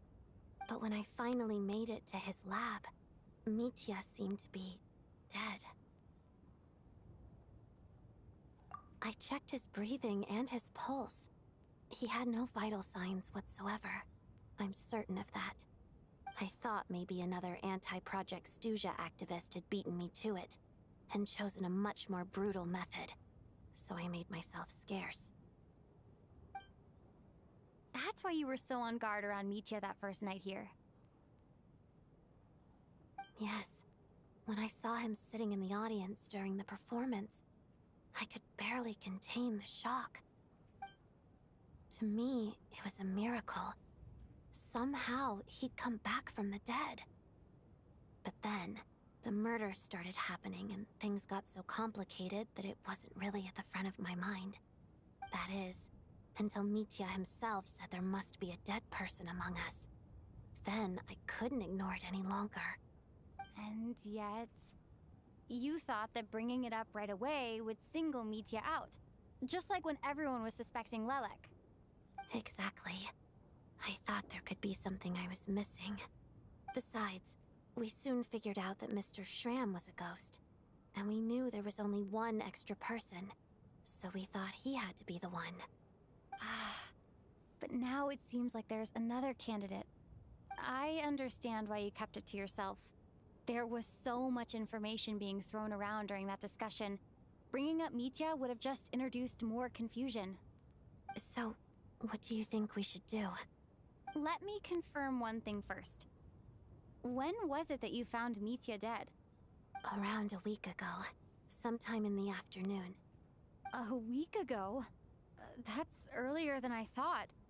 I saw him just a few days ago at a restaurant. That definitely would have been after you found him dead. He seemed completely normal to me. Chatting with Vodyanitsa, trying to avoid Valeri. So he was definitely alive on that day. Huh. Well, all I can say is I know what I saw. Here's a thought. The reason we even suspected a dead person could be among us was because of the problem with the theater's ley lines. But Mitya's death happened inside the Armory Palace. The ley line issue affecting the theater shouldn't reach that far. You're right. I guess he doesn't fit the profile of the person we were searching for. I think the chances of it being him are very low. Surely he can't have died for real in the Armory Palace. Unless what? Unless he really did come back from the dead. You're right. Do you think we need to disclose this to the others? Huh, what's this? A private meet and greet? Where do I line up? That's not what's going on here. Well, I was just making the rounds. Thought I'd try to lighten the mood a bit. Vodyanitsa's handing out food if you're hungry.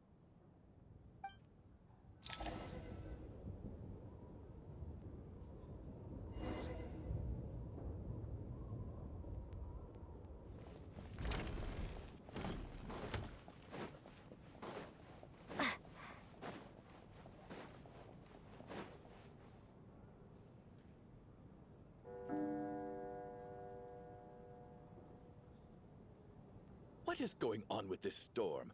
Could it be connected to that monster that just arrived in Snezhnaya? I almost hope it is. Her Majesty the Tsaritsa left to vanquish that beast herself. We just need to wait for her triumphant return. Do you think people still feel the cold after they die? I'm wondering about Shram. Oh, maybe we should have given him a coat before he went out there. Death itself is cold, isn't it? I'm sure the storm will embrace him. Well, I hope he has a safe journey. I'm going to miss him, I think. It's not like we can blame him for Rampana and Kulish's deaths. Thinking back on it, we barely made it out alive ourselves. Once we get out of here, how are we going to explain what happened to their families?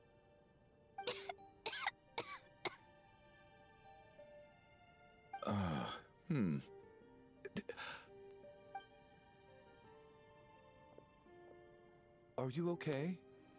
Here, take this. I've never used it.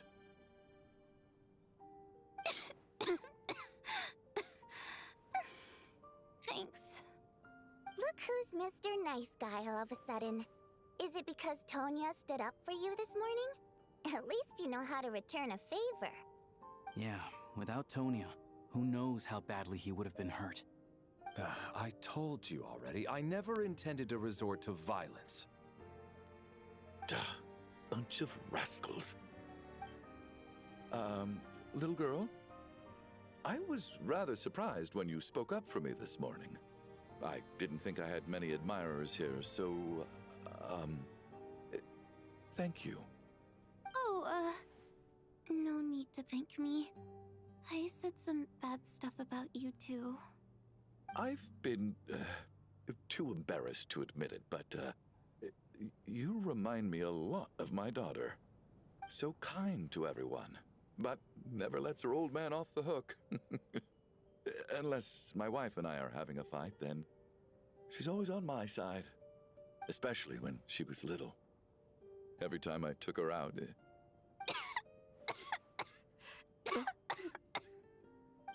All right, easy now. How long have you had that cough, Tonya? I don't know. It's probably been a while. I'm fine. Are you taking anything for it? Yeah. I'll be fine once I see my brother. He's gonna pick some frost fairy flower leaves and brew a tonic for me. I'll feel much better once I drink that. I see. That's good to hear, then. We should probably discuss arrangements for tonight. Now that the deceased has left our midst, there shouldn't be any more incidents. However, out of an abundance of caution, I'll keep watch. Shouldn't we take shifts? I can take one if needed. No need. I managed to get a nap in earlier, so I have plenty of energy right now. After all the tension of the past few days, everyone else should just focus on getting a good night's sleep.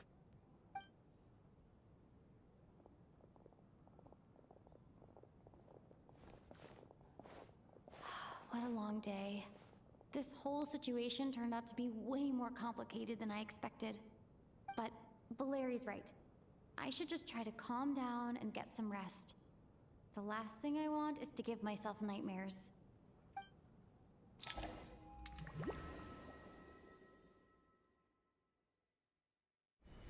She's awake. She's awake! Get over here, you big lug, and take a look! If you must call me something, call me Mr. Door. The Black Mist is coming. You need to go. Are you all right? Can you walk? We just got attacked by monsters on our way up. That Mr. Door fellow protected us. He just seemed to come out of nowhere. Not much of a talker, but when it comes to taking down monsters, that man doesn't hold back. Curses! The Black Mist is catching up to us. We need to keep going. Mr. Door, I don't believe I've ever seen you around here before. Why is that? There's no need to try to get to know me. I'm just Mr. Door. I have to find the door that belongs to me. Oh, well, anyway, we're lucky to have Mr. Door. Looking for trouble? Quick, get rid of them! I can just push these ones off. What the? No need to thank me. This is where my duty lies.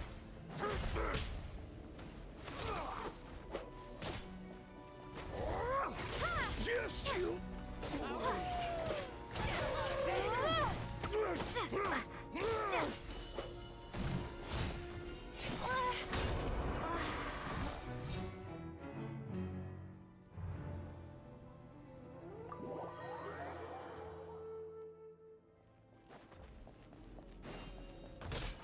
Looking for trouble?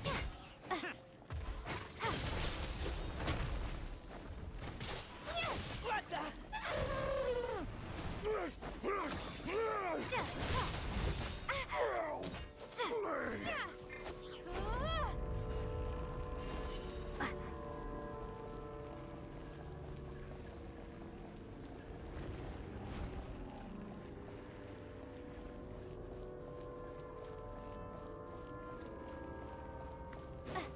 So we're doing this the hard way.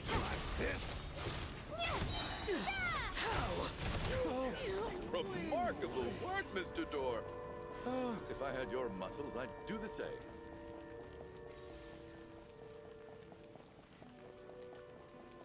Are none of these doors the one you're looking for? No.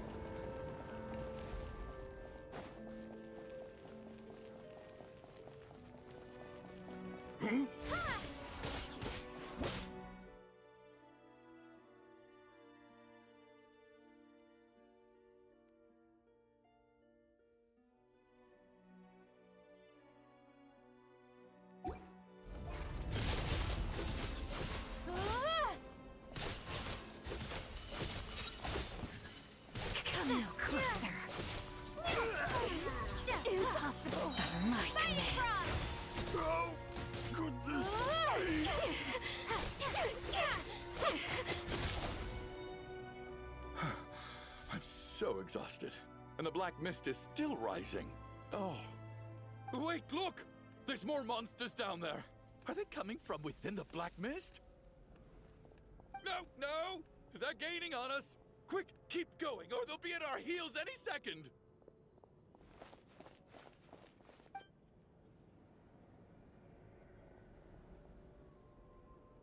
Mr. Door, what are you doing? We need to get out of here. They're coming! Found it. This is my door. What? You mean you're going to stay here? I am a door. This is where my duty lies.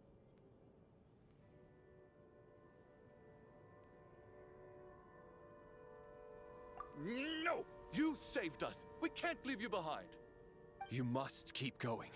A door can only keep things out for so long. You must make haste. But... Oh, you're right. Let's go.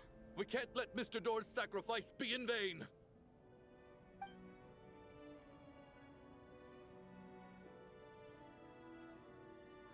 The black mist isn't moving anymore. Looks like both the monsters and Mr. Door are gone. I didn't just imagine all that, did I? Surely I wasn't so scared out of my mind that I hallucinated a door as a human being.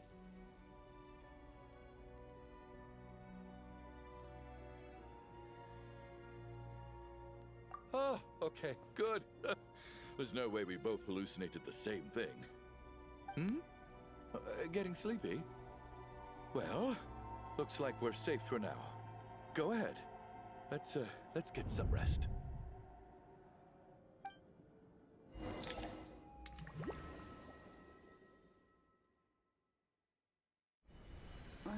What time is it? Is it morning? I think I had a nightmare. Oh, I guess everyone's still asleep. These past 2 days have been exhausting. Valeri's keeping watch though, so he's probably the only one awake. Valeri?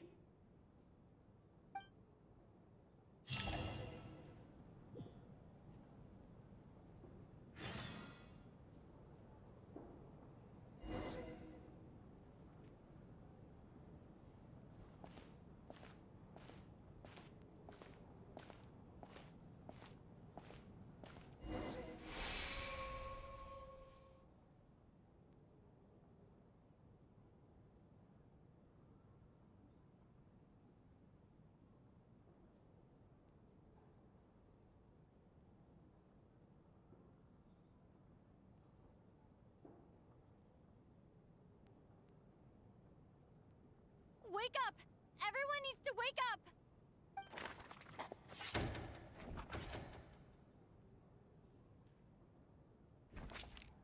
Just like the last 2 nights.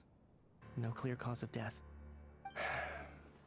I've been a real thorn in your side, haven't I, Mr. Valeri? Now you can rest in peace.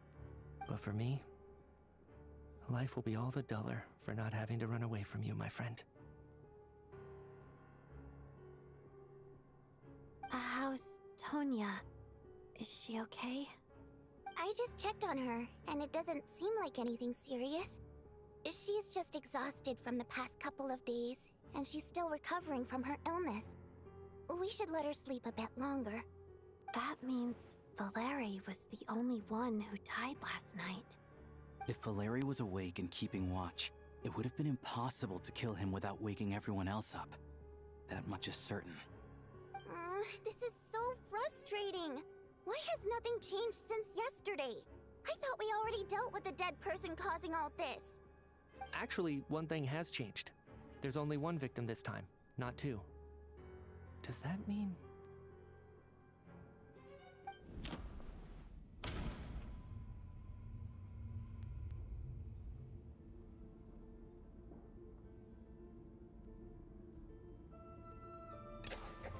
After the deceased Shram left, there was 1 less victim last night. That more or less tracks.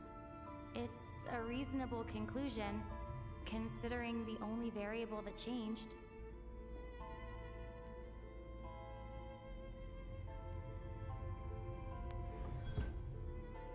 Oh, the number of people who die each night is equivalent to the number of dead among us. That's your theory, right? Exactly. We identified Mr. Shram, and the night after he left, the death toll dropped from 2 to 1. By that logic, there must be 1 more dead person left among us. Another one? But there was only 1 person unaccounted for in the ticket checks, right? The head count should match up now. Having an extra person was definitely a cause for alarm, but being 1 person short isn't nearly as unusual. Someone could have left in the middle of the show, or made it out before the storm hit. 1 more dead person among us. If Mitya's theory is right, then what Odette told me seems a lot more relevant. It's just, at the time, we had no reason to think there was more than 1 dead person. If only we'd had taken it more seriously as a possibility, maybe this could have been avoided. I'm sorry. This is my fault. I had information that could have been helpful, but I held back. I should have brought it up right away. I'm partly to blame as well. I was too quick to dismiss Odette's concerns. What is this about? What have you two been getting up to behind my back? Sounds like there's some big news you've been keeping from the rest of us. Well, we're all ears.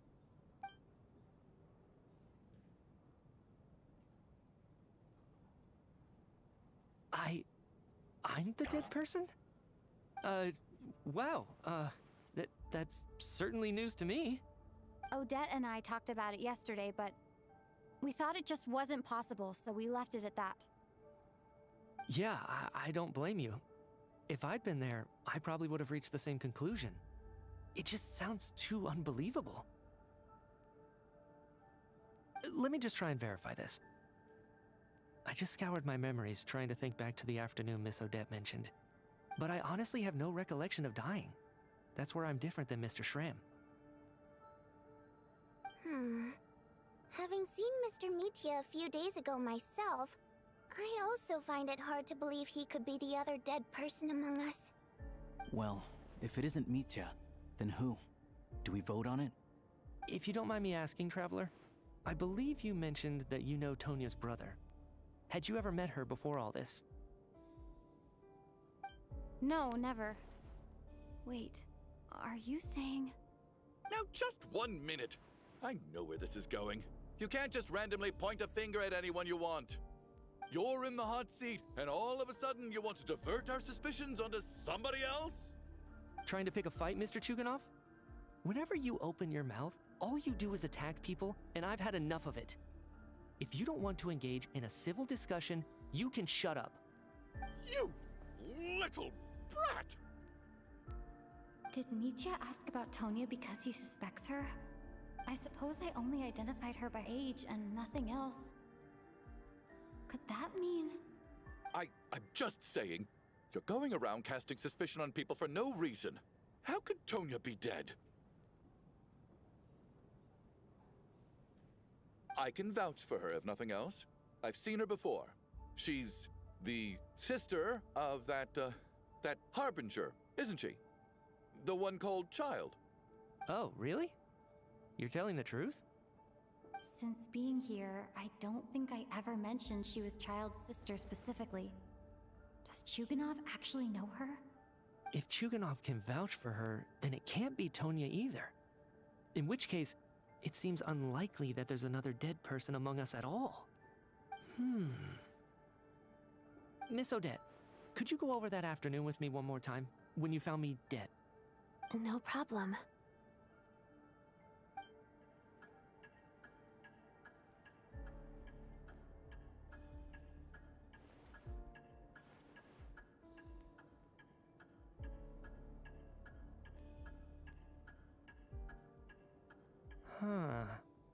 No matter how hard I try, I just can't remember anything about dying. But I do remember something else. Miss Vojanitsa, during our last meal together, I told you how some of the researchers were suffering from temporary memory loss. Do you remember that? Oh, yeah. You said it was hindering the progress of your experiments. You thought they were just under too much stress or something. Right. And even though I don't remember dying that day, I'm pretty sure I experienced something like amnesia. Some of my memories from that afternoon are missing. Are you suggesting you're missing the memory of your... Of course. How am I only just realizing this? Humans aren't necessarily aware of their own death. You mean being silently assassinated, or dying in your sleep? Situations like that? The researcher's amnesia. Suddenly it all makes sense. I must thank you, Odette. I think your perspective just helped me reach a breakthrough on a series of issues that have been troubling me for quite some time. All right. It's decided then. I'll be the one to leave today. Oh, leave? Hey, wait a minute. Aren't Aren't you rushing into this? What if you're wrong? You'll pay with your life! Come on, kid. Aren't you gonna fight for your life? This seems like a rash decision. I have other reasons beyond what's been discussed. In fact, thinking back, I remember during Miss Odette's performance, while I was sitting in the audience stalls, a brilliant new idea for my research popped into my mind. But then, my train of thought suddenly cut off. I can't remember it now at all, and I didn't take any notes. I guess that must be another instance of temporary amnesia. No. Hold on. I see where you're going with this. You're suggesting that each instance of temporary amnesia is a death, right? There's a glaringly obvious flaw in that idea, no? How can one person die so many times? I believe Miss Odette's account. During the period where my memory is blank, I must have been either dead or in a similar state. All it would take is for the same thing to happen in the theater, and I would come under the effect of the ley lines in this vicinity. This increases the likelihood of me being the deceased, does it not? But... There's no evidence to suggest that anyone other than me is a candidate for the deceased. So allow me, as a scientist, to treat this as an experiment. Please relax, everyone. I don't think things are as bad as they may seem. If I really am the deceased, then to leave the theater will be a relief for me. If, on the other hand, I'm still alive right now, well, apparently you've all witnessed my resurrection recently anyway. Who's to say I won't return from the dead again this time? Mitya's right. This is the only thing we can try right now. I think he's deliberately downplaying the gravity of the situation, though. He probably doesn't want to burden everyone. What is a scientist if not someone who gambles on experiment after experiment in an attempt to obtain the truth? With this snowstorm, the ley line phenomenon, ghosts of the dead, and my amnesia, we've been paralyzed by not knowing and powerless to do anything about it. It's a terrible feeling. But if I do get resurrected, you can be sure that I'll come back with the truth of all this. Just you wait.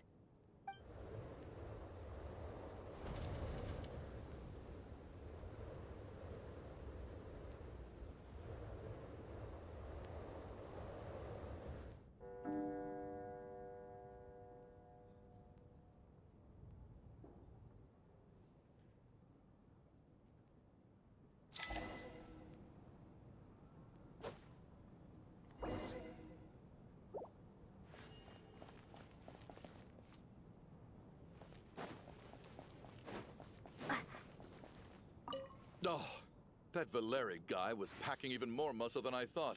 I can't believe how heavy he was. Hauling him over there nearly killed me. Oh, curse this confounded snowstorm. Go bother some other poor souls instead.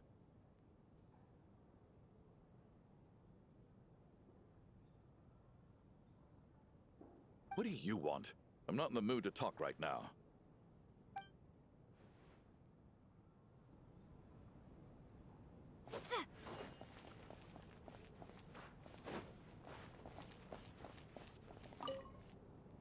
What's on your mind, Odette? You haven't said a word. I was thinking about Mitya. If he'd been unwilling to sacrifice himself by walking out into the snowstorm, that would have made more sense to me. After all, it seems like the dead don't perceive things any differently from the living. Mitya doesn't even remember dying.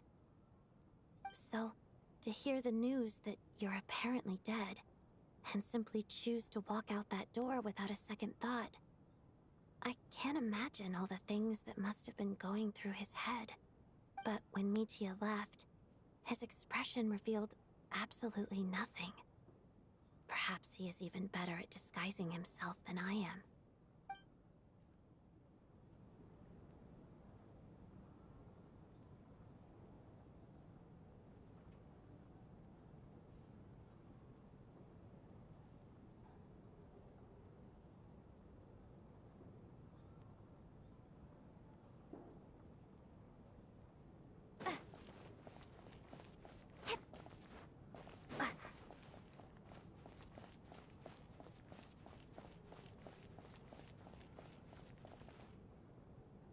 Poor Mr. Mitya.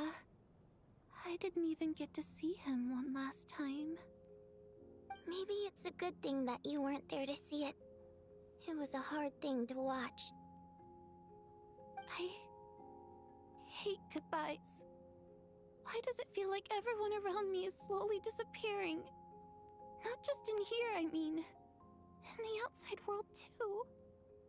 Maybe it's the realization that, at the end of life, everyone has to face it alone. Come to think of it, the main reason we're still alive right now is pure luck. Each morning here, for every one of us, there's the chance that we might not wake up. You could take it a step further and say that the same is true outside, too. Who can ever be 100% sure when they drift off to sleep that they'll open their eyes again in the morning? If I make it out of here, I'm going to cherish every moment that I'm awake and live without any regrets. Without regrets? I feel like a strange sense of anxiety has been quietly growing inside me over the last 2 days.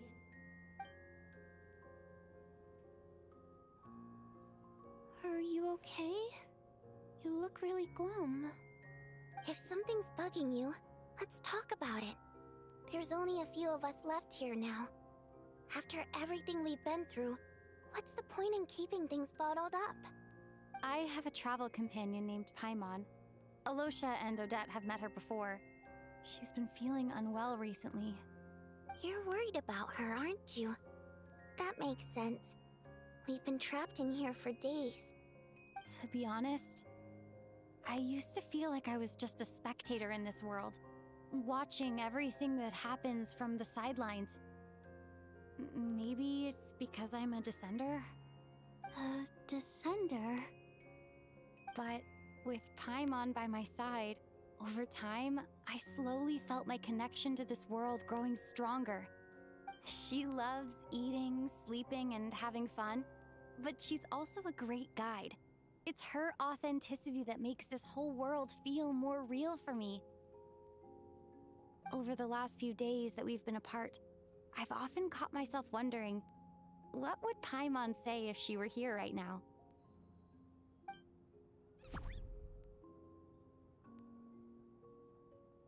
But by the time I snap out of it, the conversation has already moved on and I'm still in my own little world. I'm trying to overcome this sense of detachment, but I really miss Paimon. I guess, in a way, she means the whole world to me. I bet she misses you when you're not there as well. Maybe you're her entire world too. I don't know if this will make you feel any better, but back when the water imps left Snezhnaya in droves, I also felt like the whole world was suddenly empty. I could be surrounded by people all smiling and having fun, and still feel completely separate from it. So, I totally understand how you feel. Later on, I started to think, maybe accepting the fact that our loved ones won't always be with us is something that takes a lifetime. All we can do is cherish their companionship from moment to moment. So, once we get out of here, you better hurry back to our side as fast as you can. You can't let your story end in regret. That's the trope I hate the most. Thank you. That's exactly what I needed to hear. But Vodyanitsa, if you hate goodbyes too, why didn't you leave with your people? That's just the choice I made. I used to regret it, but I don't anymore. Like I said before, singing is a water imp's primary mode of expression. It's how we convey our emotions.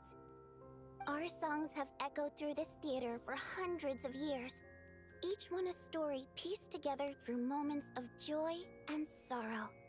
But does a story exist without someone to read it? To me, the answer is no. So I made the choice to stay. That way, there would still be someone left to sing these songs and listen to their stories. Otherwise, they could have been lost forever. Could you teach me how to understand your people's songs sometime? I want to be able to truly hear them, like Mr. Shram. A fan after my own heart. Thank you, Tonya. How about I sing something for you, and you tell me what you hear? Okay, I'll do my best.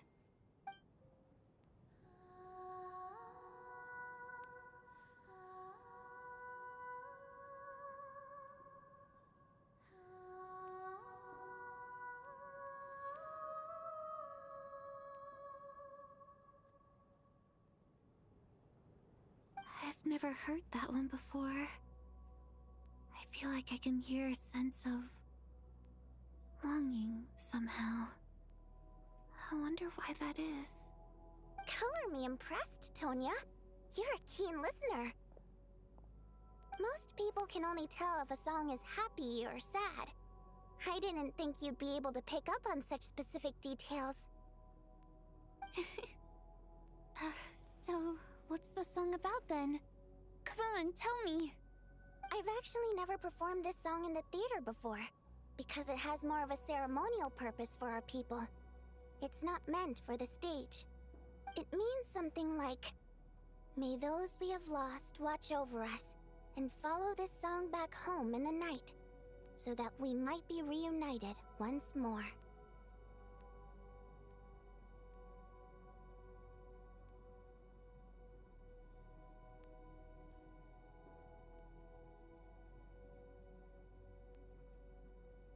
No wonder I could hear that sense of longing. You sing it for loved ones who have passed away. I hope it reaches them. It's getting late, Tonya, and you're not well. We should all turn in early. I suppose there's no reason to keep watch tonight. Okay.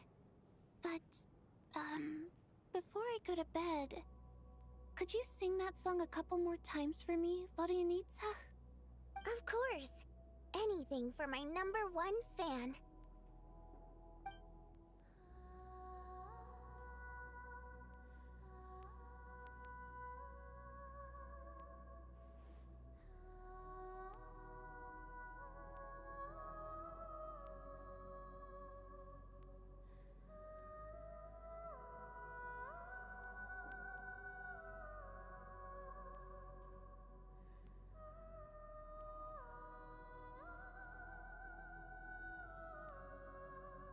Once I get out of here, I definitely don't plan on ever coming back.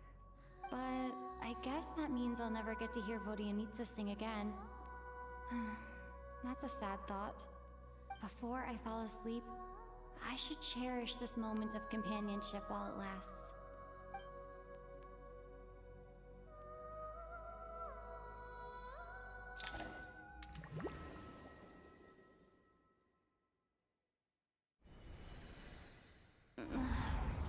Where am I?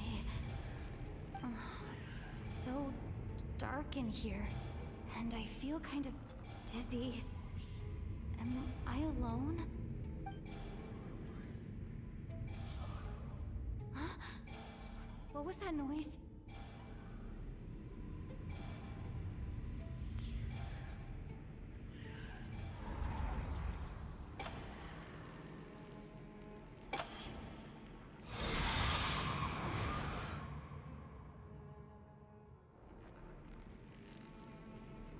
Return, O spirits. Fulfill your oath of protection.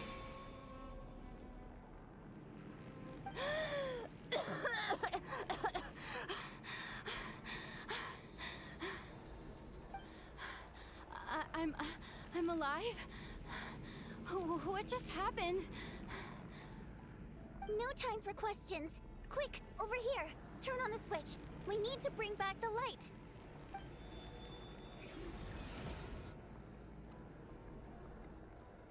All right, we're safe. The spirit just now is called Night Prayer. The light subdues her, but she'll attack without a second thought in the dark. Sort of. I know it's hard, but you can't let this place go dark, or she'll kill you again.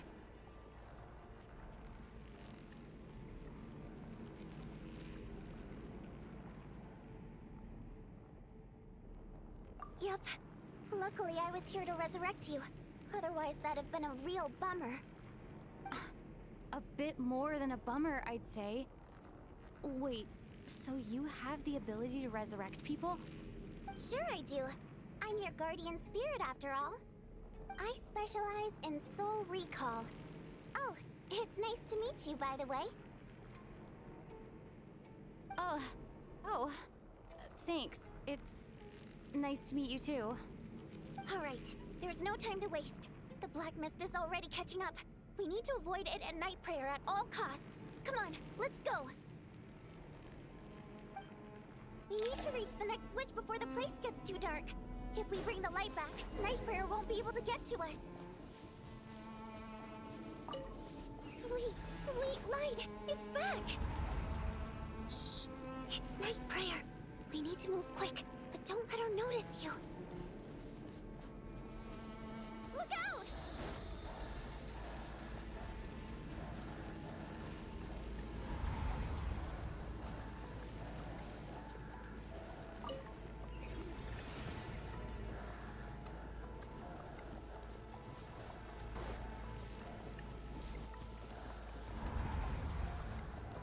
The next switch is over there.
No, night prayer is here too.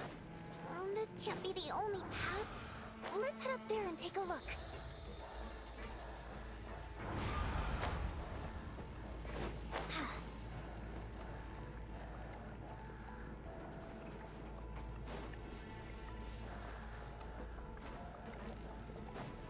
The switch is just up ahead. Hurry!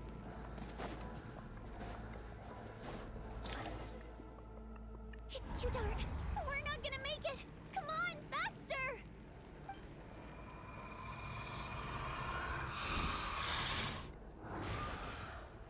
Traveler! I won't let you die like this. Not on my watch.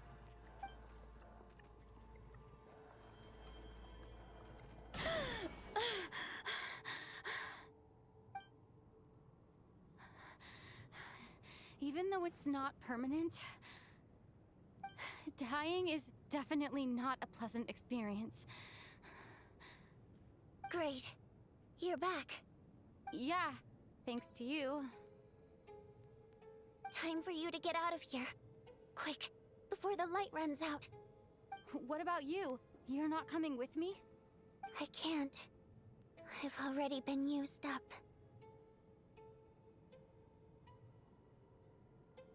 A guardian spirit's skills are finite. I can only resurrect someone so many times. I might not look any different, but my essence has been exhausted. Now, I will slowly start to fade away. I can go no further. The black mist is where I belong. It's okay. Why didn't you tell me sooner? Because it wouldn't have changed anything. That knowledge would have just burdened you. And a guardian spirit's role is to protect. But... Go. Now, before it's too late. I already hear night prayer approaching.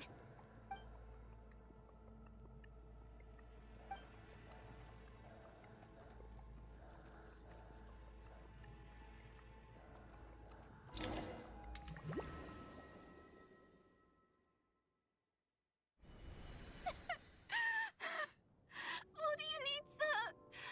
How could this happen? Vodyanitsa!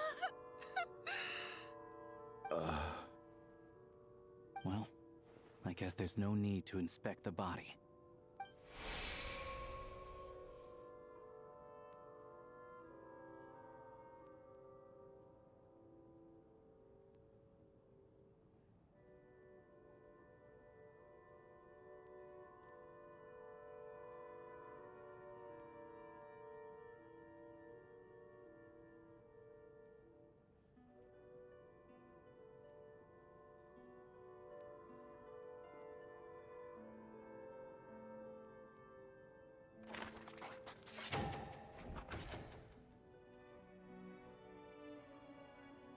This wasn't supposed to happen.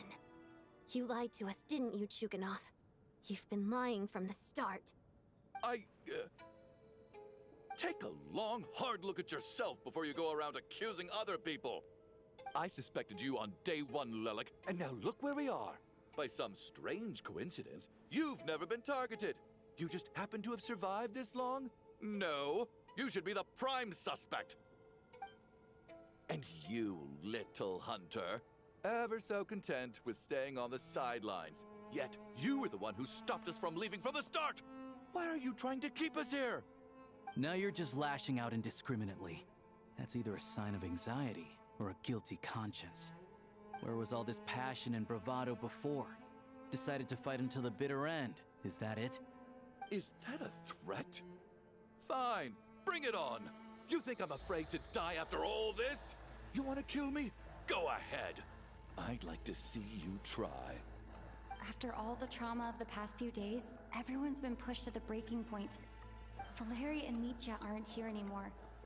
Someone else needs to step up and take charge.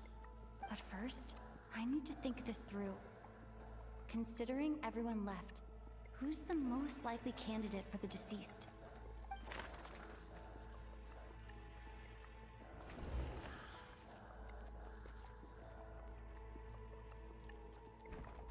Of those who remain, the only person we've never met before is Tonya. There is room to doubt her true identity. People are easily misled by first impressions. Now that I think about it, Child's sister was in fact a label I imposed on her due to my own assumptions. But Mr. Chuganov vouched for Tonya's identity yesterday, with basically no other possibilities left. Could it be...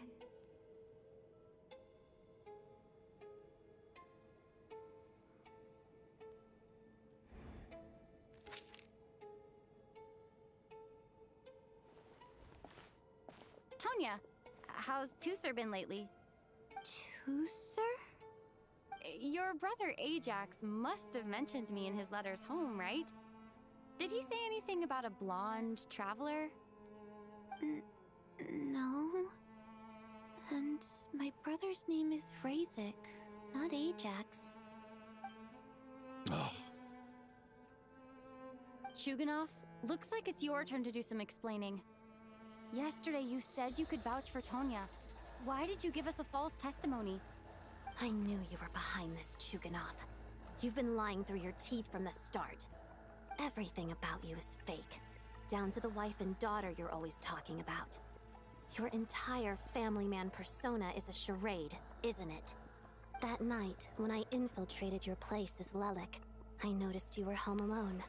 Didn't think much of it at the time. Just thought everyone else was out. But thinking back on it now, that doesn't seem very likely.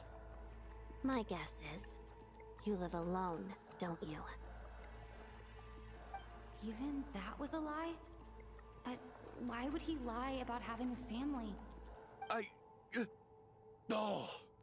Curses! Oh, why is there no end to this blasted snowstorm? If it would just stop!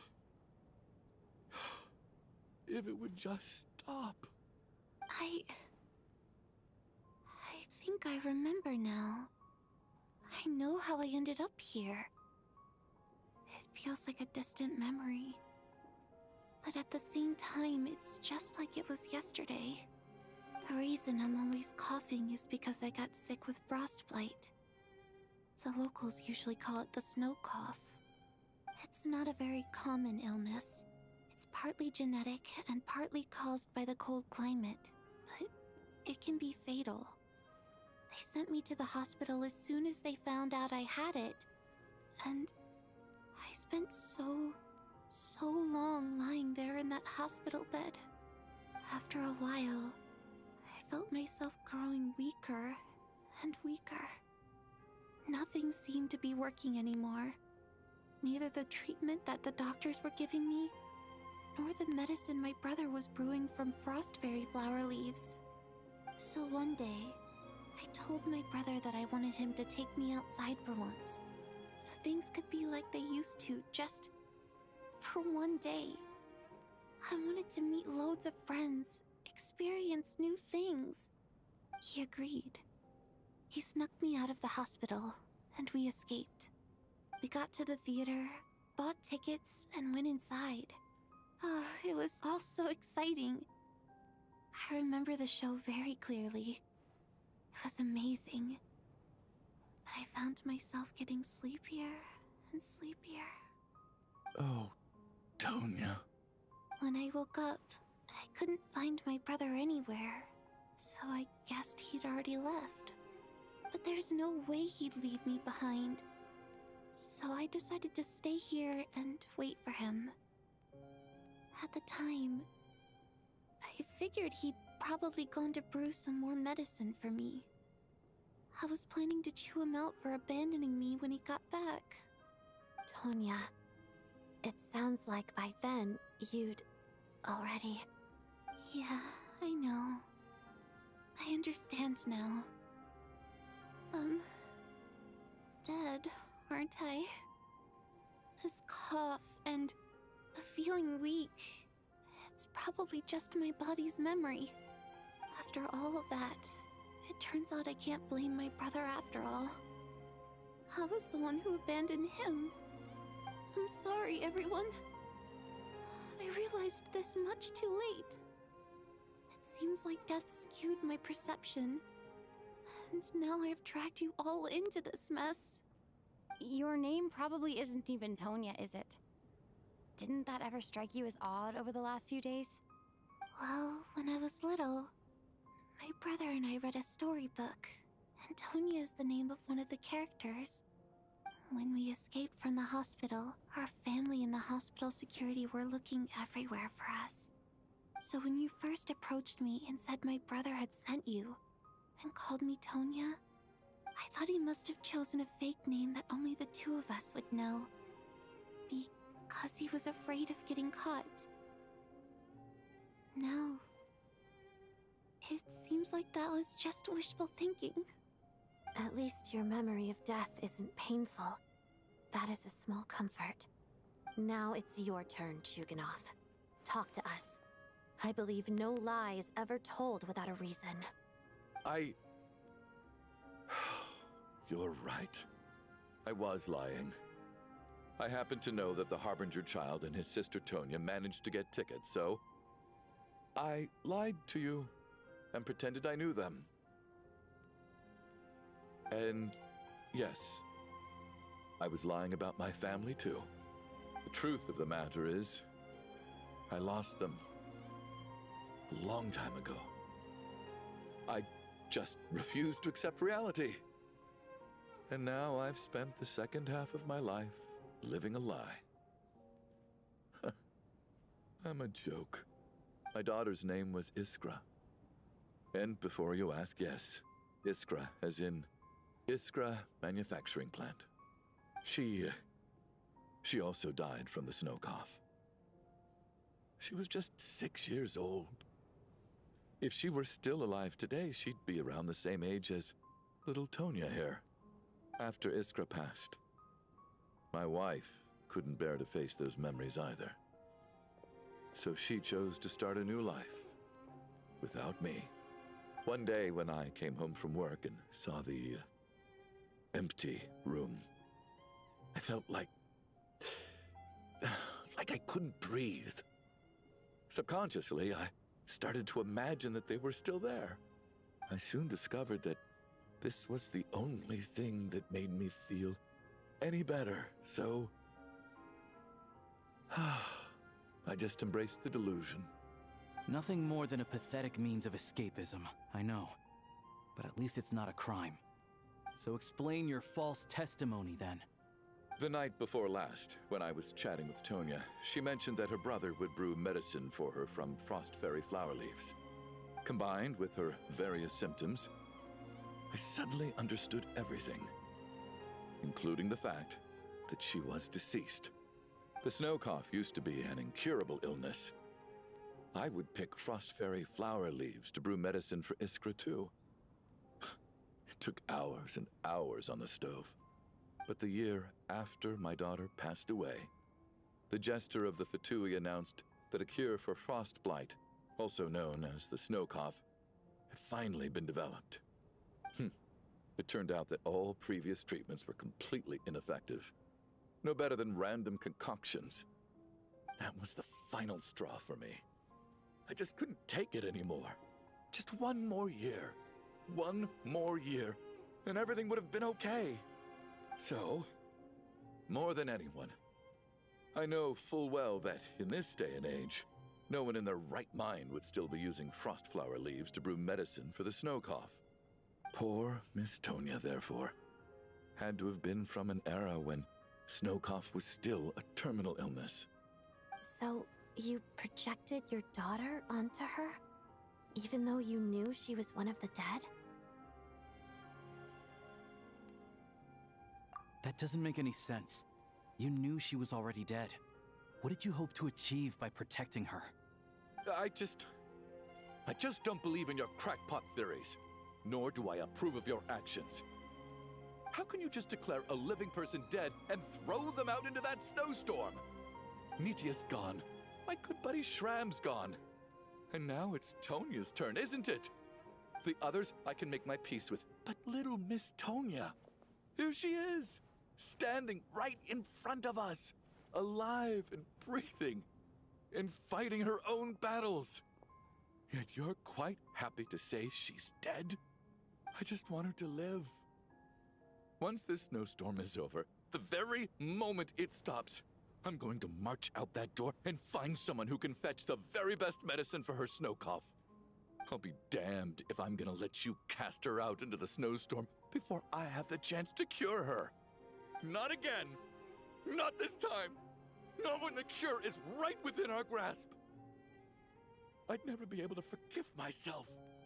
Mr. Chuganov, stop. I can't let you do this. Tonya. By the sounds of it, you've known I was dead since the night before last, right? I really liked Mr. Valeri, Mr. Mitya, and Miss Vodyanitsa. And now they're all dead because of me.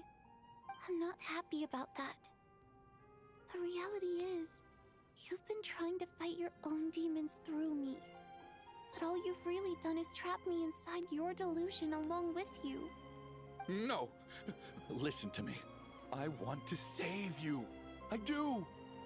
Well, at this point, I'm quite sure that I'm dead. I don't need to be saved. The time I got to spend with all of you is more than enough for me.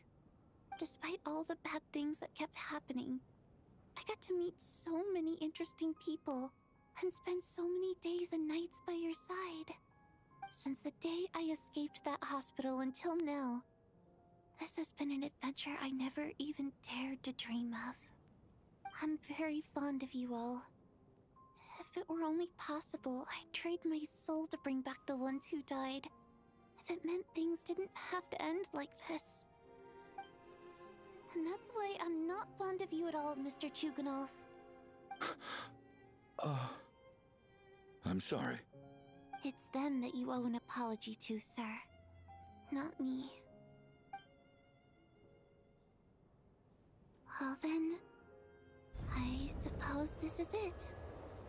It's time for my adventure to end. I've caused enough trouble. You're leaving already? It's still early. Don't you want to stay a little longer? No thank you. Oh, and by the way, my name is Patashka. It was nice meeting you all. Feels strange that we're only being properly introduced now that it's time to say goodbye. Patashka?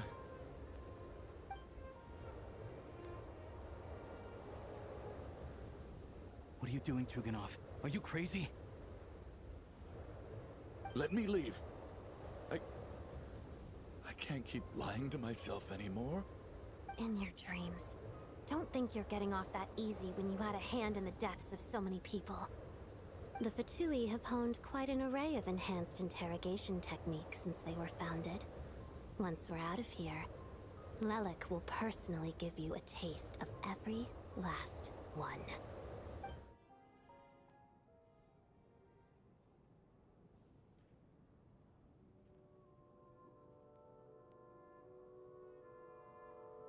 I think we should leave.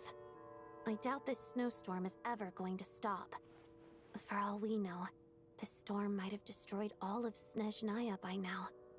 Maybe even the whole world.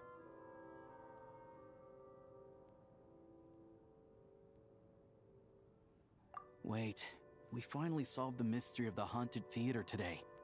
Maybe let's at least try to enjoy tonight? Fair enough. I don't particularly feel like dying in Chuganov's company anyway. And yet you won't let me die first. Hey, Chuganov, on a serious note, if we do make it out of here, you should close down that factory of yours. A lot of people are freezing thanks to you. Is this really the time to be discussing my factory? All right, fine. I'll shut it down. Doesn't matter to me anymore.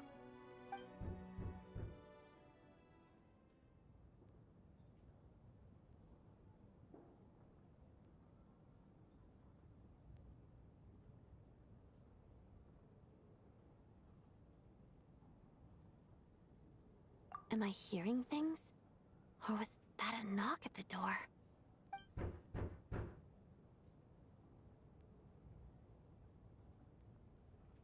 There it is again. But I don't understand. The snowstorm hasn't stopped, has it?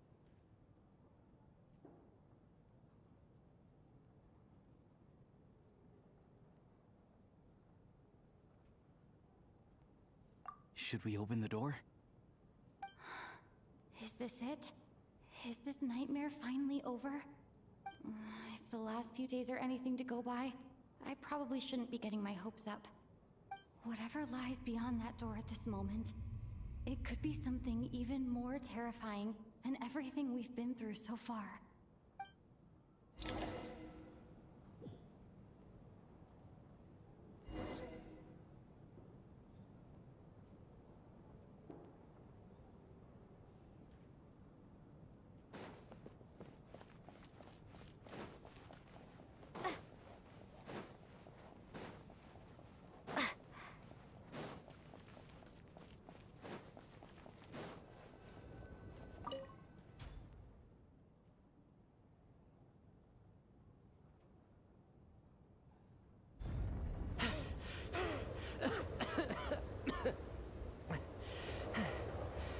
Hey everyone, I'm back.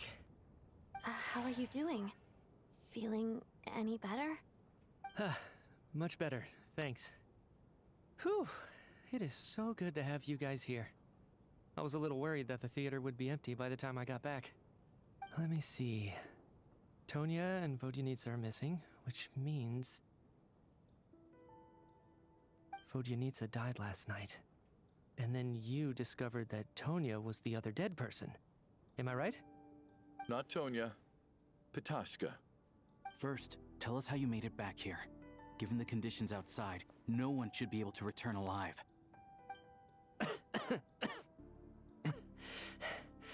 You're right. The thing that got me back safely was a song.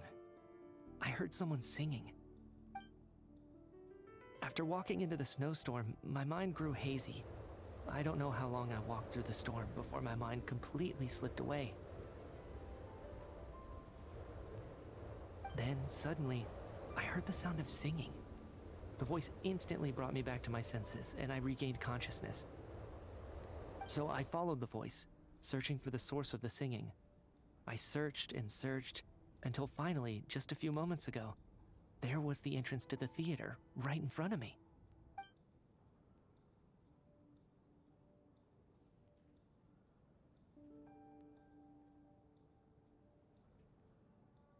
I've actually never performed this song in the theater before, because it has more of a ceremonial purpose for our people. It's not meant for the stage. It means something like, "May those we have lost watch over us, and follow this song back home in the night, so that we might be reunited once more." That must have been Vodyanitsa's Requiem. Who knew it actually worked? That song is meant to guide the souls of the dead. Mitya, that must mean that you... Huh. No kidding.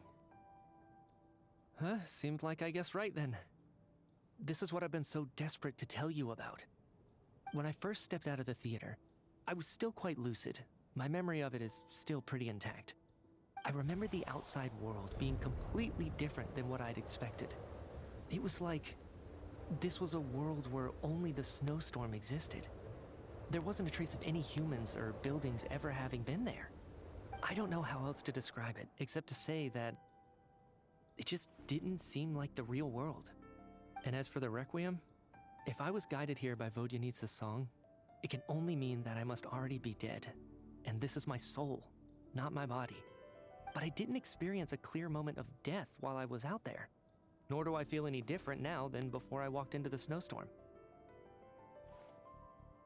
You don't seem any different to me either. In fact, this is something I've been wondering about for a while now.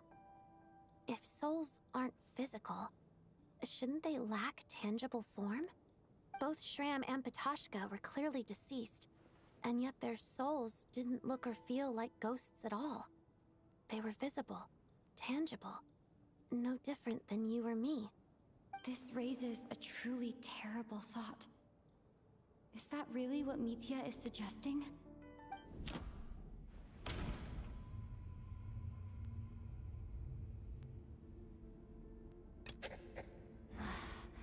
Dreams can't explain everything, and this isn't the Sub-Zero's festival.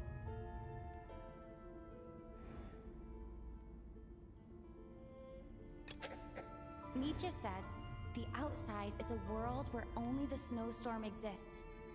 It must be connected to the ley lines, so going out there will only take us further away from the real world.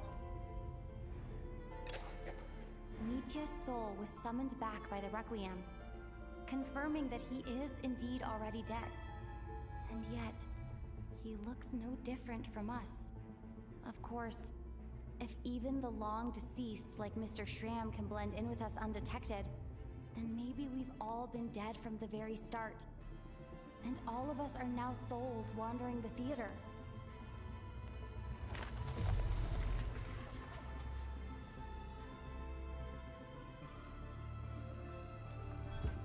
Yes. I think that this is probably the afterlife. What did you say?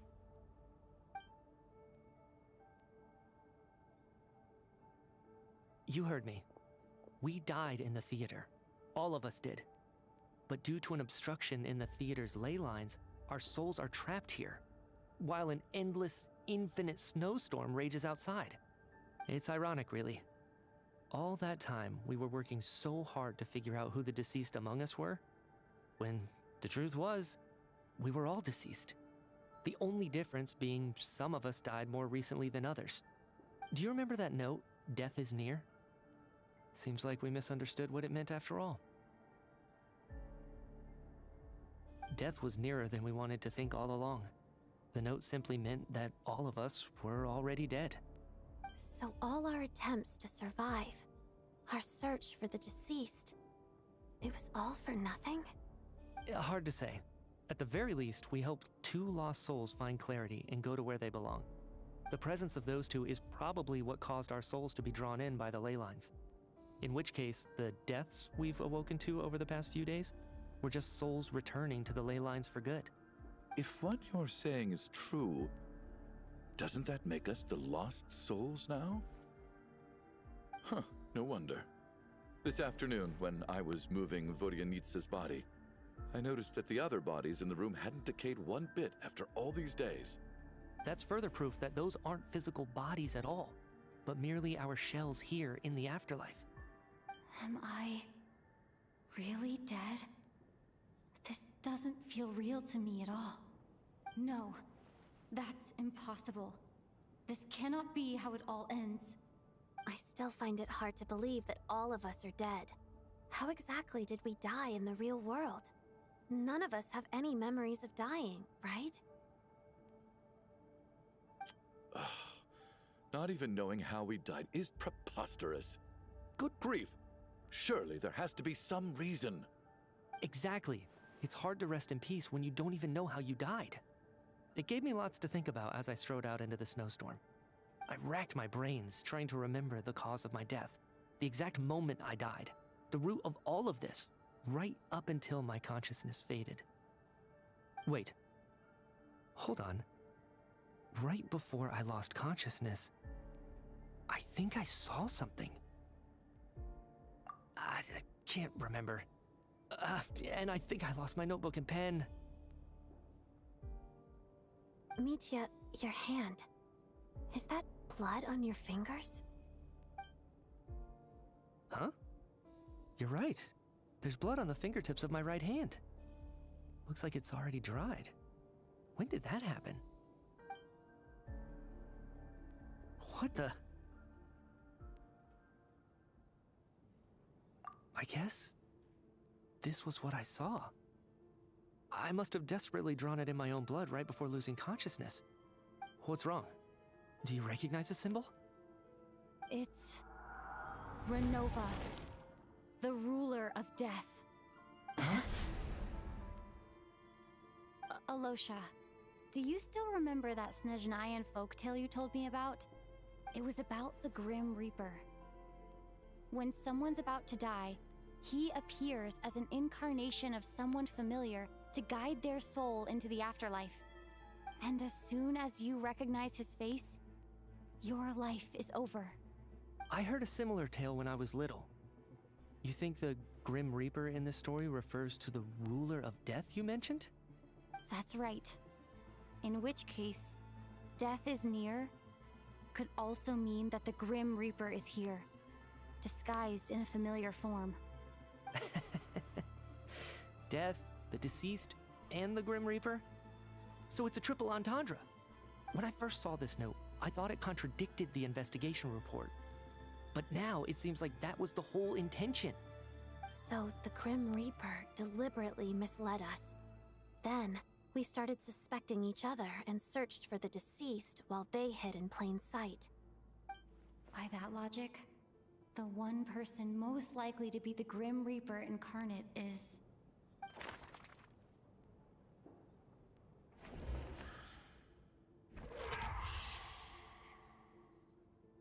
No doubt about it. It's Alyosha. Looking back at how everyone has acted over the past few days, Alyosha is most likely the Grim Reaper lurking among us.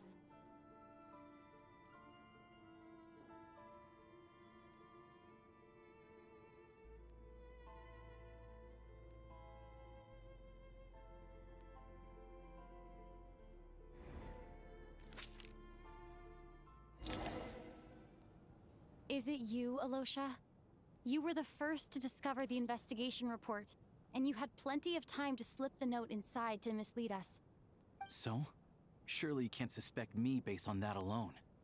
What if someone else found the investigation report first, slipped the note inside, and then put it back without telling anyone? There's no denying it. The note could easily have been slipped in much earlier than it was discovered. That's not all. I've also noticed that, although on the surface, Valeri, Mitya, and sometimes I were the ones taking charge of the situation. Looking back now, even though you didn't say much, you were always subtly guiding everyone from the sidelines. What do you mean? You were the one who emphasized how dangerous it was outside and insisted we all stay here. It was also you who suggested that we all sleep in the same place. And earlier today, you tried to convince Ptashka to stay. I don't understand why, but it was out of character. So, you didn't understand my intentions, and now you're assuming the worst. Seems pretty unreasonable if you ask me. He still won't admit it? Fine. Let's see how he responds to the most damning evidence of all. The biggest question I have right now is, if the Grim Reaper is impersonating Alyosha, then where's the real Alyosha? When did they switch?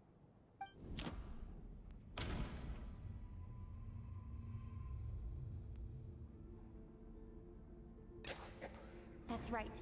This was the moment. Right at the start, before any victims had even emerged, Alyosha was switched with the Ruler of Death while everyone's guard was still down.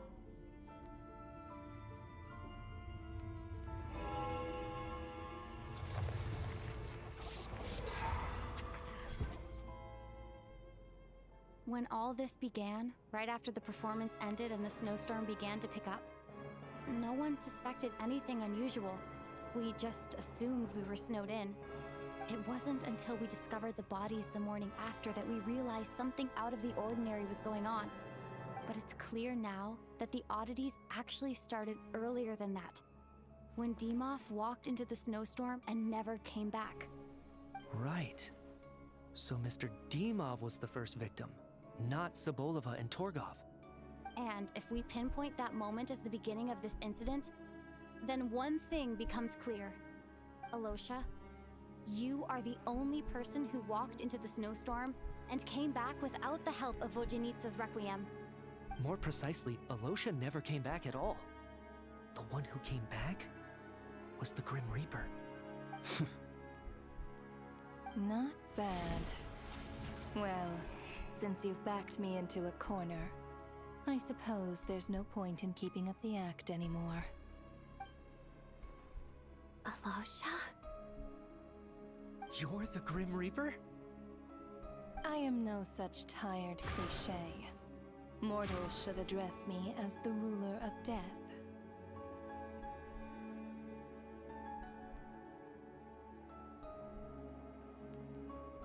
Before being wiped out for good, you identified the two deceased, and even sensed my presence.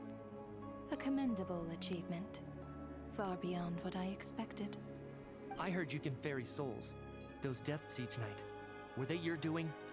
Your initial conclusion was correct. Due to the existence of the two deceased, the ley lines yearned to reclaim those long-lost souls. Every night they devoured an equal number of souls to fill the void. This required no intervention from me.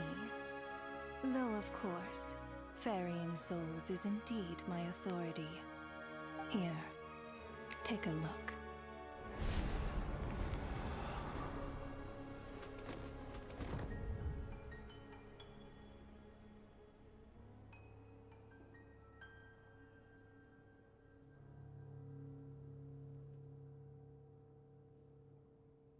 What are you doing? That takes care of today's too. Don't get so worked up. You are already dead, and your souls must return to the ley lines. I know we're already dead. You murdered us, didn't you? Murdered? No. Murder is when mortals usurp my authority.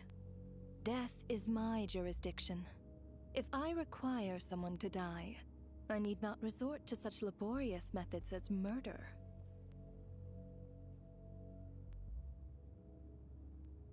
You simply met the criteria to trigger my curse of death.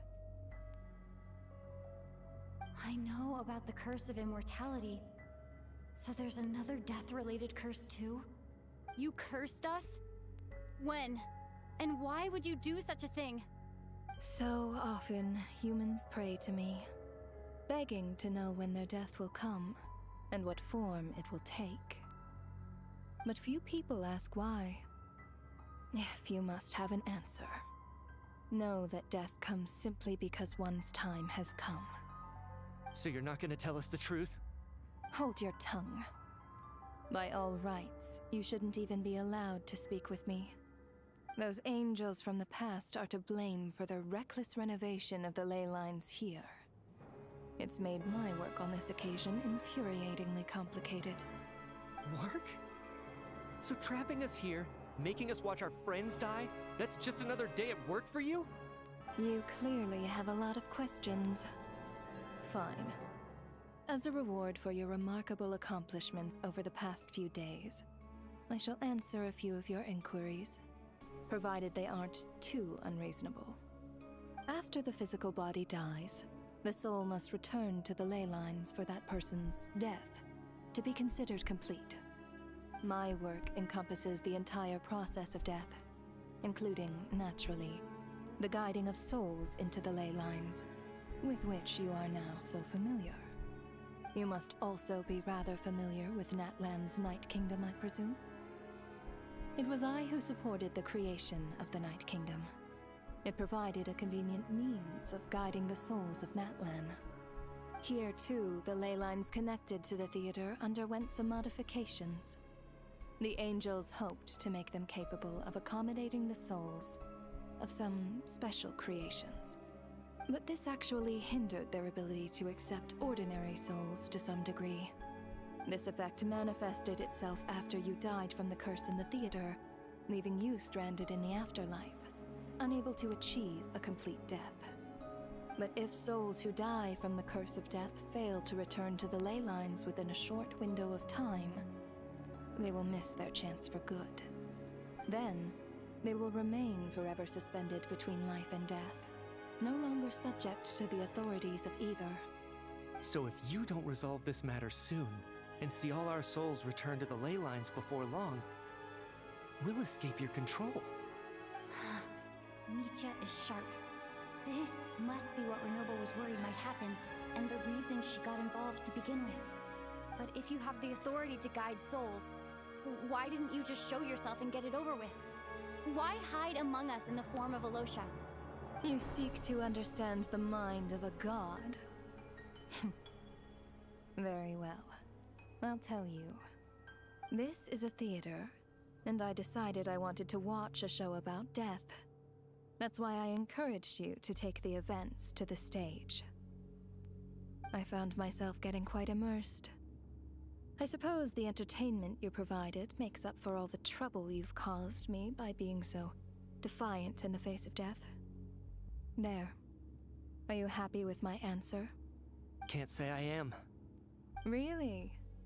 But it fits the stereotypes you humans have about gods. Just moments ago, you were complaining about how infuriatingly complicated your work here has been.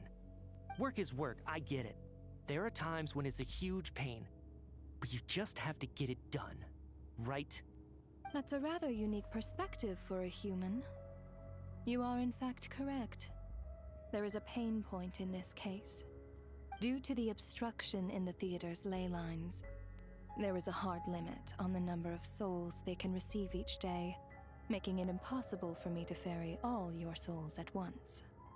Revealing my identity too soon would inevitably have led to futile resistance, and there was a risk that any souls who chose to run would disappear. Then there was the issue of the 2 lost souls you called the deceased. The way you resolved that quandary was all part of my design. That's what I don't understand. If all of us were souls of the dead, what made their presence among us special?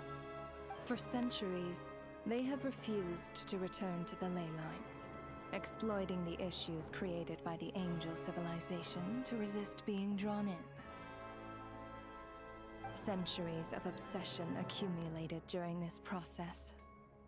You may think of this obsession as the resentment of the dead, and in this quantity, it was a bomb that could have detonated at any moment. It reached the point where I could not afford to leave it unchecked.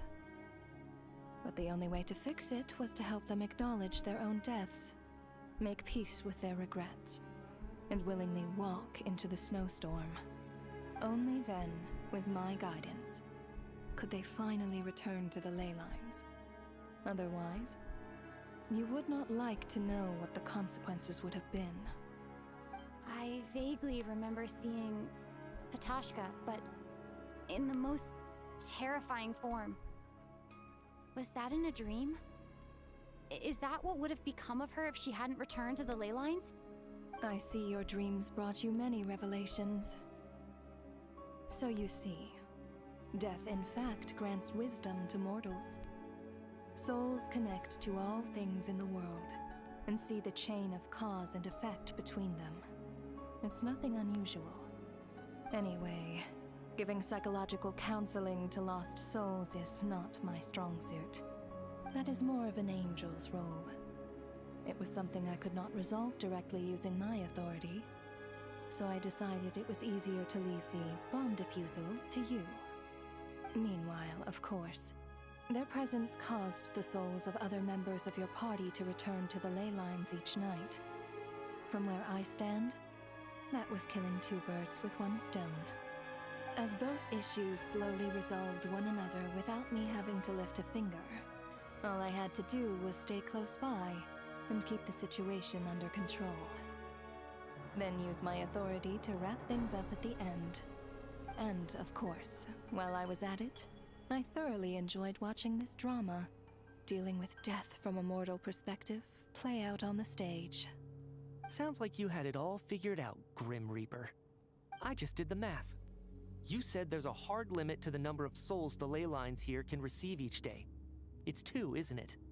That much is obvious, even to a fool. It's time to review this whole affair. If the ley lines can only take in 2 people per day, I need to go over the deaths from these past few days again.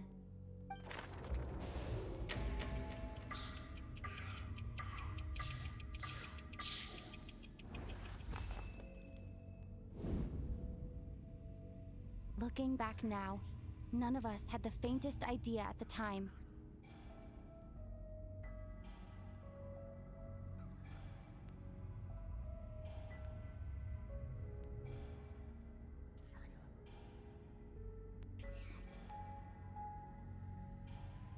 From the moment the staff member named Demoff walked into the snowstorm, the incident had already begun.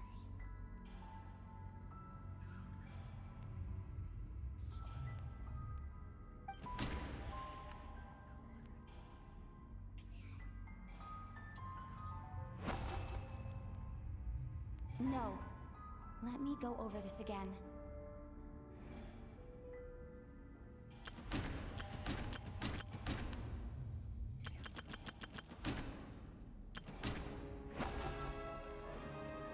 No.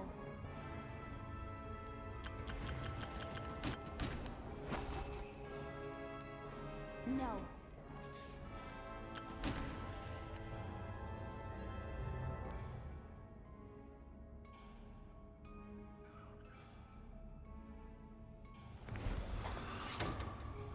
Alyosha was the second to walk into the snowstorm after Demoff to investigate.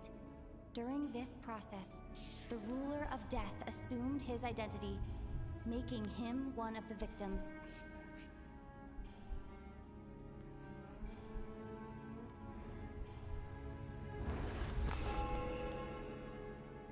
During our first night in the theater, everyone was caught up in the novelty of it all. No one could have expected there would be victims the very next morning.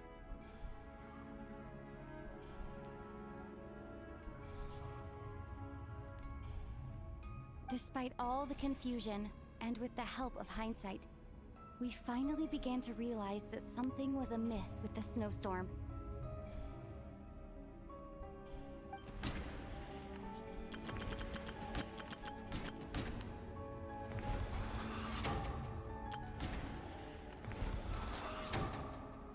The ley lines devoured Torgov and Sobolova on the first night. At the time, we thought this might be a murder case connected to Lelek.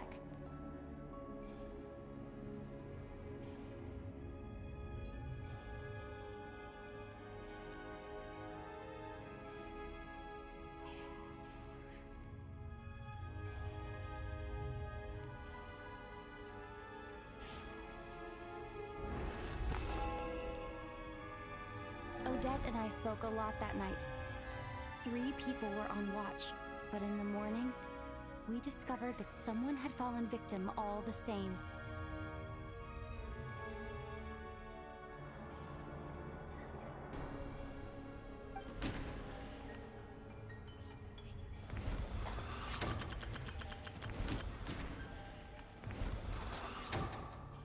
The deaths of Kulish and Ranpana caused everyone to stop suspecting Lelek. Unexplainable phenomena occurred one after another, leading Mitya to suspect that we were caught up in a supernatural event.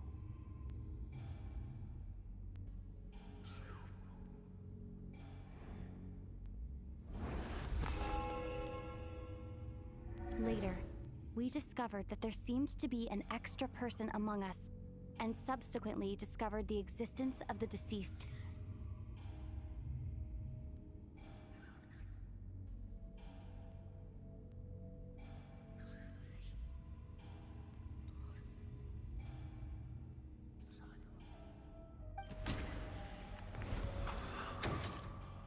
Mr. Shram realized he was the deceased and walked into the snowstorm to return to the ley lines of his own accord. It turns out there really was a dead person among us.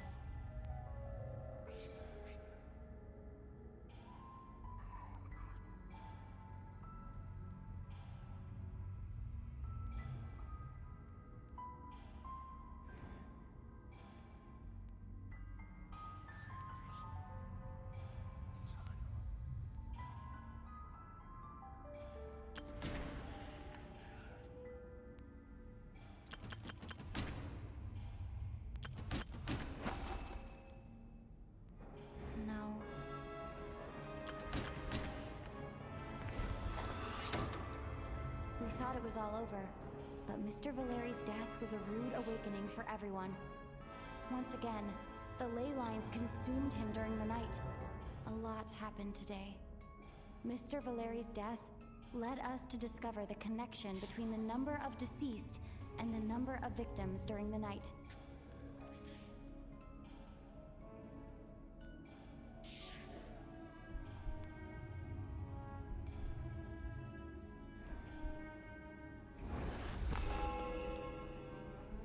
The fact that there was more than one deceased seemed to bring us back to square one.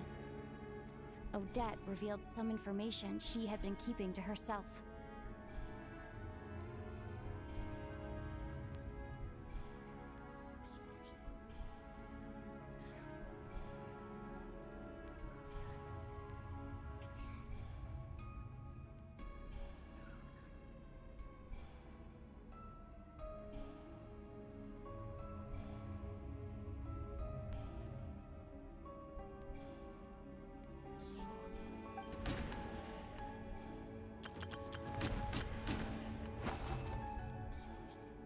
Although Mitya did indeed walk into the snowstorm that day, he returned from the ley lines with the help of Vodyanitsa's requiem. The void in the ley lines hasn't been filled, so let's rule out Mitya for now.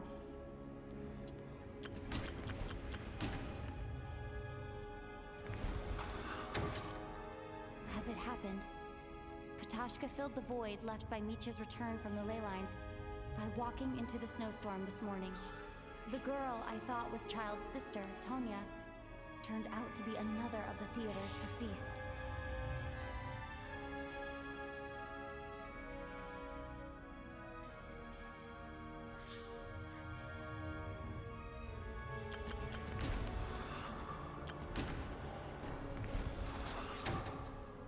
Vodyanitsa was swallowed by the ley lines in her sleep. But the requiem she sang before falling asleep was quite a game changer. Come to think of it, Patashka was about to walk into the snowstorm at that time, and Ronova, unaware that Mitya would return, was concerned that her soul would overflow from the ley lines. That's why she used Alyosha's voice to try and persuade her to stay behind. Looking back, I suppose that was an early slip-up on her part.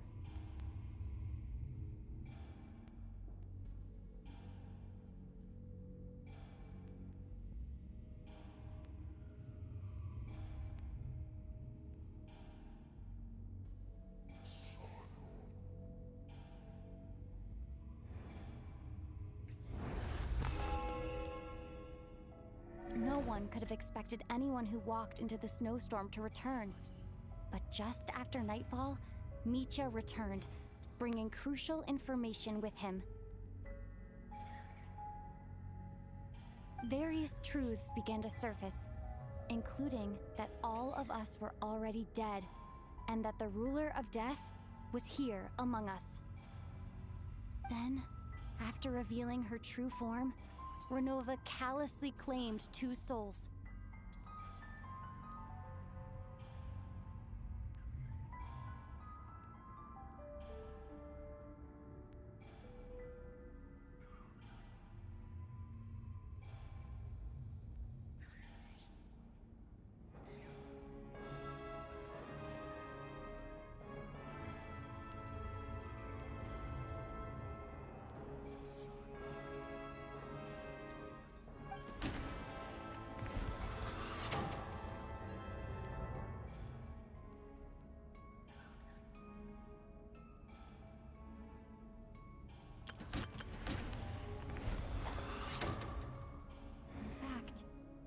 Everyone was already dead by the time we took the photo. And in the days since, we've experienced many more partings in the afterlife. Now, only Mitya and I remain. And the true culprit behind everything still stands before us. In Mitya's eyes, I see the same anger and frustration that I feel.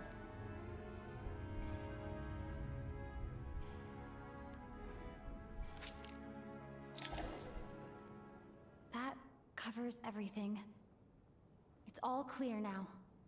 Your work isn't finished here yet, is it?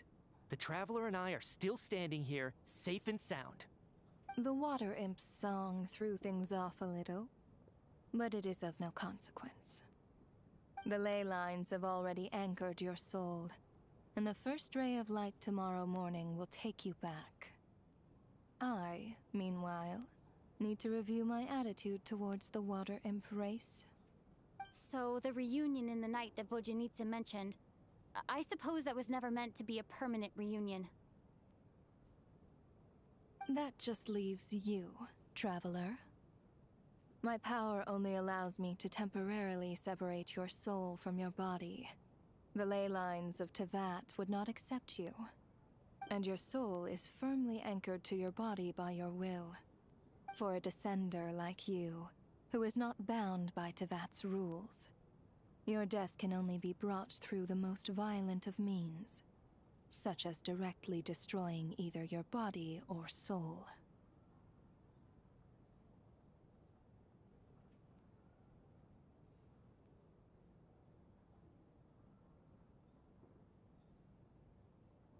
I have no interest in involving myself with Descenders. For now. Although, this may change if Asmodee remains missing, or you insist on interfering with our affairs. One last question then. All our struggles and sacrifices here, they were meaningless from the very beginning, weren't they? Death abides no reason. Besides, what you call sacrifice is merely a concept created by humanity.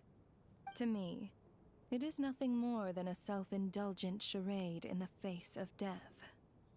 Mere mortals fantasizing that their actions could reclaim something from my grasp. A truly laughable idea.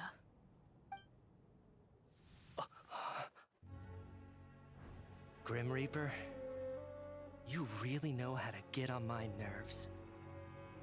I'm not here to ingratiate myself with you. I kill merely because your deaths are necessary. Oh, you've made that quite clear. But humans don't take well to being scorned. Not even by the gods.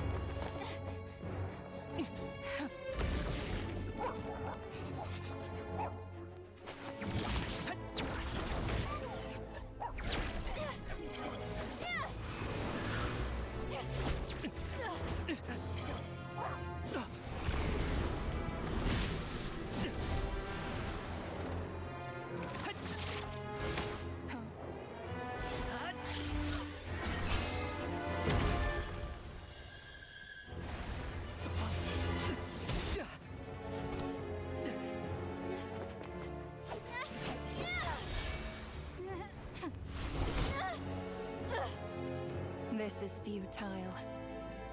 You must know that you are powerless against me in my own domain. I suggest that you save your strength.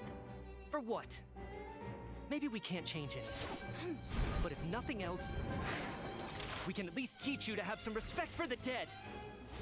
Audacious.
Take this.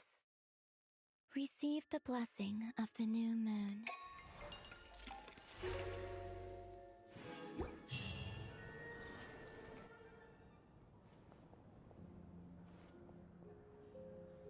How are you holding up, Odette? What happened to me? How much do you remember? What do you mean? Is the performance over? I can't seem to recall what happened. Has Odette already forgotten?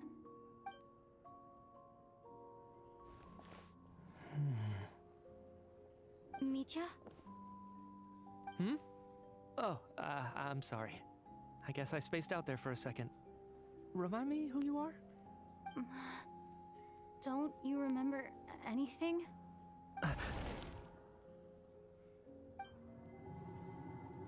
Yeah, I remember now, comrade. Looks like we guessed right. Just like me when Odette found me at the Armory Palace. For some reason, everyone killed by the Ruler of Death eventually came back to life. Just with one catch. They forgot what happened while they were dead. Odette and the others have already forgotten everything. Why were you able to remember this time?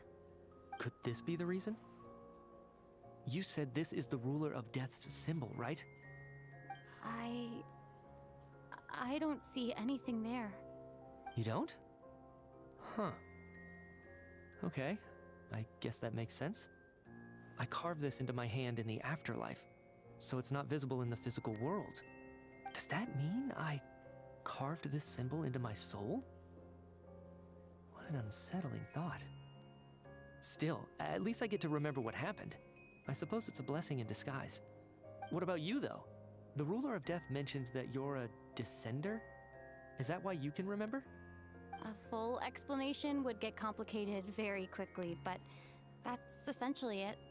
Well then, now that it's all over, let's figure out what we've learned. The first thing I notice is that everything here is precisely as we left it, right before our deaths. This confirms that time passes differently in the afterlife than in the real world. They say that right before death, time slows down and your whole life flashes before your eyes. That must be how you know you have one foot in the afterlife by that point. Anyway, clearly the few days we spent in the afterlife probably only amounted to a few short minutes in the real world. This also aligns with previous reports of widespread temporary memory loss among the Armory Palace personnel. Now it seems likely that those were all brief deaths caused by the Grim Reaper's so-called curse of death.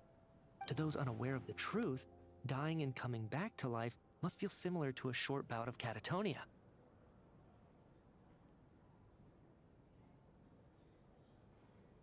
This leaves me with a couple big questions. What are the conditions that trigger this so-called curse of death? And why are we resurrected after we die? If nothing else, I think it shows that killing us wasn't her ultimate goal. We still don't know her true reasons for subjecting us to death. Right. This time only got complicated because of the situation with the theater's ley lines. That's why she had to approach it differently.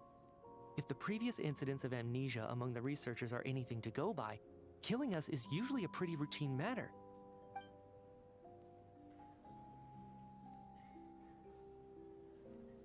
Come to think of it, wasn't I about to note something down before I died? I can't remember what it was, but I think it was something related to my research project.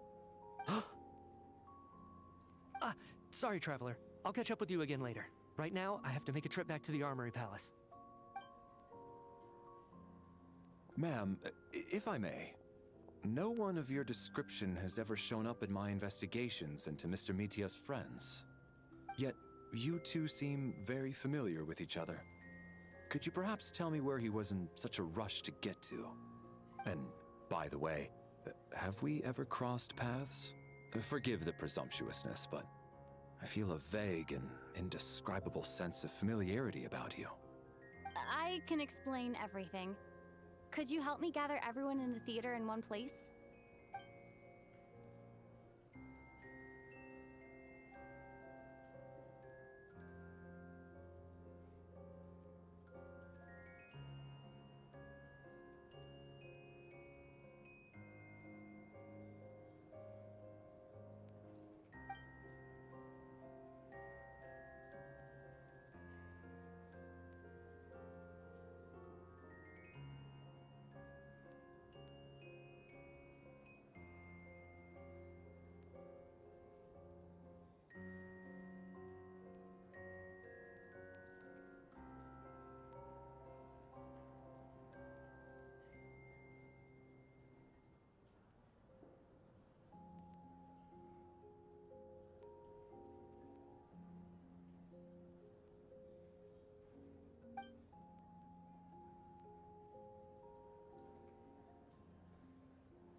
So, Chuganov really is going to shut down the factory. I guess this theater incident actually did us some good after all. So, you said I promised to take you to the Armory Palace while we were in the afterlife, yes? I believe you. I think I even have a vague memory of it.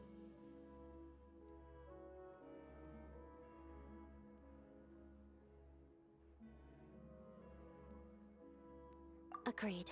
Let's check in on her first. The whole reason for our trip to the Armory Palace anyway is to figure out what's going on with her health.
more snow damselettes.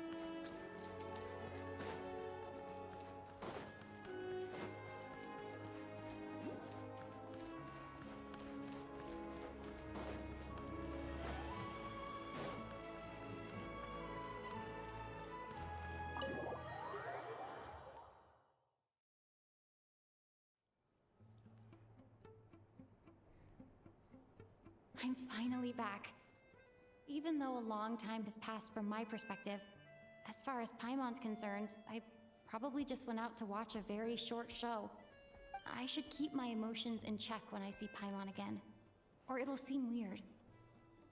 Wait. The atmosphere here feels off.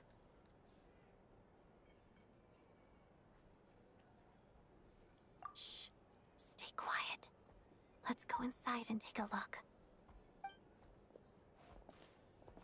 Have we still not been able to notify Child yet? We need new orders. What if that person comes back again?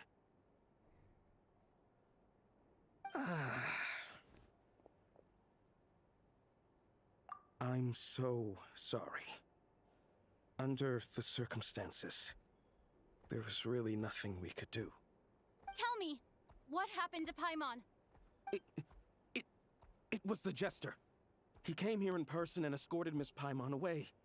He's the director of the Fatui. His authority supersedes all others and cannot be questioned.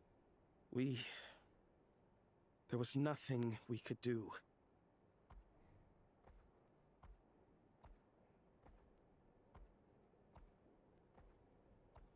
How long ago did he leave? And what was Paimon's status? It was about an hour ago. Miss Paimon was fast asleep at the time. The Jester simply walked off with her as if it was only natural. I assure you, he absolutely did not use any force. Do you know where they went? The Armory Palace, most likely. Lord Piero, the Jester, has been overseeing the experiments there lately, keeping a close eye on their progress. Everyone in the Fatui has heard about it by now. I'm surprised he came in person. Whatever his reason for taking Paimon, he'll most likely return to the Armory Palace first, which is exactly where we were headed anyway. Then lead the way, Odette. Okay, let's go.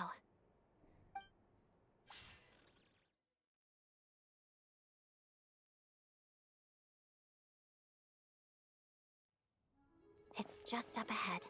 Quick, let's get inside. No, I'll go alone. You know I'm planning to force my way in. You're with the Fatui, so you should stay outside. I was hardly planning on taking you through the official channels anyway. I'm here to force my way in, just like you. I may be a Fatus, but I'm also Lelek, enemy of Project Stuzha. Paimon's safety is paramount right now. With me around, you'll have an extra pair of hands. There might be devices inside that are easier for an insider to deal with. If you say so. Let's go. There's no time to hesitate.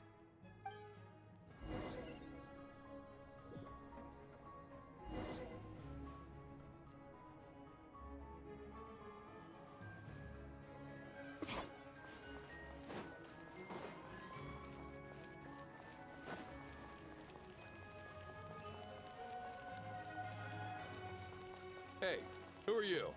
This part of the Armory Palace is under restricted access. What do you think you're doing? No questions, please. We're short on time.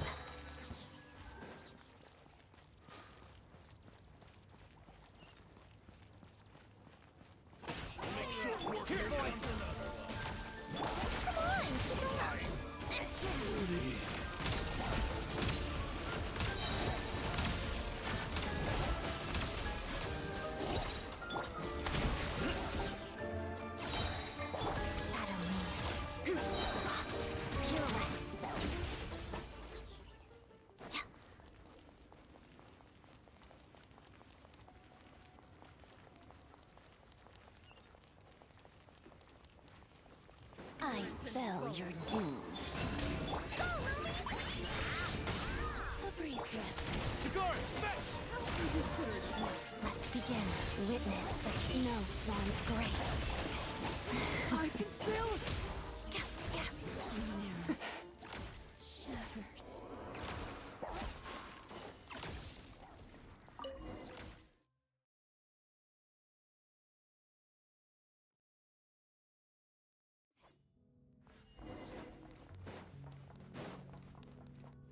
You have a pass?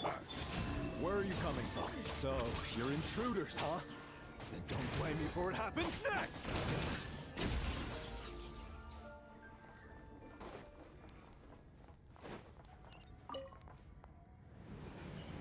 The Armory Palace is hidden this deep in? This place is much bigger than I imagined. They're conducting top-secret research, after all. The deeper it's hidden, the better, is standard Fatui logic. The style doesn't really look like the Fatui's handiwork, though. They must have requisitioned some structures from a past civilization. It also serves as a... Intruders! Stay alert!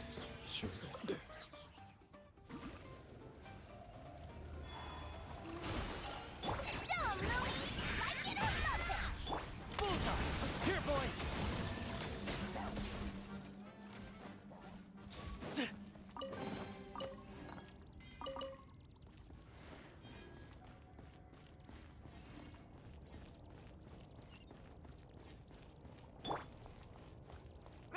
Intruders? Don't come any closer! Just what are you guys trying to do here? I'm gonna fix your skull! Go, Lumi!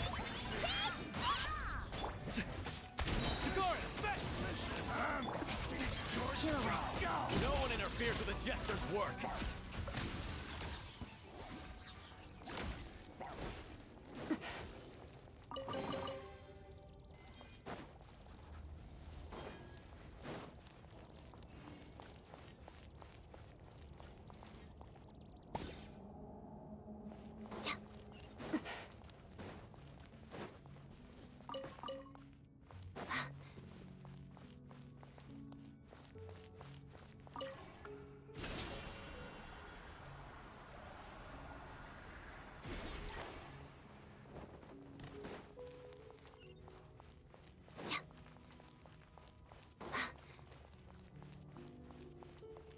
Looks like no one's guarding this place. There's something off about that decoration over there.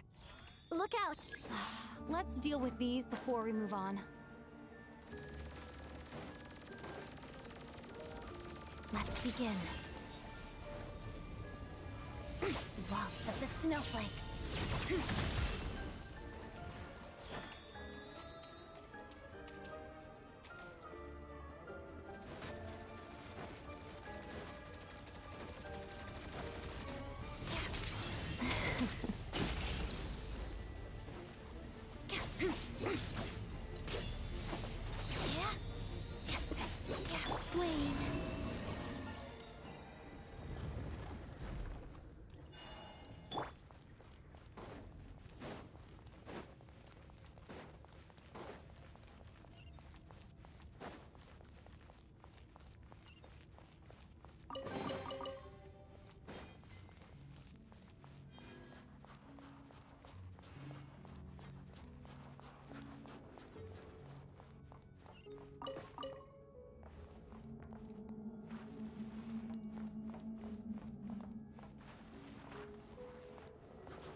The researchers here probably don't know that we're uninvited guests. Let's try not to hurt them. What's the big star from the theater doing here? That's Miss Odette. She's a member of the Fatui. Don't tell me you didn't know that.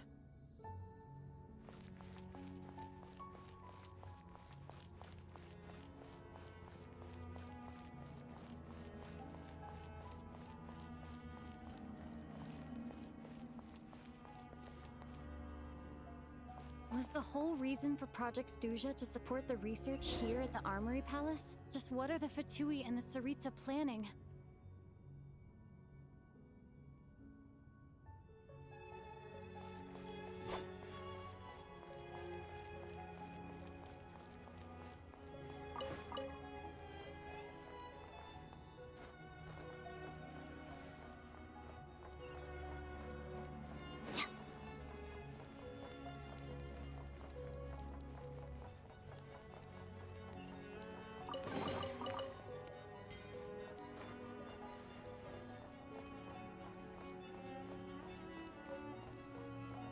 Whoa!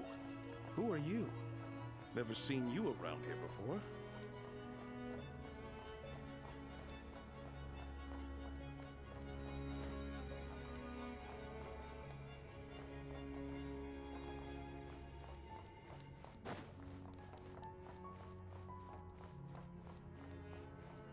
Looks like there's no way through here. Maybe using the power of this prism could help?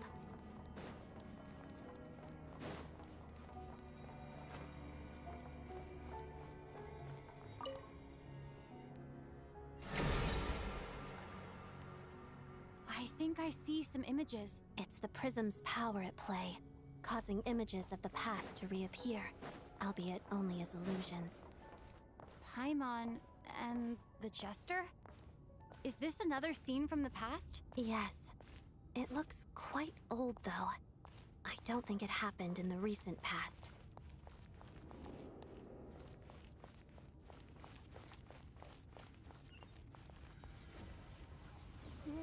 What's going on here? What happened? The source seems to be the Armory Palace. They must have started some large-scale experiment. Wait, what if this has something to do with Paimon? We need to hurry!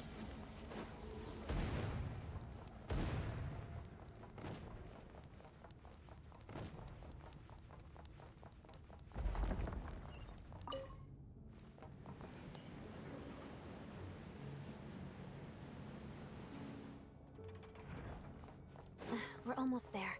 The Armory Palace is just up ahead. Paimon, please be okay.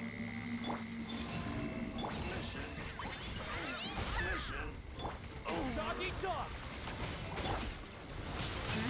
A spot of tea time entertainment. Pirouette.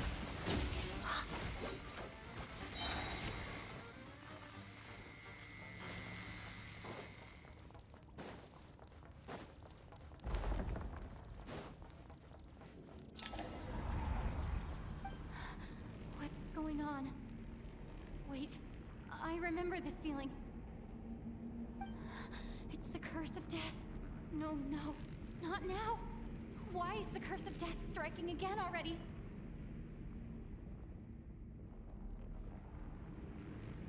Odette?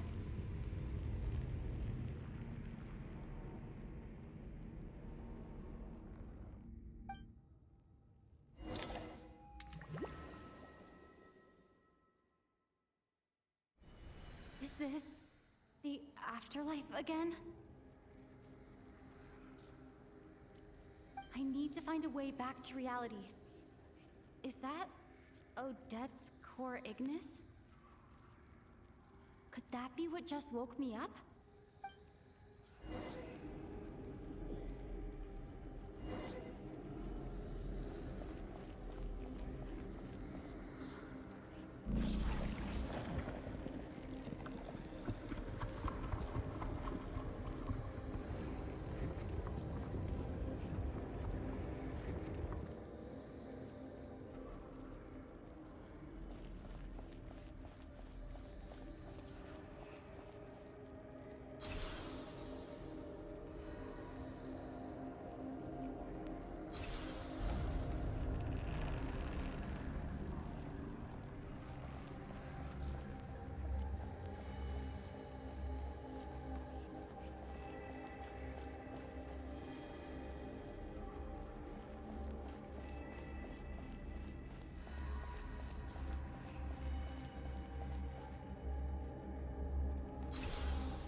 Odette!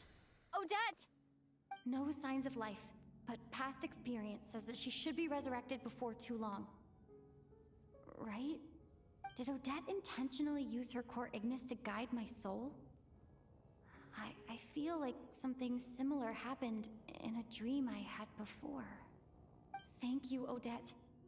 If not for you, my soul wouldn't have found its way back to my body so quickly, and I might not have woken up so soon.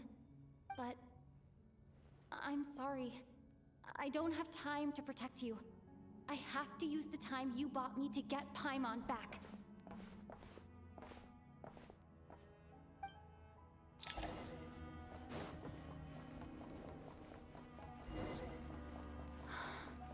Sure enough, everyone here has been affected. Paimon! Paimon! No, wait. Paimon probably didn't escape Ronova's curse either. She won't be able to respond to me right now. I'll have to find her myself.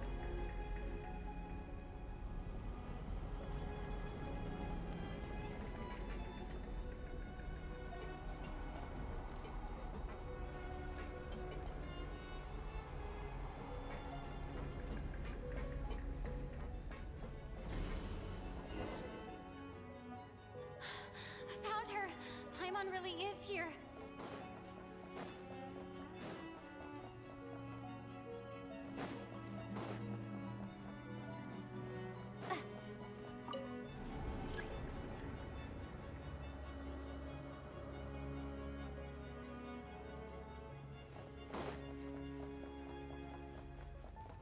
Mitya! Is this the laboratory he works in?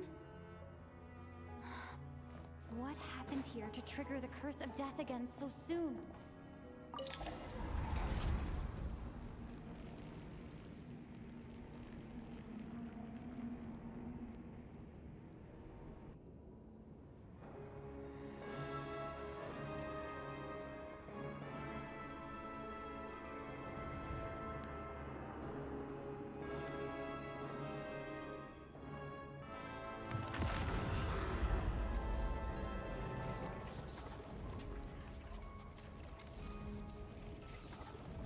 You don't learn, do you?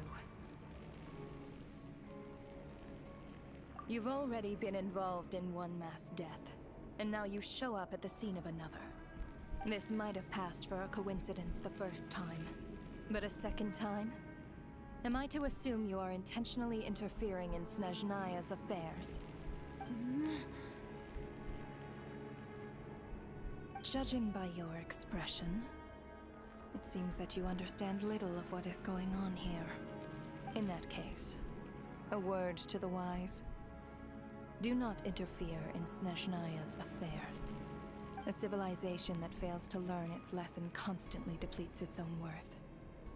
It will one day lose any reason for its existence.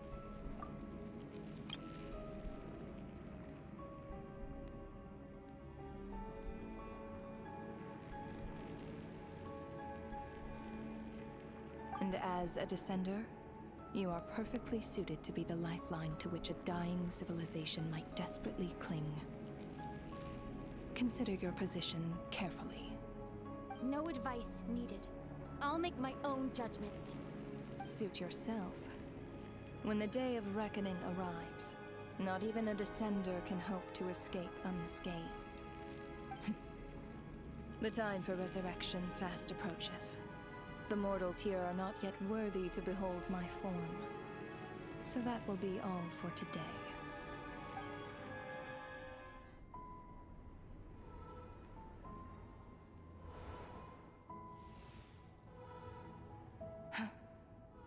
That thing is coming with me.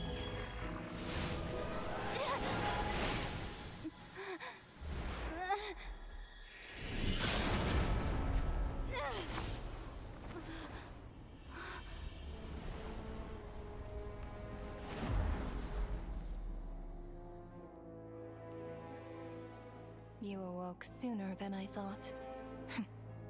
The curse of immortality is stubborn, unable to enter the ley lines, yet not content to remain a spirit. Ruler of death, what do you want? You perplex me. Both you and you. That thing may be a creation of Celestia, but it possesses none of Celestia's power, let alone authority. Your obsession with it baffles me. No matter, the resurrection will soon begin. It's worthless anyway. I'll reclaim it next time.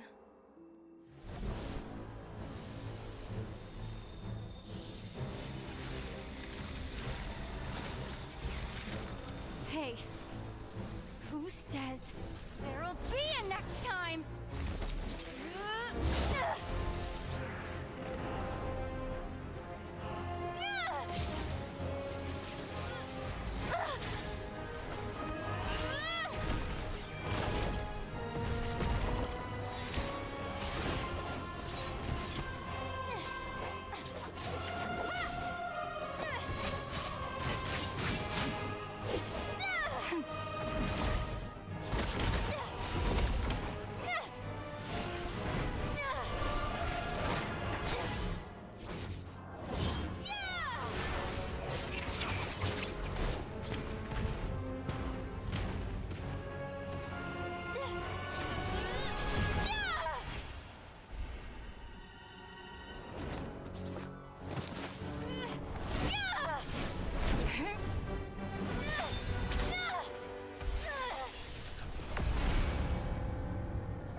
I missed you, Paimon. What are you talking about? We haven't even been apart for that long, have we? It was... different this time. You seem to be in pretty good shape. Yeah, Paimon's back in tip-top condition. It's the weirdest thing. Paimon fell asleep earlier, and when she woke up, she found herself here. The jester and that guy talking to him used some kind of energy on Paimon, and she could kind of feel it canceling out that other thing that was making her feel unwell. So, Mitya helped too? Apologies for leaving in such a hurry at the theater earlier. I was in a rush to verify some theories. Rest assured that your companion is perfectly safe. We reversed the effects that the experimental energy had on her. The jester specifically instructed me to do so. I suppose this is our first official meeting, Traveler. I could not let Paimon suffer in her condition for a moment longer, and so I simply took her without explanation. I hope you do not mind.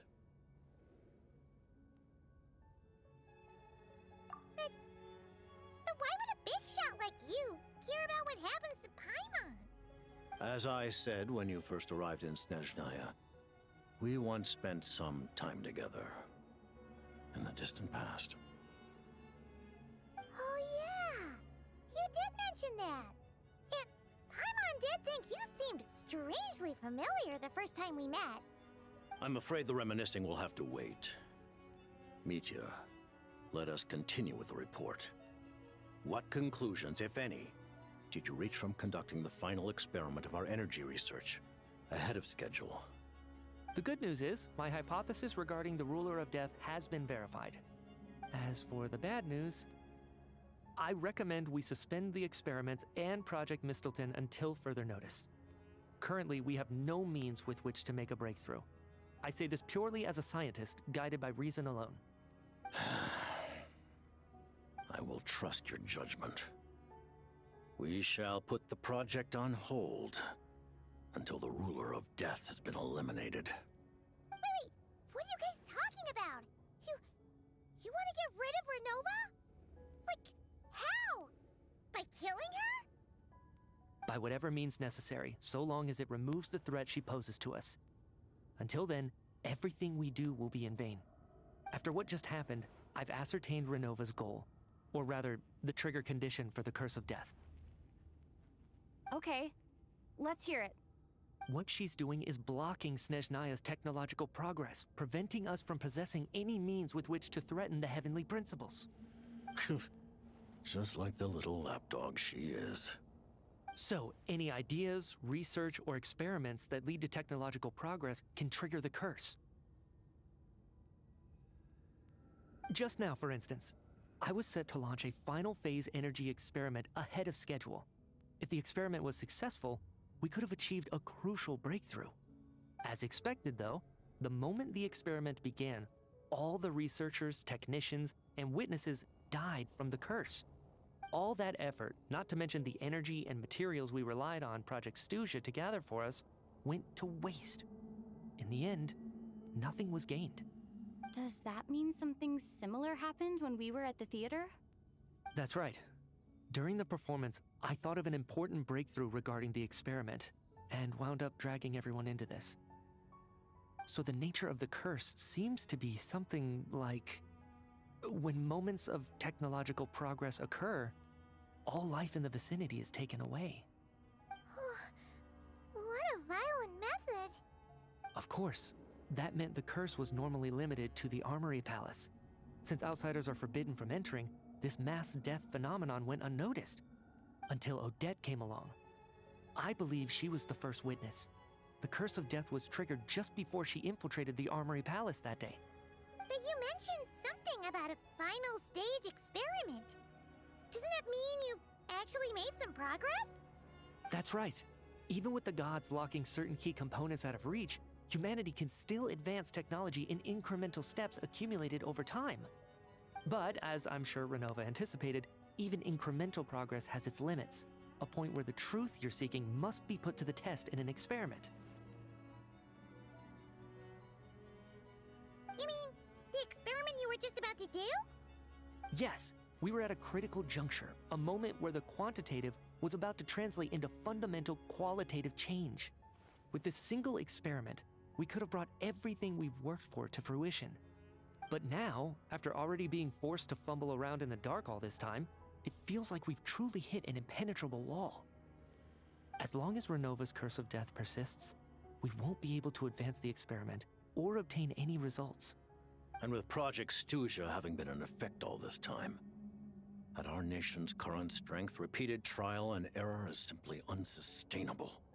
Only by eliminating Ronova first will it be possible to continue advancing our plans. But she's the ruler of death! She can just kill whoever she wants, right? That's gotta be the scariest power ever! Is it even possible to beat her? We'll see. But one thing's for sure. She definitely can't just do whatever she wants. The best proof of that is me, standing here, very much alive. You're saying... Wouldn't it be easier to just kill all of us researchers for good? Why resurrect us over and over again? Why let us advance our technology to this point? So, you're saying even the ruler of death has limitations we don't know about? Exactly. And I think that's where the key to our breakthrough lies. Regardless, the ruler of death has always been an obstacle we must overcome.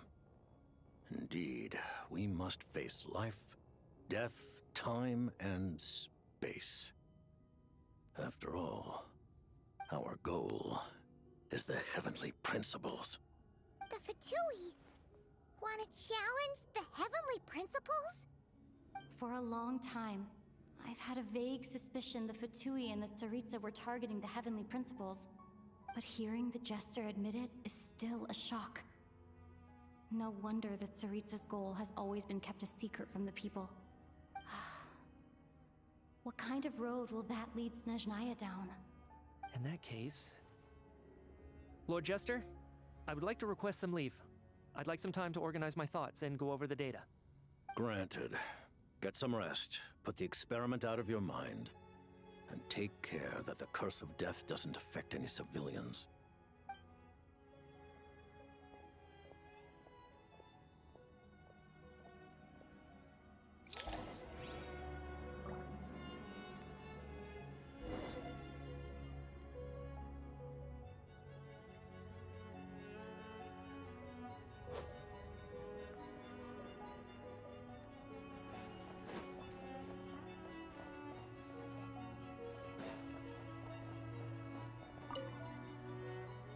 While there is yet time, allow me to offer you my hospitality, honored guest of Snezhnaya.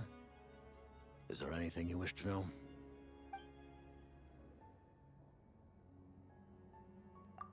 I remember hearing the term Mistilteinn from Columbina.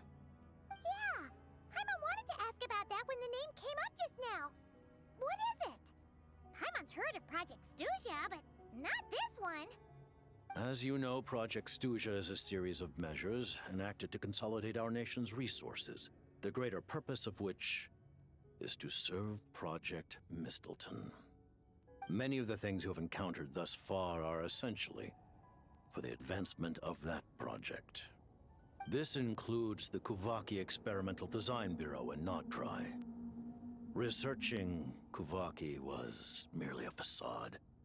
Its core objective was to use local resources and research findings to build Mistilteinn itself. And that's a weapon built for the final battle against the Heavenly Principles, isn't it? Huh? How did you know that? I was given some intel, and I made some deductions. Wait. You must mean that thing over there. Oh, Paimon's gotta take a closer look at this thing. Especially after you guys sent so many people to Nocturne to work on it. Kuvaki alone will not break through Celestia's defenses, let alone challenge the Heavenly Principles. The Heavenly Principles are no doubt accustomed to combating the power of the Light Realm, and elemental energy is simply the power of the human realm, converted to that form by the Heavenly Principles themselves. Any attempt to use this power against its creator would be a futile endeavor. For now, therefore, we have set our sights on the form of energy associated with the Third Descender and the Stellar Linchpins. This may hold the potential to allow Mistilteinn to contend with the Heavenly Principles. You could say that by reverse engineering the Stellar Linchpins to extract the energy within, we have obtained a source of anti-Celestia energy. The Kuvaki Experimental Design Bureau, Project Stuja, and the new energy experiments. Huh. So, Project Mistilteinn is what ties it all together. And it looks like your plan is almost complete. No wonder the Ruler of Death came after you.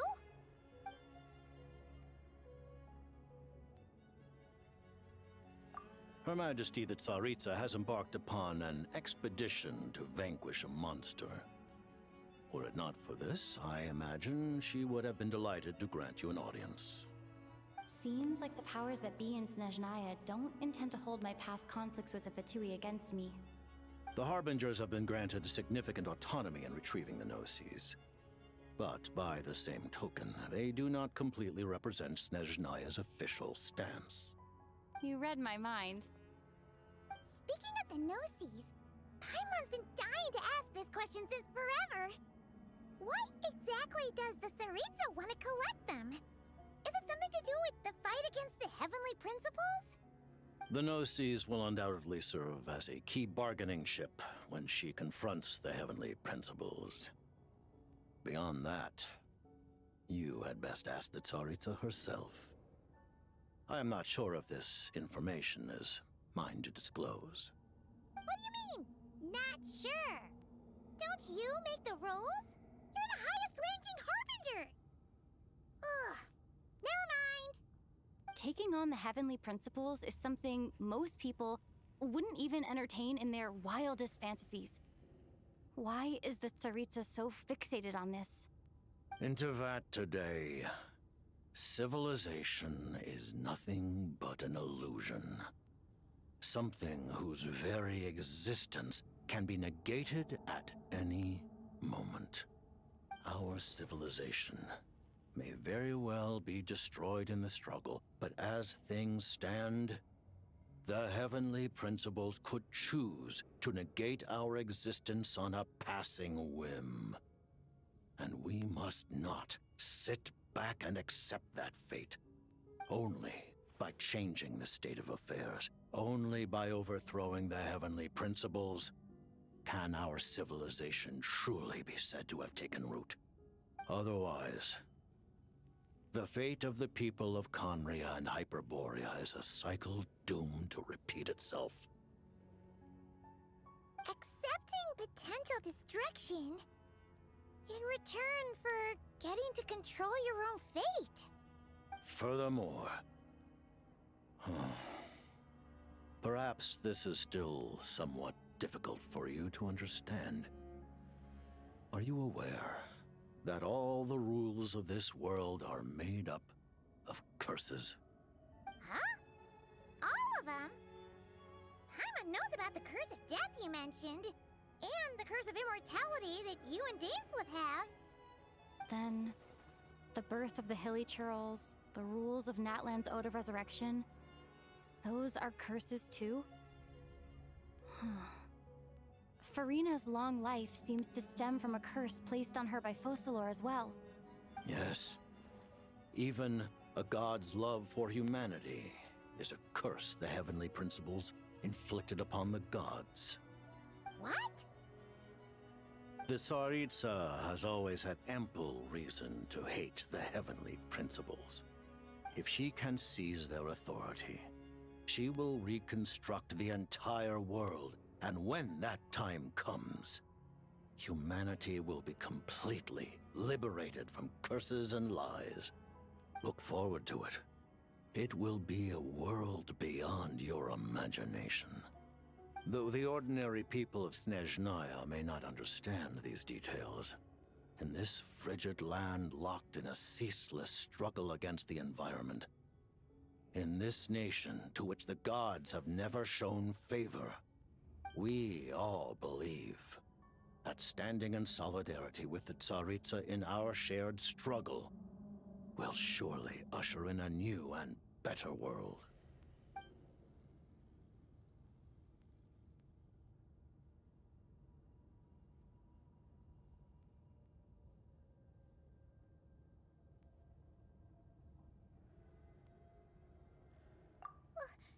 Paimon really doesn't remember. He's basically a stranger. You've got to believe Paimon. Allow me to explain.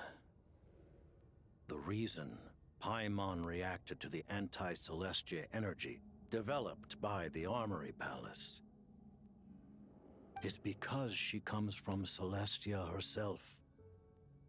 More specifically, she is one of its creations. Paimon? A creation of Celestia? Oh, right. I was blinded by anger earlier, but thinking back on it, Ronova also said that Paimon is a creation of Celestia, but she lacks Celestia's power or authority. As you know, the lunar fragments in Nodcry were pulled down from the sky using Fatui technology. But the first application of this technology was in Conria over 500 years ago. I used this technology upon the heavens, and the response I received was none other than Paimon descending from Celestia. I presented her to the Vinster King, but he took no interest in this gift, nor did it satisfy him. Paimon then took up temporary residence in my palace until, of course, the arrival of the Cataclysm. Wait, Paimon's a little confused. You're talking about things that happened in Conria 500 years ago. You're saying Paimon was there for that?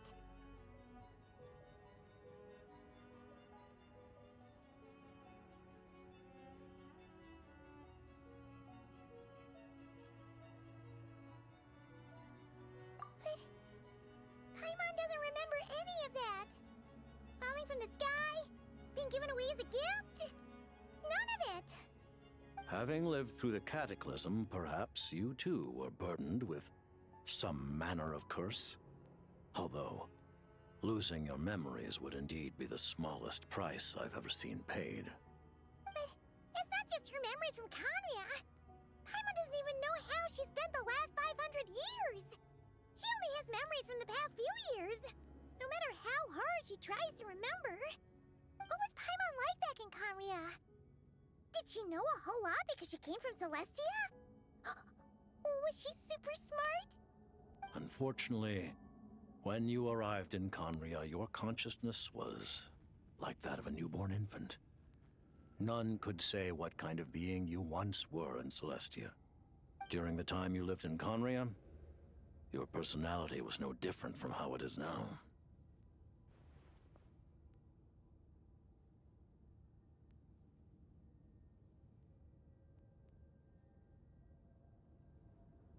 Aw, man! Paimon's plan to get her memories back and become super smart is ruined before it could even start. You know, even though Paimon lost her memories, she still feels weirdly close to you for some reason. That must mean you took pretty good care of Paimon back then, huh? On the contrary, I completely ignored your existence. I was entirely focused on my struggle against Troptatyr the Wise. But now, as I see it, it is as if you are the only sane thing that survived that era of insanity. And thus, are worthy of protection. Noted. Man, Paimon's gotta stop projecting friendship on everyone she meets. But, Traveler? Even though you know Paimon's some creation of Celestia now, you still want her, right? You're not going to abandon her? Oh, phew! That's a relief. Paimon's just learning about this, too. She's barely even processed it.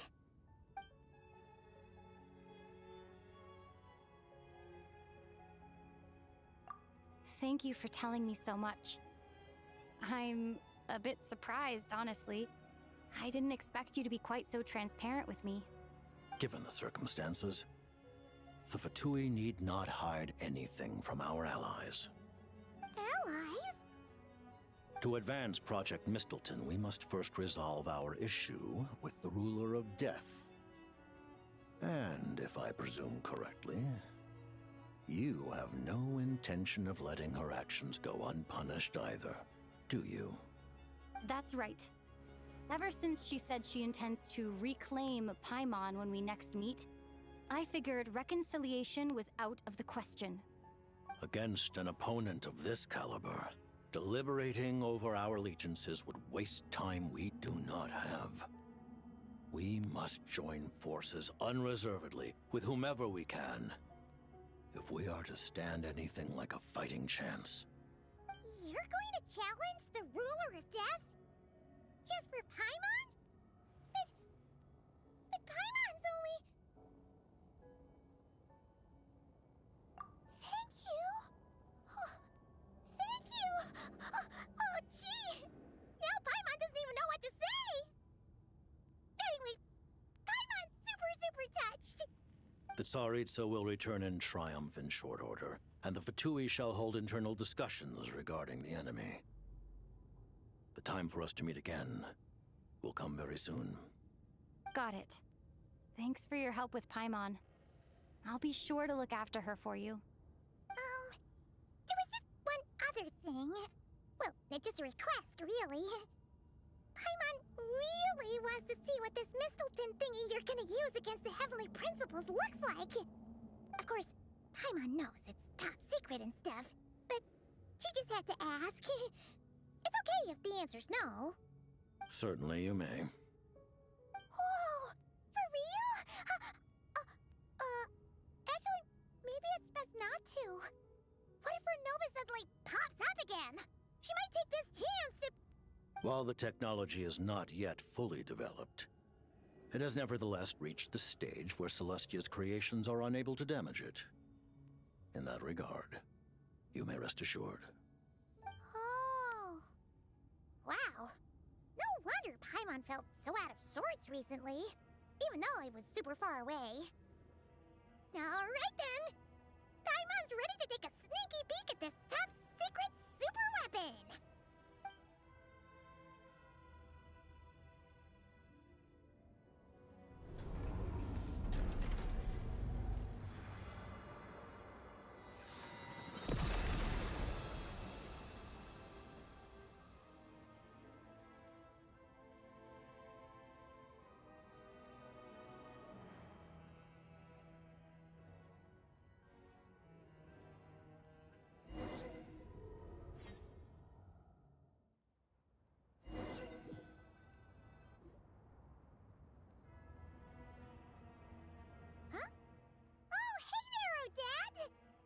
Paimon?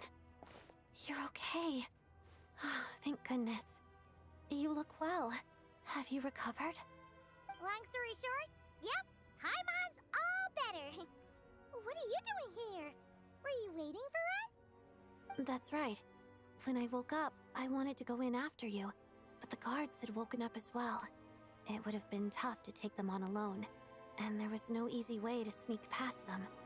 So I returned the way I came and waited for you here. It was thanks to you that my soul found its way back to my body so quickly. Thank you. Huh. That actually worked? Nice. I just figured I'd try my luck when that ominous feeling struck me.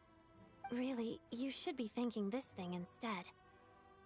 Anyway, and now that things here are all taken care of, I have other things I should get back to.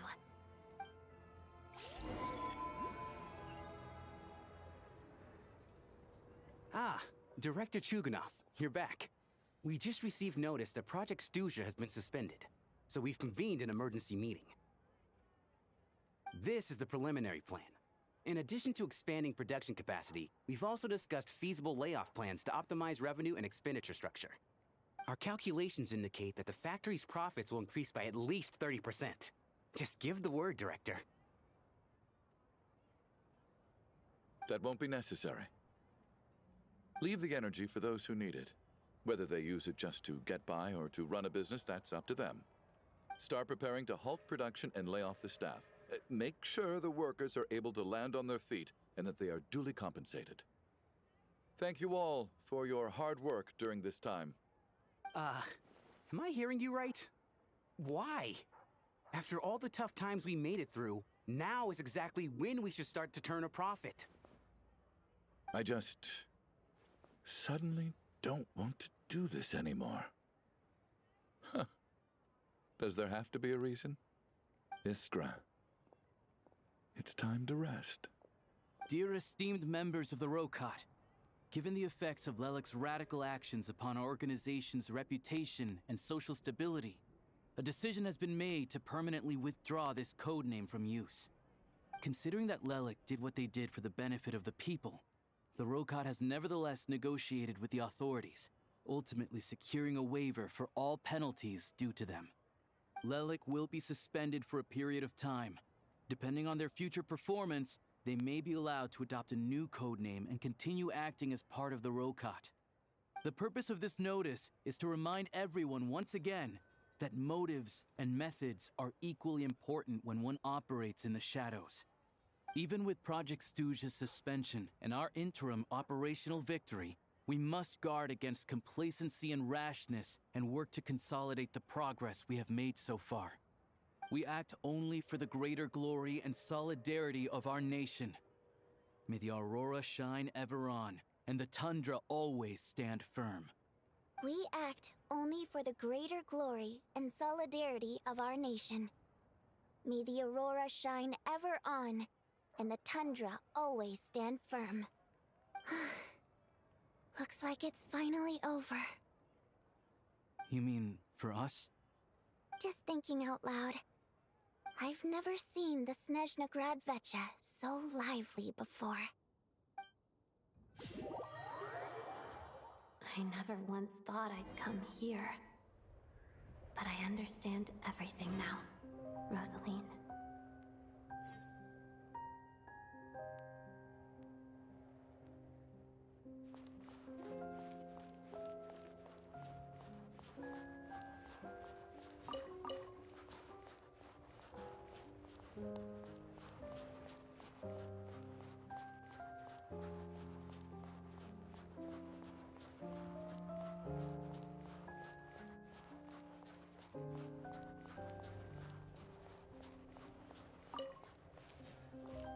I've seen Spirit Seeker performed many times, including by your mother.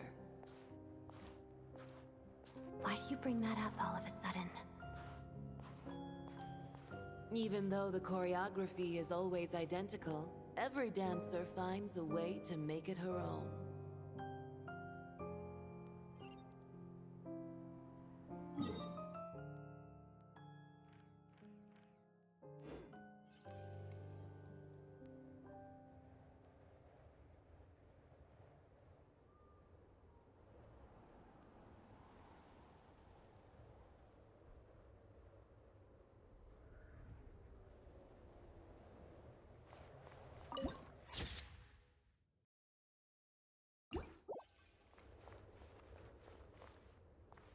So you actually want to talk to me about ballet?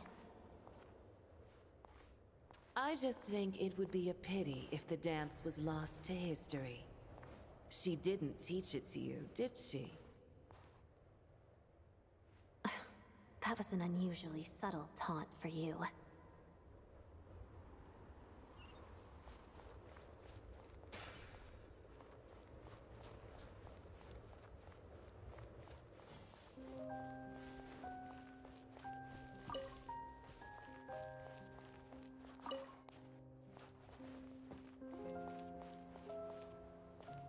We embraced one another on the snow-swept plains, melting the ruthlessness of time.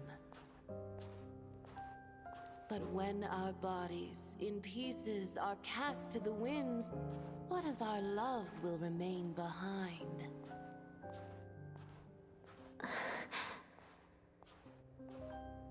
Don't tell me you can't sing. Shush.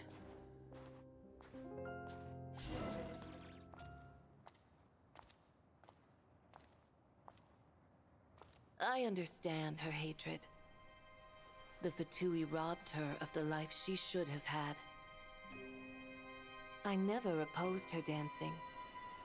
Yet still I became an enemy of her ballet. I'll just keep my distance. Many despise me. I'm used to it. You're certainly not one to shy away from confrontation. But children, they need a different approach. I'm hardly the most maternal figure. Yet, she is a child. In my experience, while a father commands authority, he must still yield to love. You should tell her what you think about her dancing.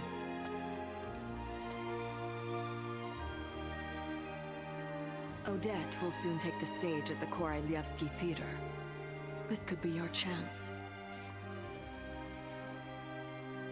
Geonosis secured. It went smoothly. I'll be there. Have them send me an invitation.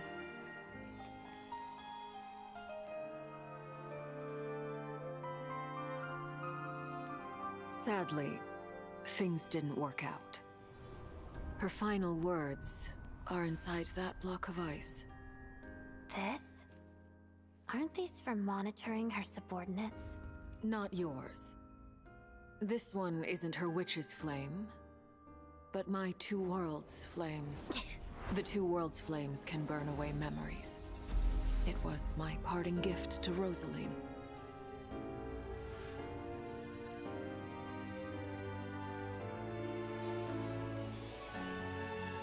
If all goes to plan, she and I will both live to see the Tsaritsa succeed.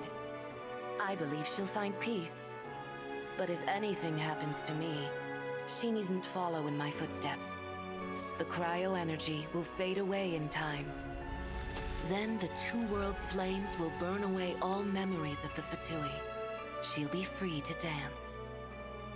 She deserves this. I will handle the aftermath.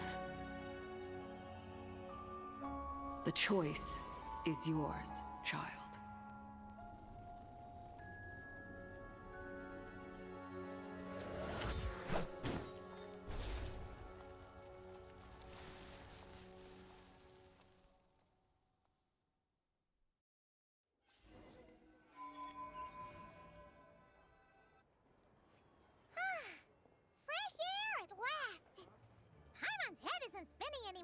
And the fever's all gone.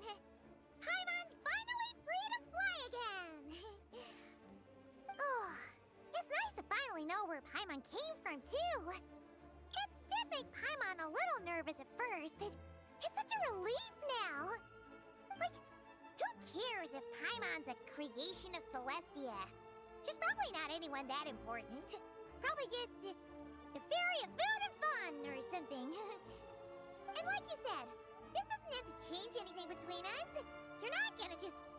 Hey! Hurry up! Why are you walking so slowly? You've spent the last few days lying in bed and stuffing your face. I didn't think you'd be able to fly this fast. Says who? Paimon's as agile as ever. They don't call her White Floaty for nothing. Paimon originally wanted to check out the bookstores in Snezhnaya, but she's more in the mood for flying around right now, so let's save that for later. Wait, they've got light novels from Yai Publishing House here too. Huh? And this is Paimon's favorite mystery story from Fontaine! Wow! It got a sequel! The local Snezhnaya books look pretty interesting too, but also kinda heavy. Not the easiest things to look around. I thought you were in the mood for flying around. Paimon can read while she flies. Hey! Look at these two dolls! Which do you like better? Alright, boss! We'll take both. Paimon will have the other one. Oh, I thought we were only getting one. All right, fine, I'll pay. There you are. Thanks for visiting. Paimon will grab this and then... Huh? Huh? Huh?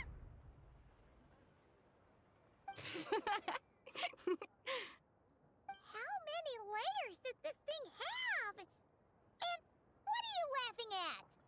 Huh. You knew all along, didn't you? A whole bunch of people are gathered over by the plaza. Hey, look! That looks like Tartaglia! Hey, Tartaglia! I know that voice. Of course. If it isn't Paimon and my old comrade. You're looking well, Paimon. All better? Yeah! The jester knew I was wrong and fixed Paimon right up! Thanks for sending someone to keep Paimon safe, too. Oh, yeah. About that. That was... kind of embarrassing. Who could have known that our director would go looking for you in person? So sorry for the misunderstanding. Oh, right. Let me introduce you. This is my little sister, Tonya. Hello, Tonya! Hello. Firstly, I'm really sorry about my brother. Sounds like he's caused you no end of trouble. Hey now, why'd you have to start with that? Not that it isn't true, of course. So she's the real Tonya. She said you two didn't manage to meet up at the theater. She waited ages for me, and when I didn't show, she got a little worried and went outside. I know, right? He didn't bother to say a word to me. I searched up and down the city for him, and he only told me about it when I finally caught him at the gates of Glupov. I've been rushed off my feet lately, so I didn't get the chance to go home. I just figured the Traveler would fill you in when she got there. Well, the snow was bad, and you're never late. So I was really worried about you. How was I supposed to know that you'd stood me up? I'm sorry, Tonya. I really am. I'll make it up to you somehow. Just... please don't tell Mom and Dad. Although the mix-up led to a series of misunderstandings, it's probably for the best that the real Tonya didn't get caught up in that mess. Besides, it's obvious that Tartaglia isn't usually one to break a promise. He only gave his ticket to me because he had to look into Lelek. No, it's fine. It just meant I didn't get to see the show in the end. By the way, what did you think? You were one of the first people to see it, you know? I would say... the best is yet to come. Huh? What kind of review is that? Hey, look!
I like music.